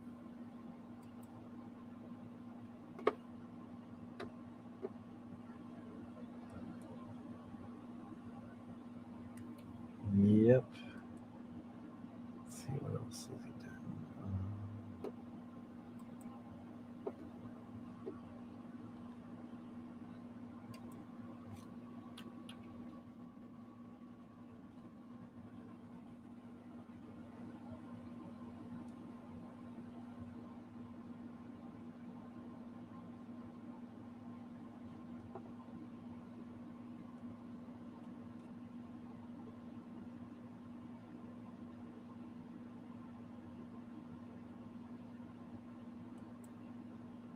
Trying to look here, see.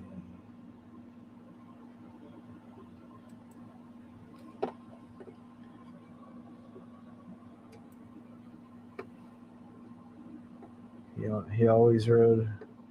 That's pretty cool. So then another project he had, he made another diesel bike. Somebody gave it to him in this condition, and again he went and he bought the motor, and the wheels are off something else, the handlebars are off, and forks are off something else. The original wheels were all corroded. They were aluminum, and they just dissolved and went away. So he decided he was going to make another diesel bike out of this thing. So he made a cradle to hold the engine. It's another diesel engine. And that one became that one. And he had a friend of his recover the seat for him. But he made like a desert diesel bike, so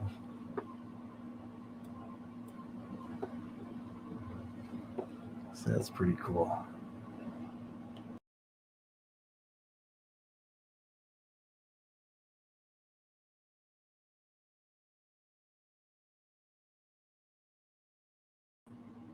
There we go. There we go. I'm back. Keep kicking myself out, but I am back and I am here.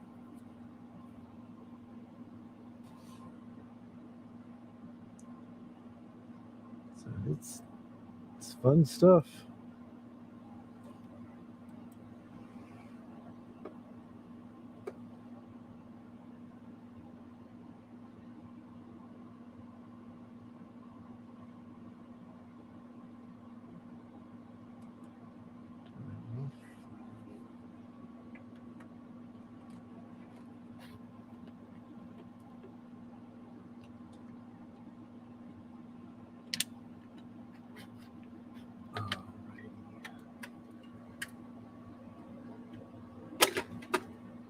dropping stuff again.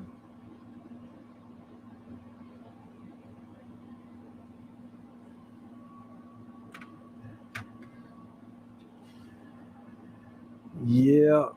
All right. Well, I am going to shut this down. We've been going for 4.5 hours. It's nice to have Boris and Michael come up here. And it's always nice to have people up here. I get kind of lonely doing this by myself. I appreciate you guys coming in the side chat and talking. And that's fun, and I enjoy doing that. It just kind of adds a lot more when you have people up talking, where it's not just one voice you're hearing, but you're hearing multiple voices and sometimes seeing multiple faces. But with all that said, I will see you all later. Again, appreciate each and every one of you for coming in here, and all of you who have been following us and subscribing and all that good stuff. Appreciate you guys. Thanks so much, and have a great Saturday morning and Sunday, and hopefully the following week will be favorable to you all. All right. Have a good night. I am ready for bed. I sometimes take a nap before I do this. I've been up since 6:30 yesterday morning, so I'm almost 24 hours being up, so I'm kind of tired. So I will see you guys later. Have a great one. Bye-bye.